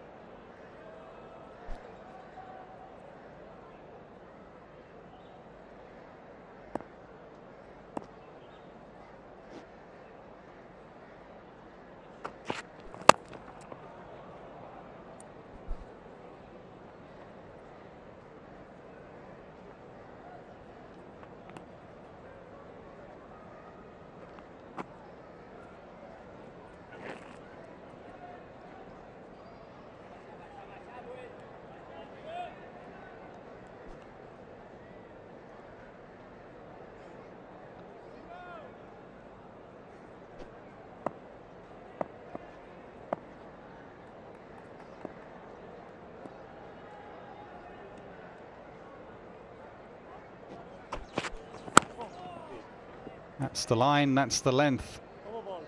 That's harder to hit, that is for certain. 70 for none. Well, the run rate has definitely come down a bit since the paces have come on. That last delivery kept a little low and also came in I don't know if it's reversing or not, but definite the variation in the bounce.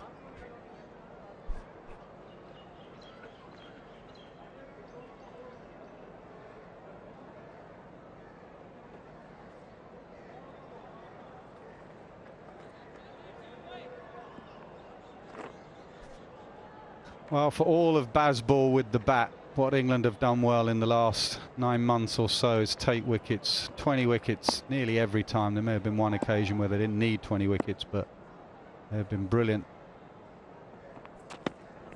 with the ball, especially here. If you think of the 3 pitches, to work out a way of getting 20 wickets speaks volumes for their bowling attack and their skipper. And they've selected well, something England haven't done particularly well in the last couple of years. They've read pitches wrong and gone in with the wrong attack. They've led Broad and Anderson out when they should have played. They've played spinners when they shouldn't, and vice versa. Here, every game, they seem to have picked the right balance. Even that last game, which looked like it was going to spin and did spin, 2 seamers in the end bowled them out. Here they went with 2 spinners, and the second spinner bowled them out.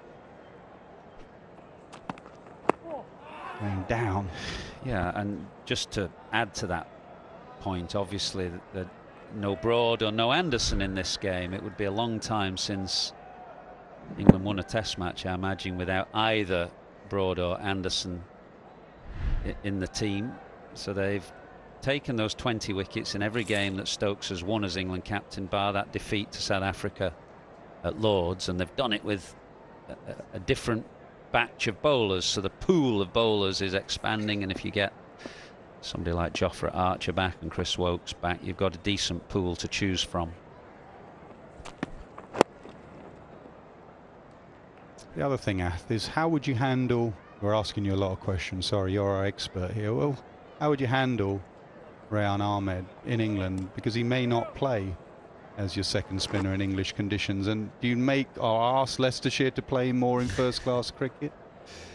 Well, England will only play 1 spinner, won't they, maximum, in the Ashes, which is the next home series, and they've only ever played 1 spinner, sometimes none, so they won't play a second spinner, but they do have 5 Test matches in India next winter, after Christmas, after the 50-over World Cup. Thing about asking counties to play, I mean, clearly he should be playing cricket. County cricket is good enough to play, regardless of when county championship cricket is played. But I think you can't be prescriptive and tell counties what to do. Oh, he must only bowl X number of overs, or he must play. But clearly, Leicestershire will pick him next summer, one assumes.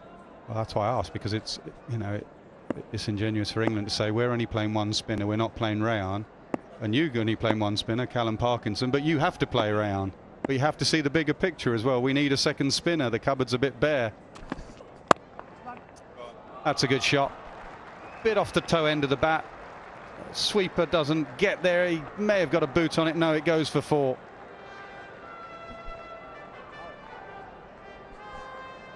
Well, he just got a bit of width here, Duckett, and that enabled him to get it away square, which is his favoured area. If Fahim Ashraf bowls quite straight, it's quite difficult to get the ball away, but that bit of width. And Duckett is particularly strong square on the offside. So 76 for none. We're not yet completed the 10th over. England racing along. The race is against the clock now.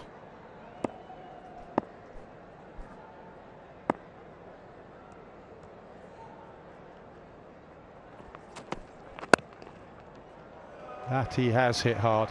That one is not off the toe end of the bat. That's off the middle of the bat.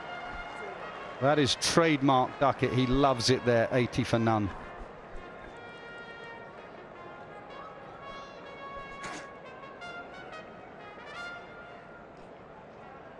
Sure why he's changing his bat. This one seemed to go off the middle pretty sweetly. But he's asked the 12th man to bring out a selection. What a start this has been from Duckett and Crawley. 80 in 10 overs. Incredible hitting. That run rate was between 6 and 7 throughout the whole of the first test in Pindi. It was between 5 and 6 and over in Multan. That's what England have done as well as take 20 wickets, score so quickly to give themselves time to win. He's brought the light meter out with him as well, and he's tried to hide it behind his back.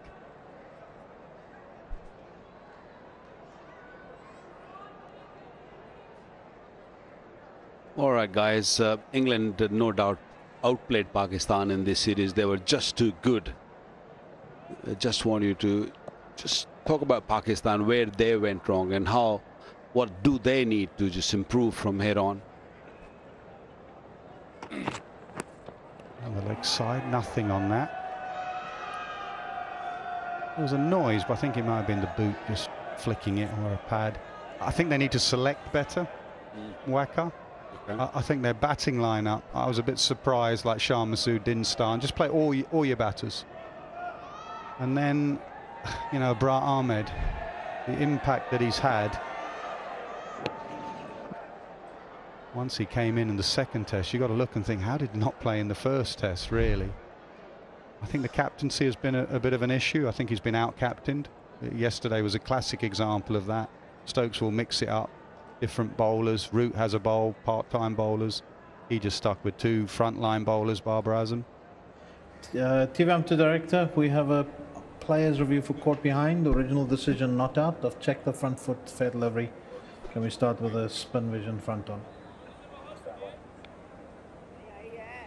I think they've had a little review here.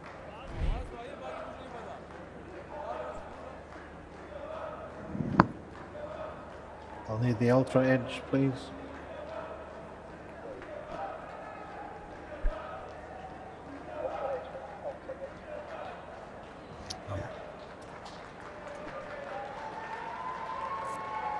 Thank you. Happy to go back to Hassan on field. Hassan, stay with your original decision signal now.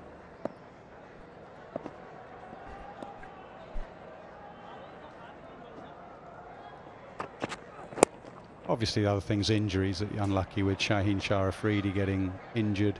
Haris Rauf getting injured after the first test. Nazim Shah getting injured. You know, they're talented bowlers, Nazim and Shaheen Shah in particular. And this is a very good England side now. They beat India, they beat South Africa, they beat New Zealand. They're just about to beat Pakistan, possibly 3-0. So you have to be at the top of your game and get every decision right. And they didn't, Pakistan, and they haven't.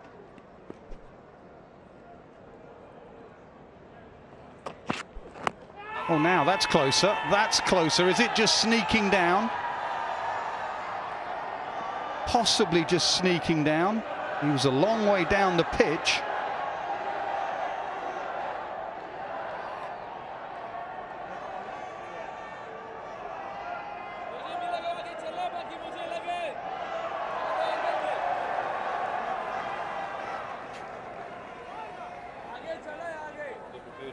TV Umpire Director, we have a players review for LBW. Original decision not out. I've checked the front foot, it's a fair delivery. Spin vision front on, please.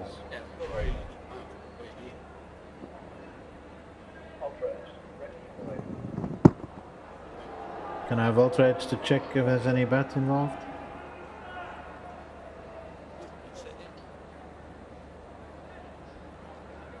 Yeah, just rock and roll that. Looks like a gap between bat and ball. Yeah, forward. Yep, no bat involved. Ball tracking when ready, please. Impact is in line. And it's missing the stumps, Hassan. So you can stay with your decision of not out. Signal now. Yeah, not out, but Crawley's in a bit of pain there. That soft part, the instep of his right boot. A little bit of a hobble. But he's still there, just sneaking down.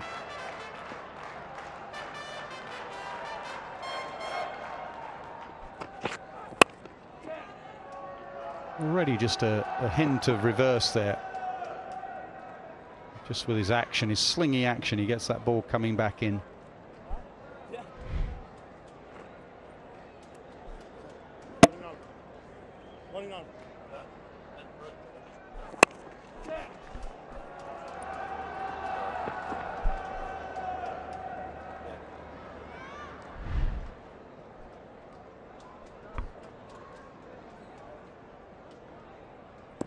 floodlights just slowly starting to come on here in Karachi.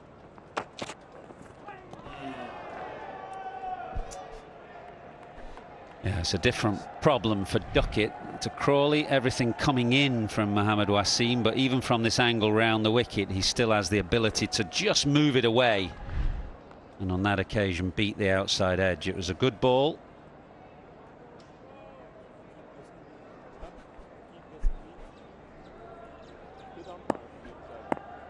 With the floodlight on, I think it'll be difficult to carry on playing for extra half an hour for the umpires.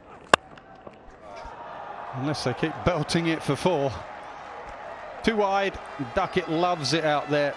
He moves to 46. England move to 87. They just need 80 more. Well, the batsmen, they're looking, or they're seeing the ball better. I'm not sure about the fielders. That's a beautiful shot.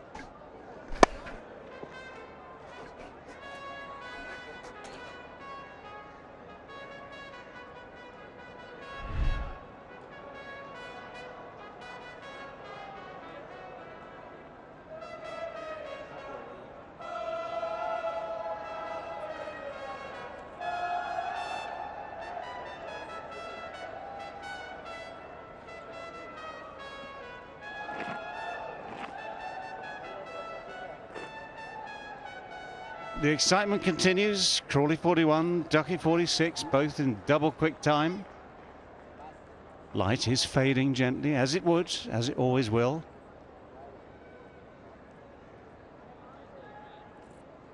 Abrar, from the end at which he bowled in the first innings.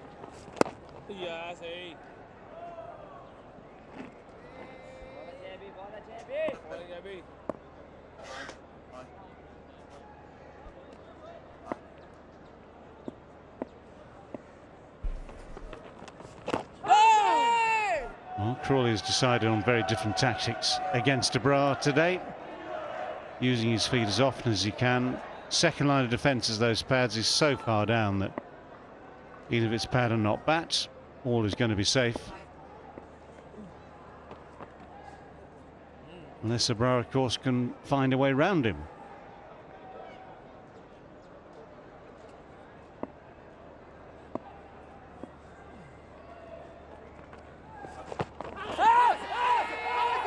Well, the dab has been given out. Joe Wilson's finger has gone up on consideration. Crawley just trying to sneak it round the corner, but the review has come straight away. TV umpire to director with players review for LBW. Original decision out. I've checked the front foot, so it's a fair delivery. Then I have front on spin vision, please.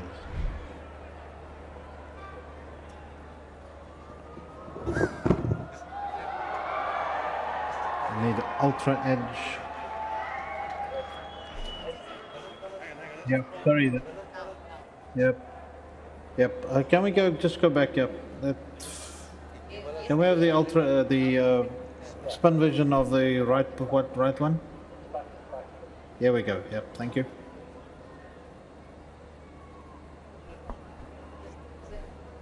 No, this is the wrong one. It's a sweep shot.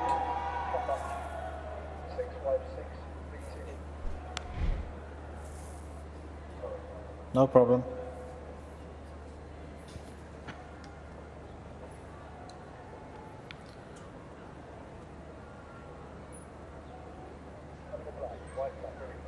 Thank you.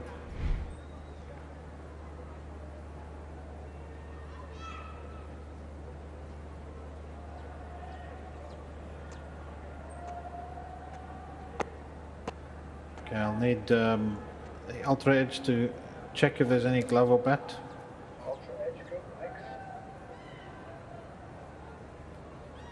So flat line still, flat line, keep rolling forward, keep rolling forward, keep rolling forward.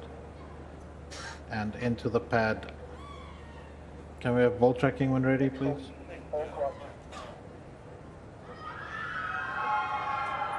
Impact is in line and it's hitting the stumps, Joel.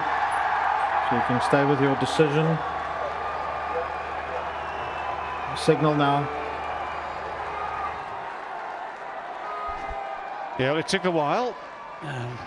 Nice tactic trying to investigate two different balls at the same time, but we got there in the end, and the decision is upheld. So Joe Wilson's decision, spot on. Zach Crawley has to go. It's been an enterprising, exciting 41 at exactly a runner ball, but England are 87 for 1.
Well, here's a little surprise for us all. 87 for 1.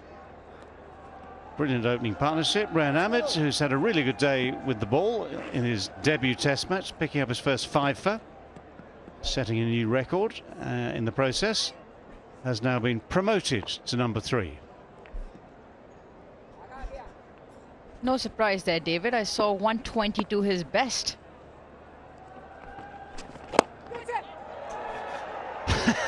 Oh!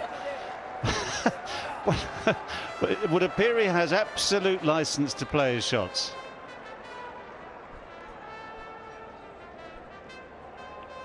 So David, he's definitely not a night watchman. And is thumped down the ground. He tried this in the first inning. This time, much better result. I have seen night watchmen play this way.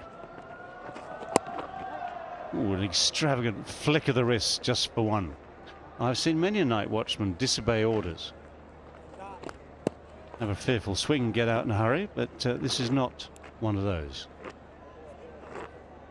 This is England giving a young man the chance to have a bit of fun. What do you think the orders would have been when he came out? Block it.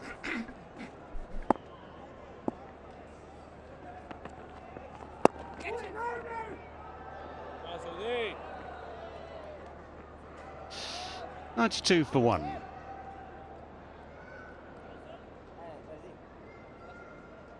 Well, it's intriguing. I'm wondering whether this precocious young man, having had such a good day, has actually sort of tapped Ben Stokes on the shoulder and said, "Do you mind if I have a little go at number 3?"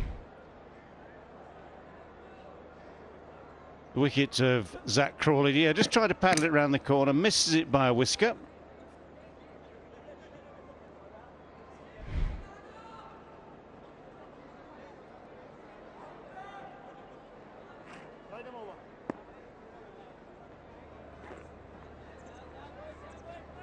Right, it's one thing for Ryan Ahmed to run at the spinner first ball. What's he going to do with Mohammad Wasim?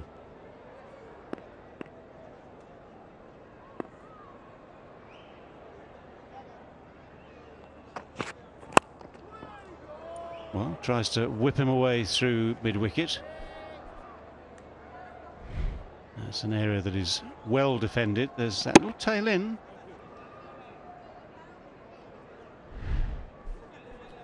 Yeah, well, one thing's for sure. It's a test match that Rehan Emil will remember for a very long time. 2 in his first innings, a 5-fer in the second. And if he gets some runs here, it'll be icing on the cake for him.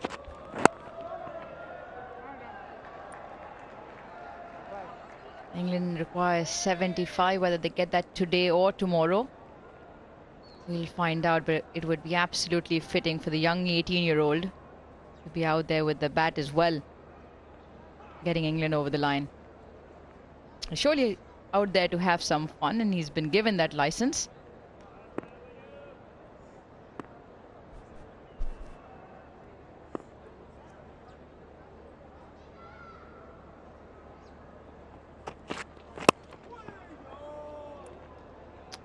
Well, 3 deliveries in very much the same place, 3 deliveries ending up in very much the same place.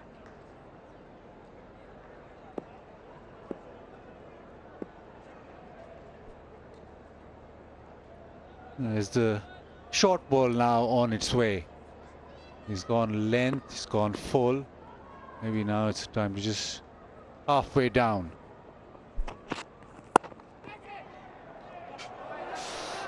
Well, halfway down it was.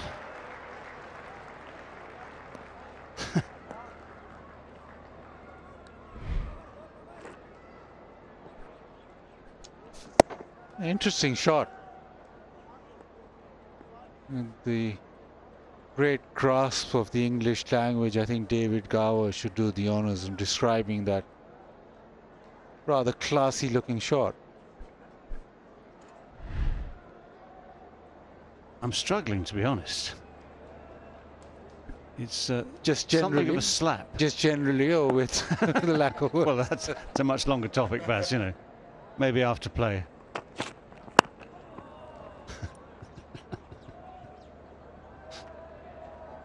Yes, I'm afraid it's the narcolepsy.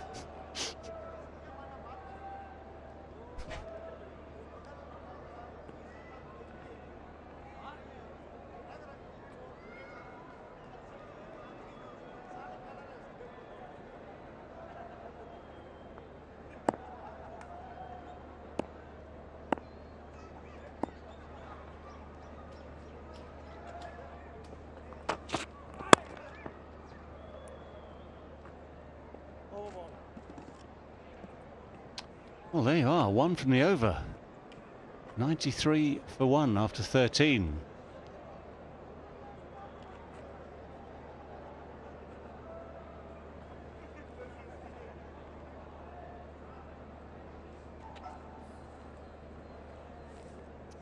.74 still needed. Run rate of 7.15. It takes us back to the opening day of the series in Rawalpindi, where England scored at the same sort of rate, 7s and 8s and over. Rather different sort of pitch in Pindi, and largely orthodox but very exciting batting in Pindi. That's a slightly worrying sign, I suppose.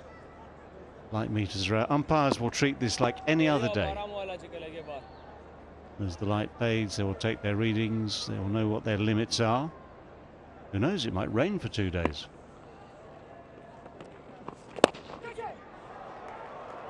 Super shot. Super shot.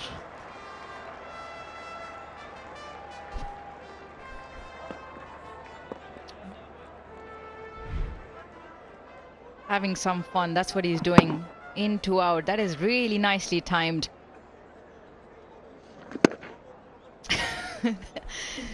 Back leg as well, all over the place, but the boundary.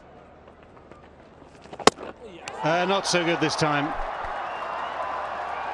The very extravagant and very clever extra cover drive, followed by something that's more akin to an ungainly swipe. And the little bit of fun that Rayan Ahmed was sent out to have ends. 2 down for 97. He didn't quite have that one covered. The previous shot had a hint of genius to it. This was straight from the village green. Yep, more of a wild swipe across. Well, he's had some fun. He got a 10 from me. And England still requires 70. He goes for 10. England 97 for 2.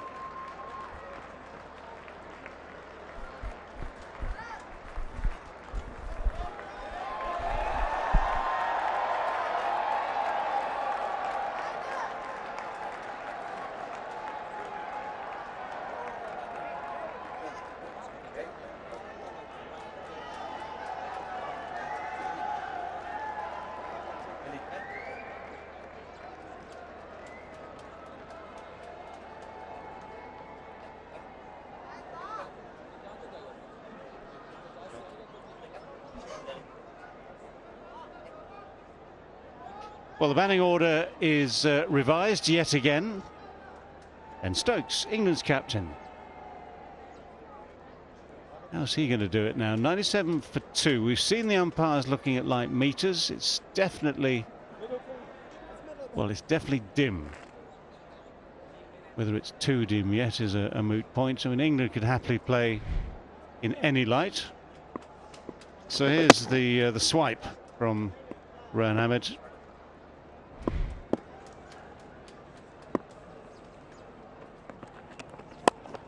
Stokes is down the pitch. Got through mid-wicket, ricocheted off, pace has been taken off, but looks like a thumb's been taken off as well.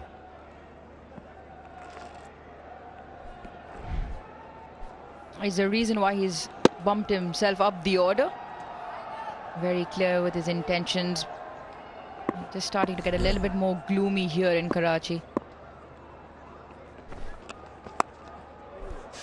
Well, he didn't quite get to that one. He got bat on it. Abrar has hands on head because he thought for a moment that he'd deceived him in the air. Well, he had. So look how far away from the pitch Ben Stokes is, but it's just that immense power that does it.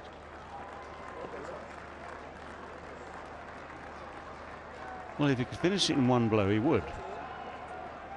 Still 67 needed. Oh, bowled, well bowled. Drifting wide, going wider.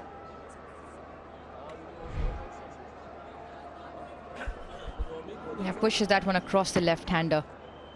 And Duckett, who's been quiet for a while, he hasn't had a lot of the strike off late.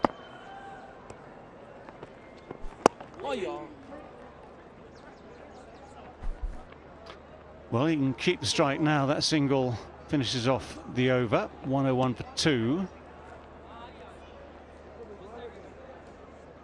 Duckett on to 47 from just 33. Just remember, just to remind you all, that the control of light and weather is entirely in the umpire's hands, and they have to take the same approach on each and every day. However much one might think that a bit more entertainment, another 66 runs would finish off the day nicely, they are obliged to look at it differently. 38-11 my side.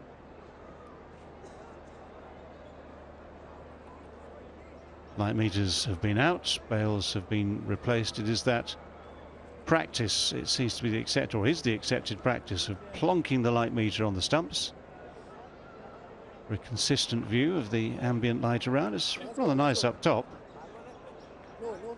but several thousand feet away.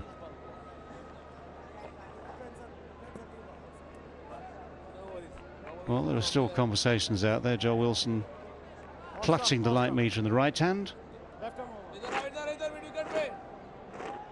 Might have been a discussion about pace bowlers. I wonder how far you can take it.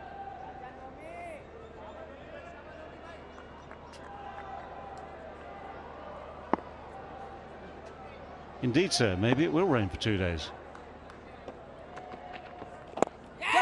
Oh, he's popped it straight back. And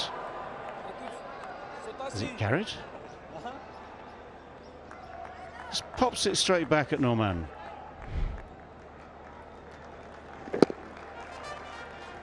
No. What happens when you look from the other end?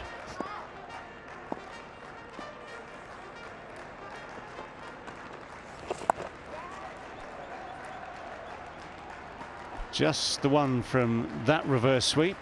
I've seen many a time through the series how well he can play it, how well he can middle it. This one just bounces a bit. This is the one that he pops almost back from the first ball. Drops in the end a good yard or so short of Norman. Right, Ben Stokes, now what? It's well bowled. And again, just keeps it down to 1. You just get the feeling that if it's anywhere, let's say if it's anywhere near the right place for Ben Stokes, he'll unleash as mightily as he can. He might get another chance now. The overthrow gets him back on strike.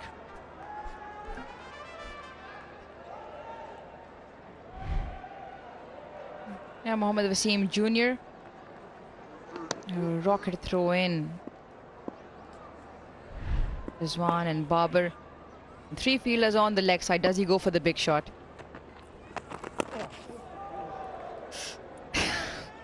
Nope. Almost a wide.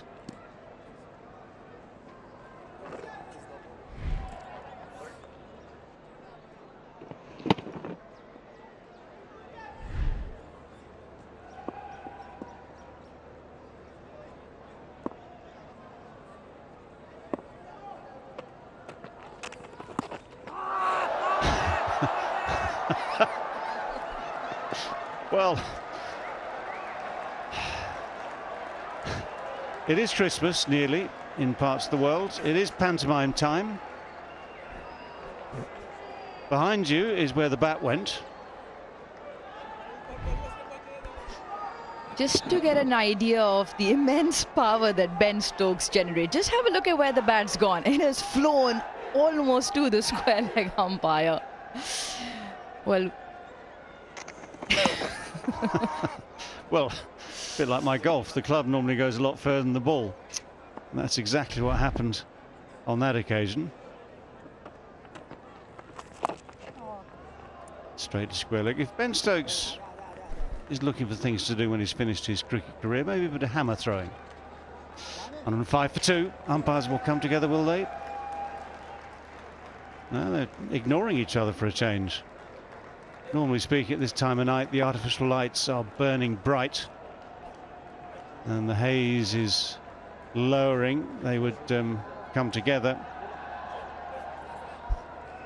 Unilateral action being taken by Joel Wilson. Nothing much the batsman, nothing at all the batsman can do about it. Neither batting captain nor fielding captain involved in the process.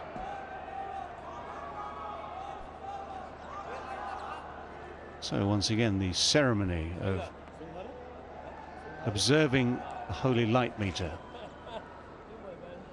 has taken place with no result.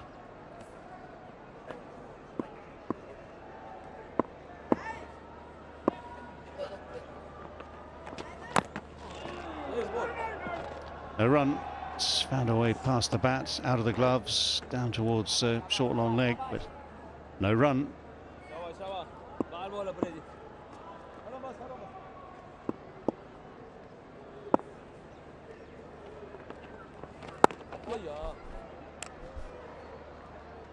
for just those who are wondering, we're allowed to play up till 5 o'clock, and then you still have the extra half an hour the players can take.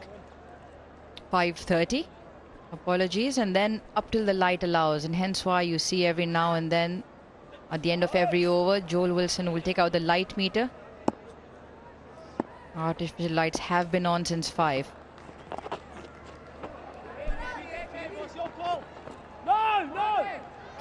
Yes, in parts of the world, well, like England, for instance, where summer nights go long into the night, then the playing of the extra half hour is absolutely fine.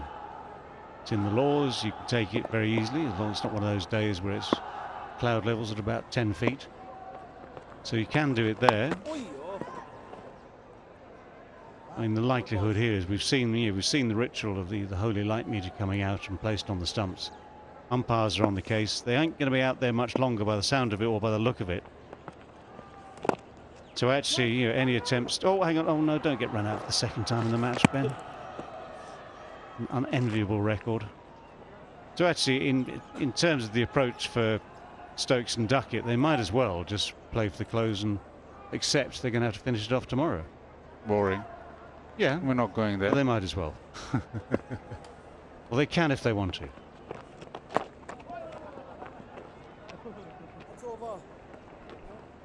Two from the over, 107 for 2.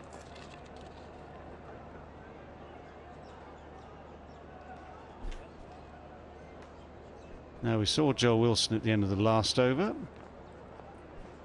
go through the ritual. What's Aston Raza going to do it the other end? He's not even bothered. Has he not read the liturgy? Thou shalt examine the light at the end of each and every over. Well, England still needs 60. With the light diminishing, one thing's for sure, both of you who didn't want to come to work tomorrow, you guys might just have to. Bazid Khan and David Gower were looking for a day off. We just take it as he comes, as does Ben Duckett. 50 for him, 50 from 38 balls. Full of enterprise, full of shots. Full of bonhomie. It's been an impressive tour. It's been a great tour for him. Trusted as an opener, and he's been on the money with, especially against spin.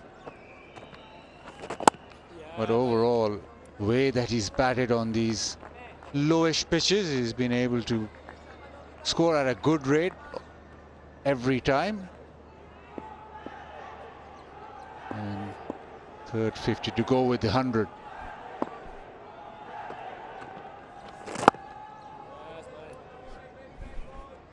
Yeah, it's been an exceptional series for Duckett and Harry Brook. Ollie Pope as well in with runs.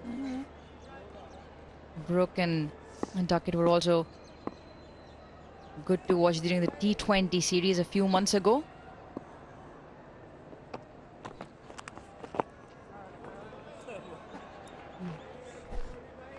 Still about 59 runs for England to get, and if the umpires felt that they could chase it down in the next 30 minutes, they would.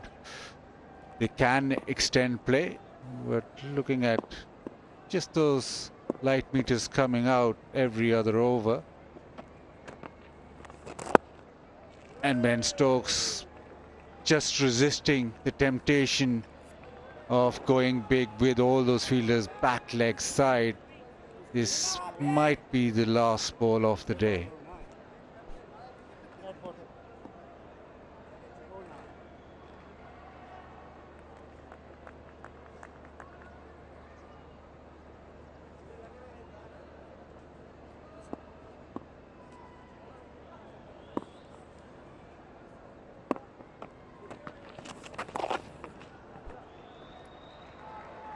Well, it's a big swing to leg. It's 4 runs way away from the deep square leg.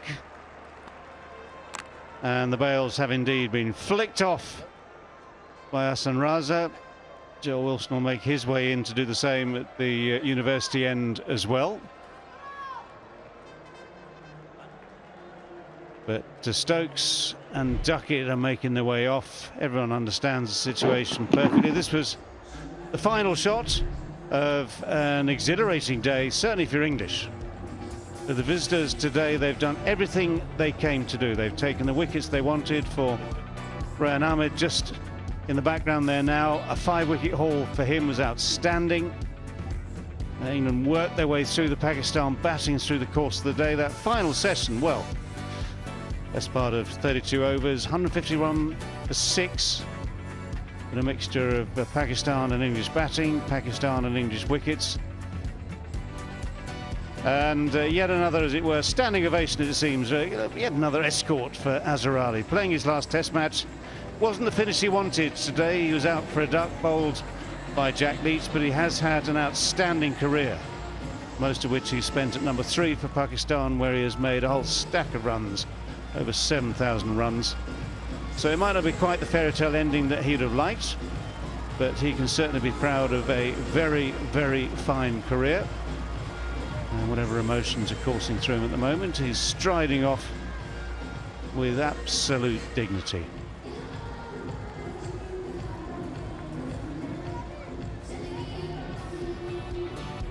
Not a lot of dignity in the overall situation for Pakistan. They've been outplayed yet again. This was their big chance just to get a consolation win maybe in Karachi. But England's 112 for 2 has taken them a long way on the course to victory.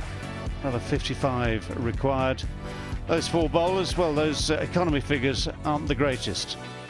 The best of them from that point of view, Mohammad Wasim at 4.25, but Abrar and Norman were attacked right from the first ball of this England second innings.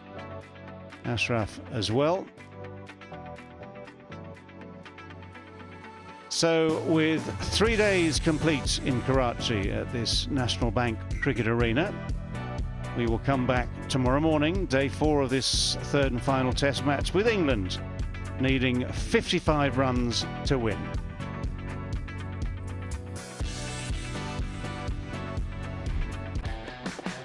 So the highlights of this last session of the day. Wicket went down straight away. Joe Root straight on after tea. By Ashraf, the victim, nicely caught behind. At this stage, it was still a question as to how many runs could Pakistan put on the board. Could they get enough to make life interesting for England? This was reviewed before the final decision was in fact out. Norman Ali beaten by a bit of pace there, would have hit leg stump very hard indeed. Mohammad Wasim miscuing that straight to Ollie Robinson at mid-off. It's all a question as to whether or not Rayan Ahmed would pick up 5, and yes was the answer. Celebration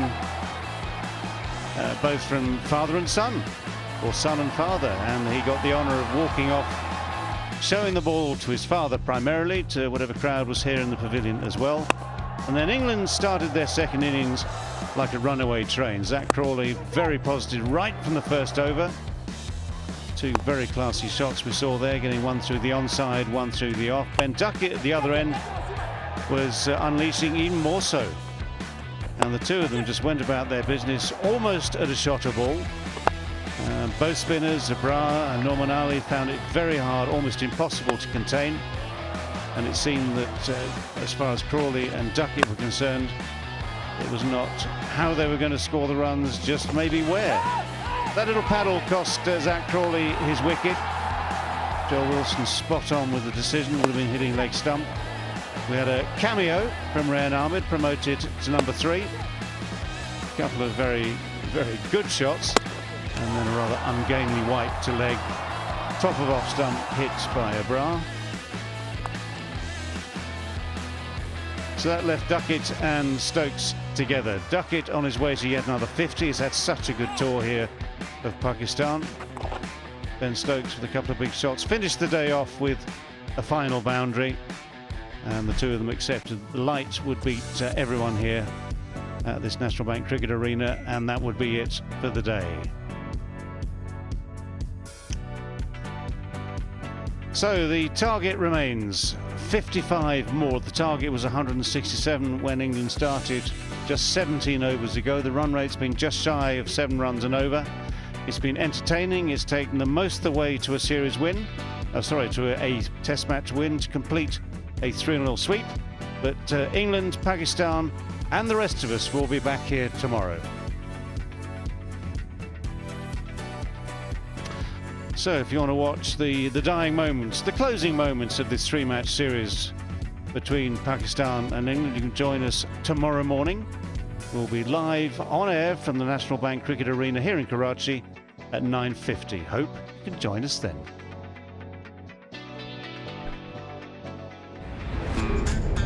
Another bright sunny day in Karachi. It's day 3 of the third test match.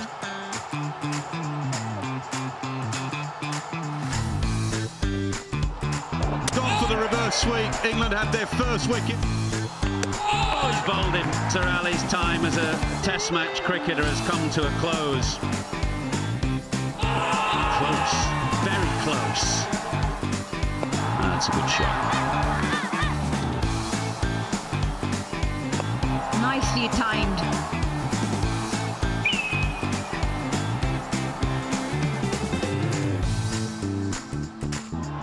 That's a drive on the up.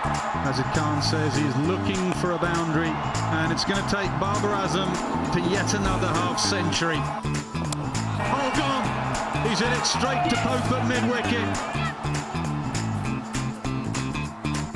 This could be 50 for Saud Shakil. It is. Yeah, it's going. The finger has gone up. And another one goes to Rayan Ahmed. Gone. It's another wicket. Rayan Ahmed becomes the youngest ever debutant in Test history to take a 5. That is a very confident strike. Well, that's a great shot.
Well, England have already won the series 2-0, but Pakistan are now staring at a whitewash tomorrow for the first time ever in the history of Pakistan cricket. A dream debut for Rehan Ahmed. The story tells you that his father's quite emotional with everything that's gone on, all the struggle that we've seen from him. It's been a fantastic debut indeed. Well, this is what it looks like. Pakistan made 304 in response. England were bowled out for 354 runs. From a Pakistan perspective, their batting was weak. They were bowled out for 216, and England seemed to be in a rush today to chase it down. They now need 55 runs to win.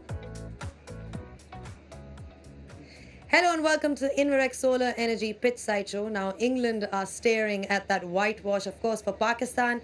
A lot of disappointment all round for Babar Azam as well. But I guess England are going to be mighty pleased going back because they've already won the series. But to win 3-0 is going to be pretty epic. I've been joined by Bazid Khan and an unusually chirpy Nasser Hussain. Nas, thanks for joining us at the Pitch Side Show. Question to you, when you were boarding that flight from England, did you ever think that England is going to whitewash Pakistan in Pakistan for the first time ever? No, absolutely not, because history tells you that it's a very difficult place to win, really. England had won 2 test matches out here. They'd only lost 2, but they'd only won 2. There's a lot of draws in there. So you look at that Australia series, I thought England would win it. I said it at the time. I just thought England had too much, and the brand and style and the momentum they had under McCullum and Stokes, I thought they would win it 1-0, 2-0. If they go on, there's still a bit of cricket left here. If they go on and win 3-0 tomorrow, that will be a serious, serious achievement for Stokes and his team. Not because of the batting. I always thought Bazball on these pitches would be successful, especially with no Afridi, no Naseem Shah after the first test. Getting 20 wickets on these surfaces, to do that 3 times running, that's quite brilliant. You spoke about Bazball. It seems like the flag bearer of Bazball has been Harry Brook. You know, we saw that masterclass by you at the top as well. What do you think makes him so special, that he's able to adapt in different formats? You know, we've seen him in white ball, but he's almost striking at the same rate as we've seen him in white ball in the red ball format. Yeah, because he's grown up with the fundamentals of batting for a long time. He's a Yorkshireman. He loves batting long. He likes being in the middle. He's hungry for runs. He doesn't change his tempo or his style. I thought this was probably his best 100 because it was a slightly trickier pitch with the spinner. And he was also in a slightly trickier situation. In Pindi, you know, there were 400s in that first innings, so he was coming in with momentum. It was a second innings 100, trying to set up a declaration in the last game. This was his best 100. He's a fabulous player. He's undroppable now, and he will play all formats. That was the shot of the series for me. He's an outstanding talent. I quite like how he just keeps it simple. I like to bat. I enjoy batting. I think we'll see him batting for a long time for England. Somebody like Rehan Ahmed, I mean, is it premature to say that England have found a second spinner in the form of Rehan Ahmed at this point in time? I think we mustn't go over the top. If he had bowled poorly here, I don't think we should have said, oh, what a useless selection, why have we picked Rehan Ahmed? And if he's bowled well, we mustn't say, well, he's the next Shane Warne. He's somewhere in between. He's still learning his craft, but I tell you what, getting Babar Azam out, getting Mohammad Rizwan out, and getting Pfeiffer on debut here in Karachi with your old man watching, with all the history of the old man and mum and dad and family. He said the other day on debut was his best day of his life. I think you've just beaten that round. It's such a good story. Forget what he's got in the future. He's still a work in progress, but it is such a good story for him and English cricket. From a Pakistan perspective, Bazid, I mean, extremely disappointing result. They've already lost the series.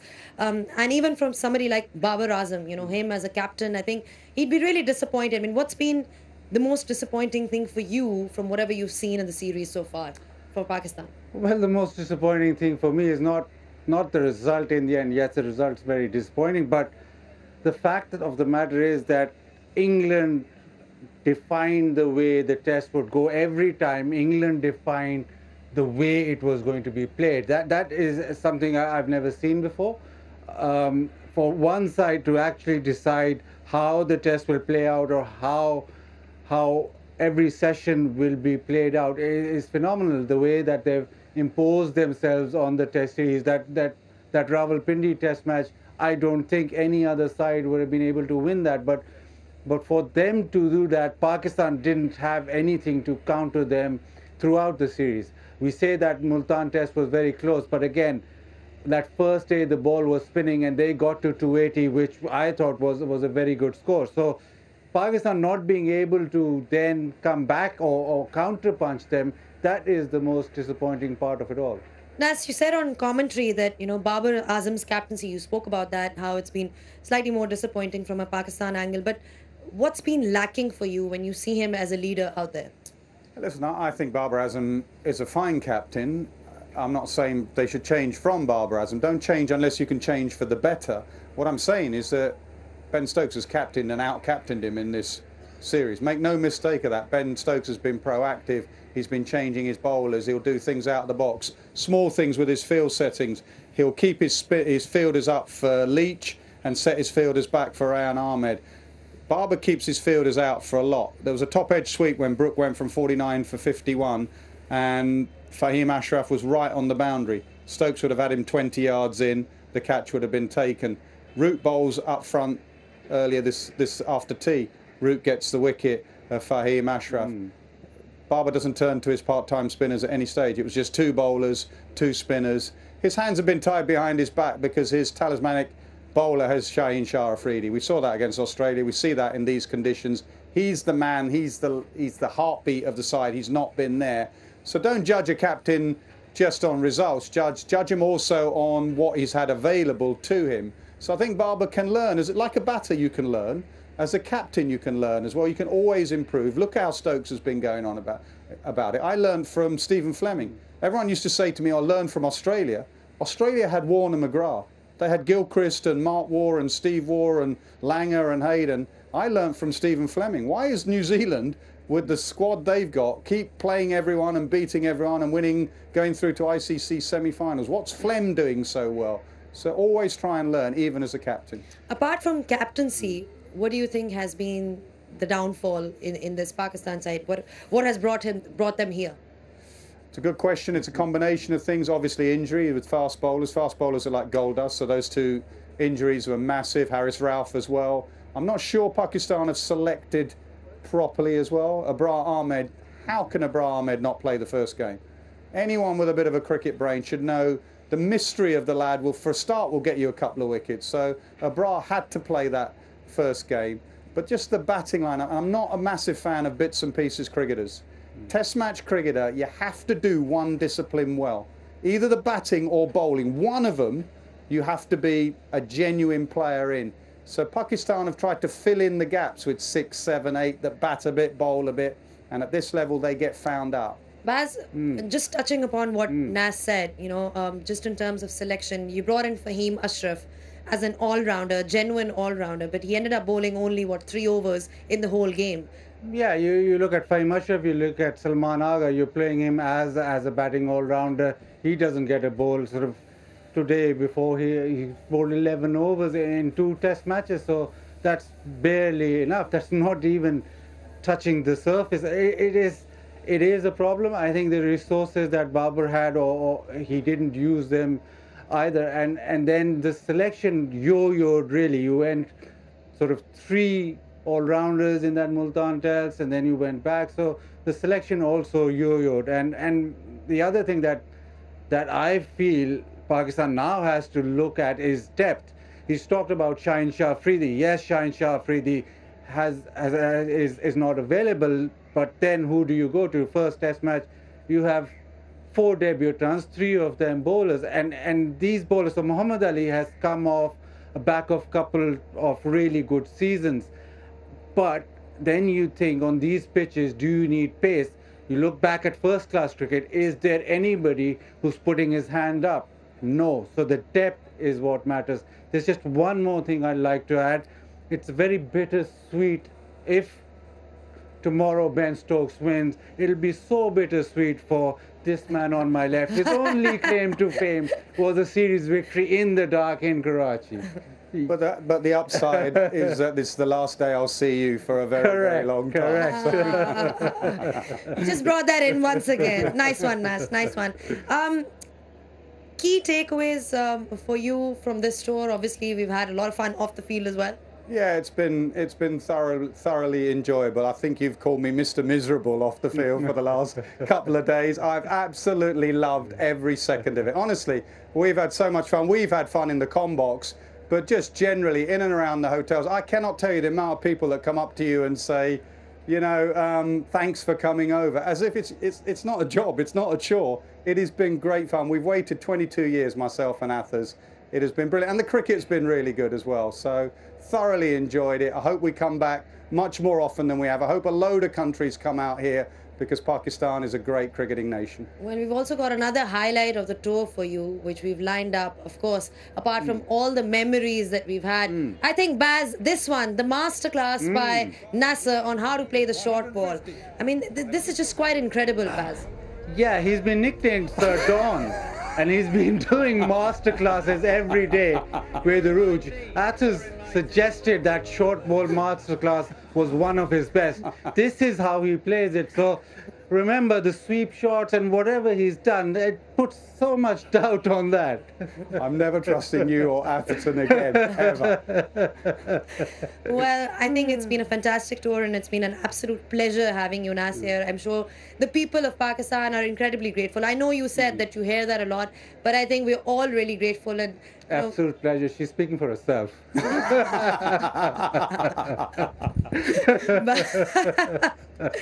All right, I'll keep the pleasantries out of the way for now, because that's not how we roll in here. But yeah, once again, thank you so much for being here in Pakistan. And yeah, I hope that you enjoyed your trip. Thanks for having us. It's been an absolute pleasure. All right, you heard it from Nas himself. He's had a great tour here, and England has had a great tour here as well.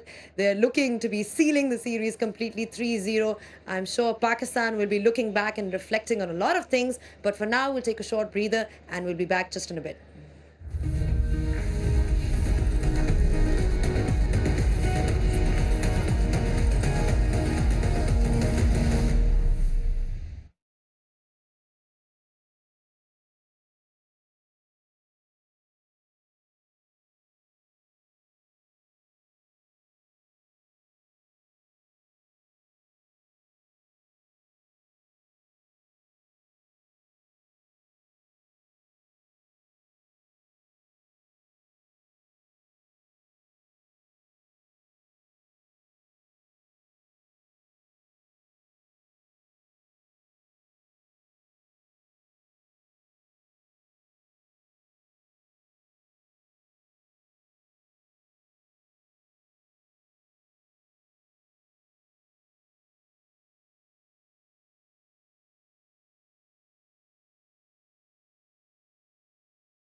Welcome back to the Inverex Solar Energy Pit Side Show. Well, Pakistan are staring at a 3-0 defeat for the first time ever in Pakistan.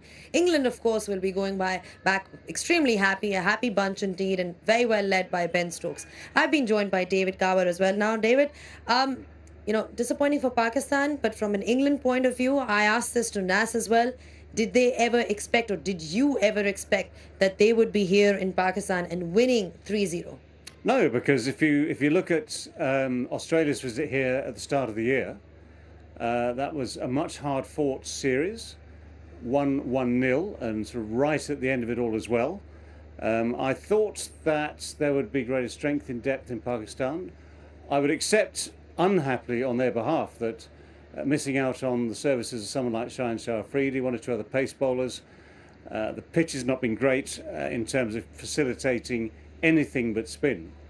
I mean, there are these sort of other factors that come into play, but I had no idea that England's tactics would be quite so successful. I knew they would try. I absolutely knew they would try, because Ben Stokes made it very clear last summer back in the UK that there is a way he likes to play and he isn't going to change it.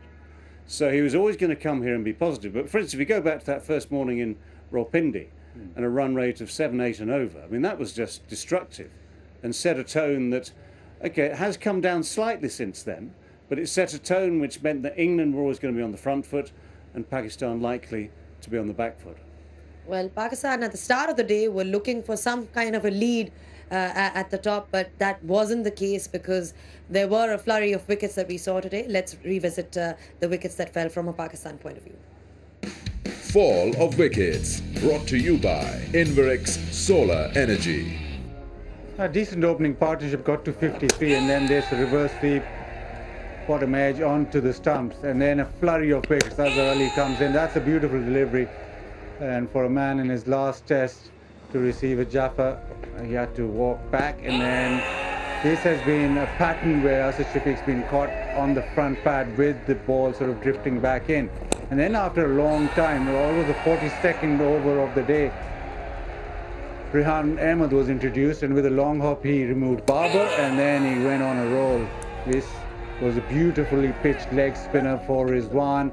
The googly did for South Shakil's sweep shot, top edge, extra bounce with that googly, and it turned the game dramatically. Root comes on and he gets by Mushraf with a drive through the offside. It's slight little nick towards Folks. Pure pace from Wood. He's softening up with a bouncer and then just beaten by max pace and crashing into the stumps. Then trying to hit this over the top was Wasim, went as far as mid-off. And then the moment for Rehan, the top edge, caught at short foul.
your strategy was such that in the end, in this test match, even you're just playing with 3 bowlers because of the fact that Fahim Ashraf and Salman Agha are not getting a bowl. So you'll have to think long and hard, clearly, on what you're going to do in that test series, and also you're going to look at it, and if the pitches are the same, then you'll have to look at playing specialist bowlers and specialist batsmen, because the all-rounder theory hasn't worked.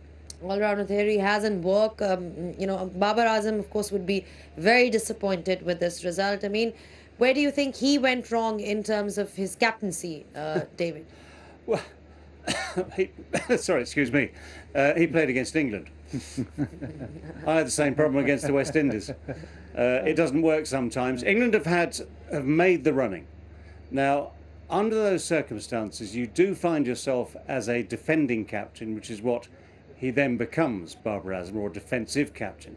You're always chasing your tail. You're never really setting the pace. Now, in order to do that, and if you look at it this way, this game was their best chance because they won the toss, batted first, and although the pitch hasn't changed an awful lot, what they needed was big runs in this first innings to set up a game. They didn't get enough runs. I mean, Babar's batted well throughout the series, but the one thing he's missed is a big 100. You know, a couple of times he's looked set, a couple of times he's got out well short of it. He's had good support from Saud Shakil, who I think is a very good player. But the likes of Mohammad Rizwan, again, equally a very good player, as you saw against Australia, hasn't made the runs that he might have done. So there are various people. You look at Abdullah Shafiq, who has made some runs. You look at Imam ul Haq, who made some good runs, who certainly contributed to the cause. But then when you're up against a side like England, you need greater strength in depth. And the bowling has been disappointing, but you have missed people like Shaheen Sharafridi. So if you can get to full strength and make the right decisions, equally, and I know everyone said it, if you leave out someone like Abrar in that first test match, it is the biggest capital letters, 3-letter word you will see. Why? Why would you do that? Azad, why? Why is the question of the day. That, Abrar Ahmed was also left out. But I think, like we've all discussed, that there's a lot to ponder on for the management and everybody else in terms of where they went wrong. And you heard it from the experts as well. You heard it from Baz that the all-rounder theory has clearly not worked. Pakistan needs to be looking for specialists. That was Have Your Say for you. Have Your Say, brought to you by Inverex Solar Energy. Well, thank you so much, gentlemen, for your thoughts. It seems like this might be the second last show that we're doing here, but we've still got one more day to go. So we'll be seeing you once again tomorrow on Pitside, and that will be at 9:30 a.m. live from National Bank Cricket Arena. Well, it's been a great day for the English fans because they are in a position to win this series 3-0. Pakistan fans will be disappointed, but of course they've got a chance to reflect and look back. The New Zealand series is ahead as well. But that's pretty much all that we have for you from here. Until next time, it's goodbye. Another bright sunny day in Karachi. It's day 3 of the 3rd test match.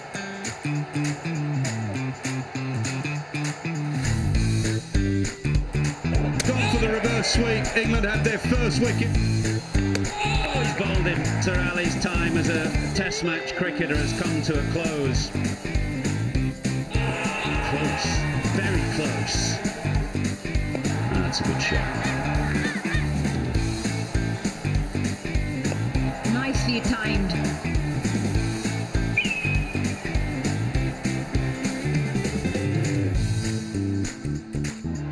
That's a drive on the up. As Khan says, he's looking for a boundary, and it's going to take Babar Azam to yet another half-century. Oh, gone! He's hit it straight to Pope at mid-wicket. This could be 50 for Saud Shakil. It is. Yeah, it's going. The finger has gone up. And another one goes to Rayan Ahmed. Gone. It's another wicket. Rayan Ahmed becomes the youngest ever debutant in Test history to take a 5. That is a very confident strike. Well, that's a great shot.